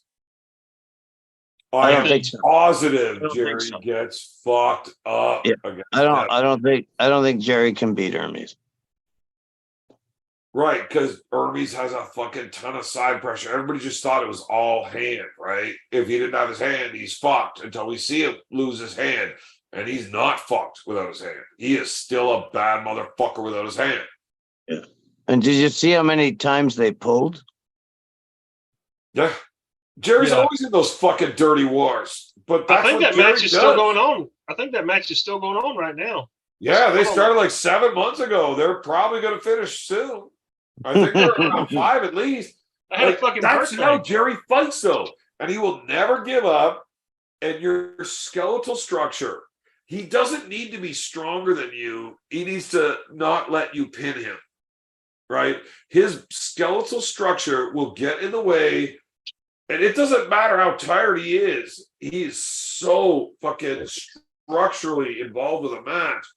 It doesn't matter if he's got no muscular strength left. He's strong as fuck, too. Bones are holding against a guy that has no muscular endurance left either. So all he's got to do is keep that shoulder there until you fucking are no longer willing to fight, and Jerry will not stop. Jerry is super fucking strong too. Whether people want. Oh yeah, if he wasn't, he would never be able to get into these positions and make these things happen and make them so dirty. and get to where he is so good, right? Like, Yeah. obviously, he's fucking world class at arm wrestling. If you're not one of those top fucking dudes, don't even try with Jerry because, man, he'll fucking hurt you. Like, you're lucky Well- he's a nice guy, and he generally just drags people open and just beats them because he's so fucking strong. But when you're that motherfucker that he's got to just come straight forward to, Jerry doesn't want a flop press. He wants to hook. But if you're strong to take his hand, he's like, fuck it. He just lets his hand go to take that extra 2 inches of drop, to have his shoulder more engaged. And let's fight here now, motherfucker. I'm ready to go. Like, he would rather hook. But if you Devin beat him in a fucking hook. uses it. What? Devin beat him in a hook in WAL. Right. Of course, he was so Well, far that's down the Devin, start, though. it was unbelievable. That's Devin, though. I think But he Devin would beat him in a hook in a WAF match. Yeah. Dude. So, again, I don't want to be a fucking Devin fanboy because, like, I probably speak out against Devin more than anybody but Muhammad Hassan, right? Like, Who? that guy masturbates to the thought of Devin losing way too much. But, I mean, like, I think I'm fucking usually pretty fair and accurate with all of my fucking opinions on this shit. I tell you what I think. The Devin that pulled Jerry did not really have full elbow integrity left. Like, No. we were arm wrestling, and now Devin was strong for Jerry. Like, he was planning on coming in. He was working on that. Like, I know I was in the camp, but when we would arm wrestle, man, I could feel his elbow still moved around. Like, it was, there was a socket and there was space, right? Like, I could feel the shit moving, and I didn't like it. That's not there anymore. And there's the other thing. The stem cells Help. didn't do that much. If it did, yes, Devin is definitely better now and has a better chance against Leavon than he did before the stem cells. But I don't know. I don't. It's really hard to figure out. I want to see it. But the Devin that beat Jerry probably wouldn't have in East versus West rules or WAF, where those refs weren't just letting you get away with whatever the fuck you wanted, right? Now, everybody complains, oh, Devin gets away with whatever he wants anyways. I mean, yeah, he does. I think it's incredible. I really appreciate it. That is what I was trying to get to. I want to get away with all that shit because fuck, arm wrestling is a lot easier if I could do that. He's a dickhead for doing it, but I'm okay with being a dickhead. The Devin now, it will beat Jerry in a strict rule set where they have to actually start with a shoulder square. Now, obviously, Jerry was starting with his shoulders turned into not as bad as Devin, but I think in a strict rule set, I think Devin is so strong right now, and his elbow integrity being fully back, I think he'd do it. Yeah. Relatively easily. Yeah, I do too. I think Devin is probably the toughest match Jerry could have stylistically in that top tier. Dave Chafee was a terrible matchup for Jerry. I think Dave has kind of dropped off a little bit, but that straight side strength, and Hermes seems to possess a lot of it. I don't think Jerry's going to beat Hermes without the pneumonia or anything. Like, yeah, I don't think Jerry was at his best. I think he got fucking crushed where he could have put up a better fight. I still think Jerry loses that match. I kind of agree with you. But I think he would have done better. I think Jerry beats Vitali easier than Hermes did. I think Jerry might put up a fucking legitimate fight against fucking Leavon. I would still love to see that match just to see how it goes. Right? Because Leavon's never faced Jerry or anybody like him. Well, Right. I mean, Hermes lost his hand, and now he's had to deal with straight side pressure. Leavon's never had to deal with somebody that he's taken the hand of and said, fuck it, and just turned his fucking skeleton against it. and trusting that it's not going to blow apart. Yeah. Right? I've And never Jerry seen would it do before. that. I Jerry would didn't do think that. Hermes would be able to do it. I thought for sure once his hand gets turned, that's it. He's either going down or his arm's exploding. I was very surprised and impressed. Well, but Hermes wound up where he did because of a failed top roll. He didn't try to go for a flop press like Jerry does and get behind it like off the go. Right? It's a little bit different. Like Jerry is going for that spot. Hermes went for a fucking top roll, failed, and then kind of got out here and was able to hang on to it. Right? Right. Now, think about this for a second. I know you don't actually arm wrestle, but if you take your grip, they say go, one guy drops his hand, goes forward, which Jerry doesn't. He tries to curl in, and if you take his hand, whatever, he drops it to gain more shoulder. Okay.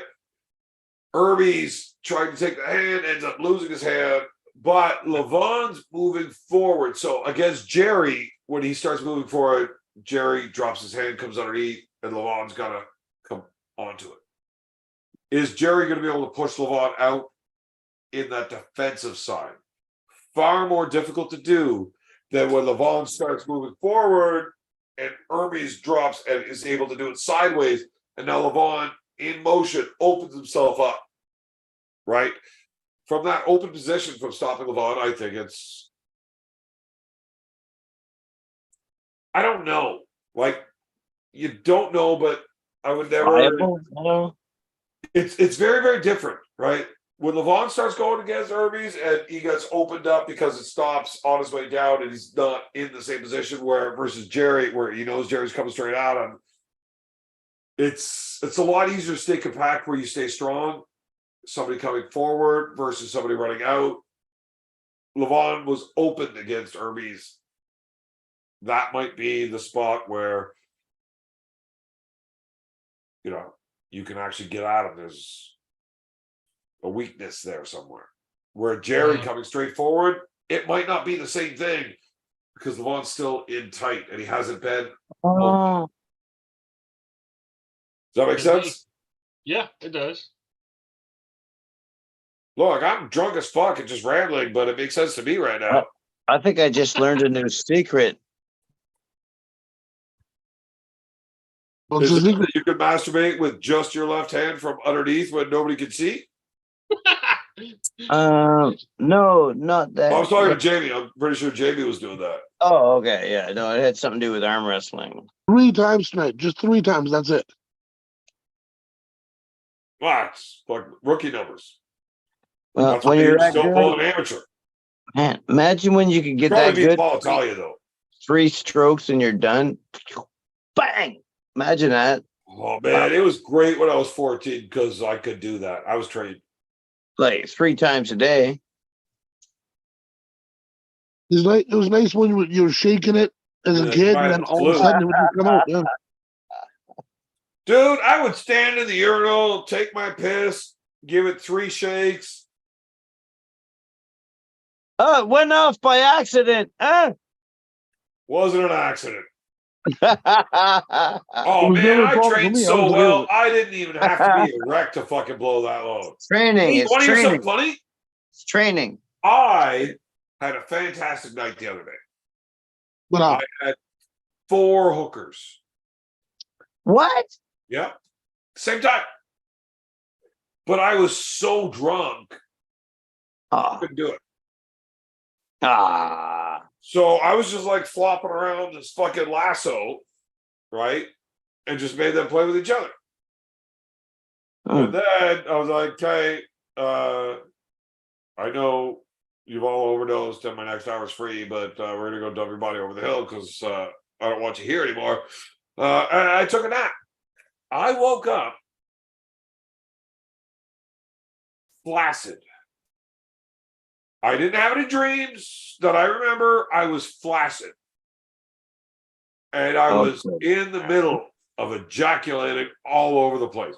I had never had a wet dream in my life until the other day. And it was just like Oh, man. flowing out. Oh, I'm jealous. I am jealous. I only had 1 in my whole life. Long time ago. It was the only one I've ever had. Wow. That's really fucking cool.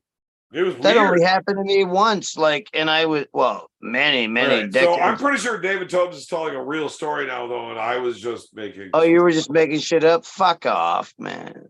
Well, most of it. I mean, the four hookers part was real. How do I even know anymore what you say? Yeah, if you it's should true never or trust not? me. Like, why do you? I guess from now on I won't, or Jamie, I will not Tell him be that able I'm to. going to beat Nanya up, though. Like, I'm real with that. Oh, You've been dude, nice. You've been nice tonight, no, relatively. that'll that's gonna be a fuckery, man. Like he doesn't know he's coming. Yeah, well, he picks on me. Nanya once said He picks on that me the because I'm reason a he little bit believes he's going to naive. win this I'm fight not because as he's a street fighter and he's got hands and he knows he can knock motherfuckers out. And all I got is jujitsu.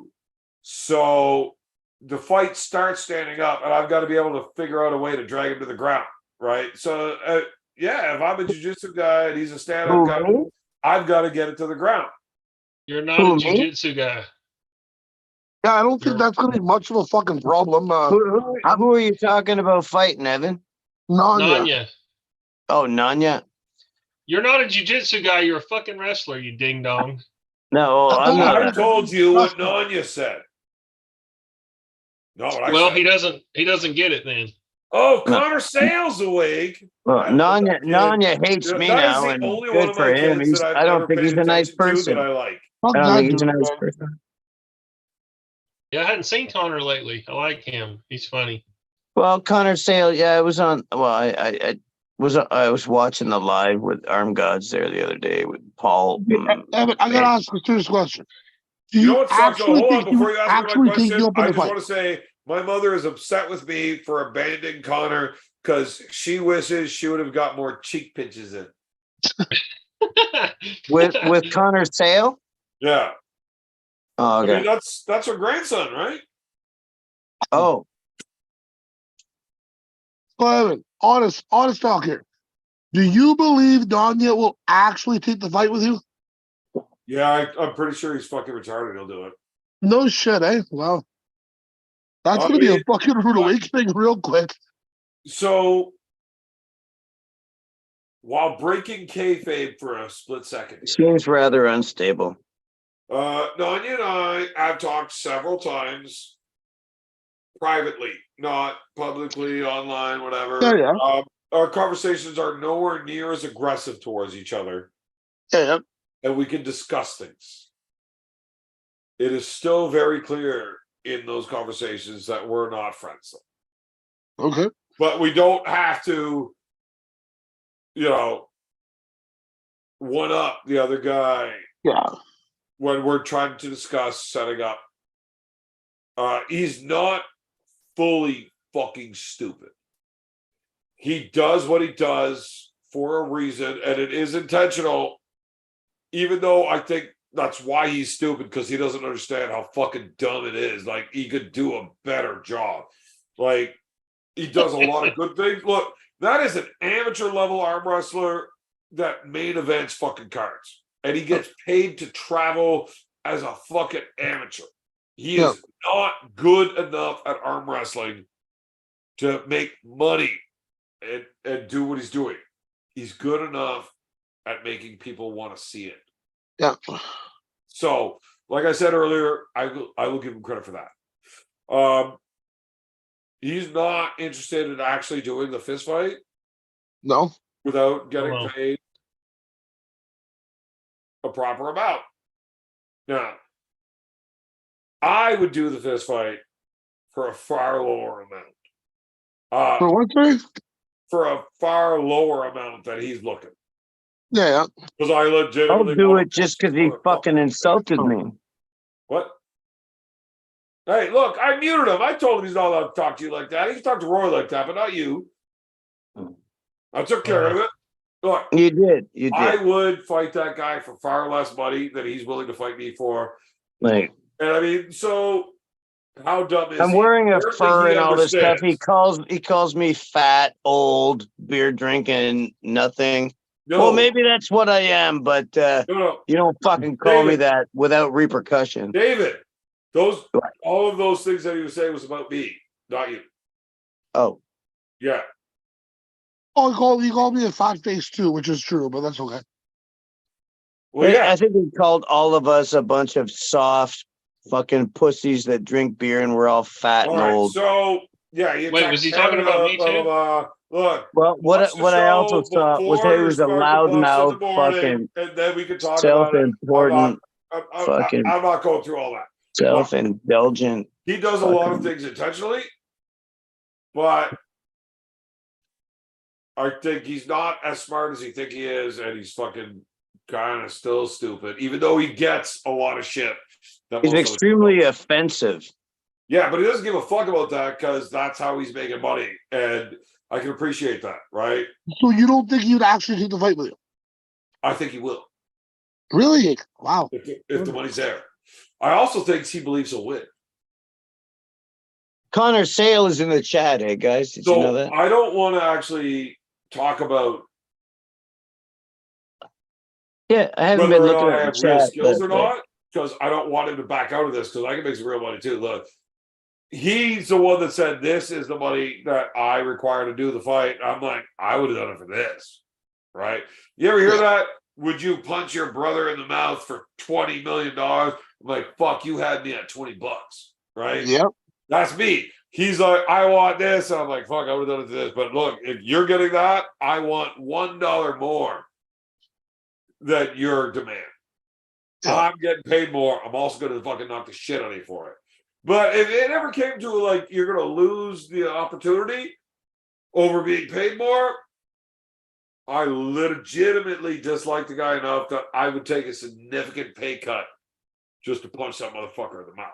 Now, Yeah. I don't want you to tell him anything that would convince him that he shouldn't do it. Okay. I want to do it. I want to punch this motherfucker right in the face.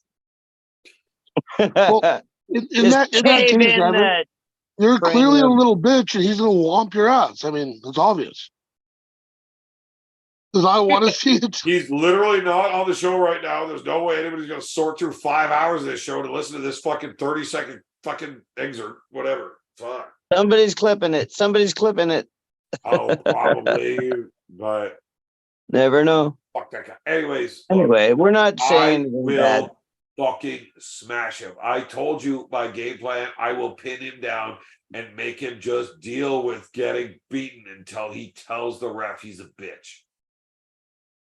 Evan, I will fight any man for $0. I have no problem fighting. I love it. But if I had to fucking bet my future on it, I don't want to fight you, man. You're a fucking tough motherfucker. I will not fight any man for $0. I will not just willingly engage in a fist fight. I am not fucking 20 years old anymore. It's not interesting. But I will fight any motherfucker in the world for free when it's pushed on me and I have to defend myself, my family, my honor, whatever. I just do it for fun, to be honest.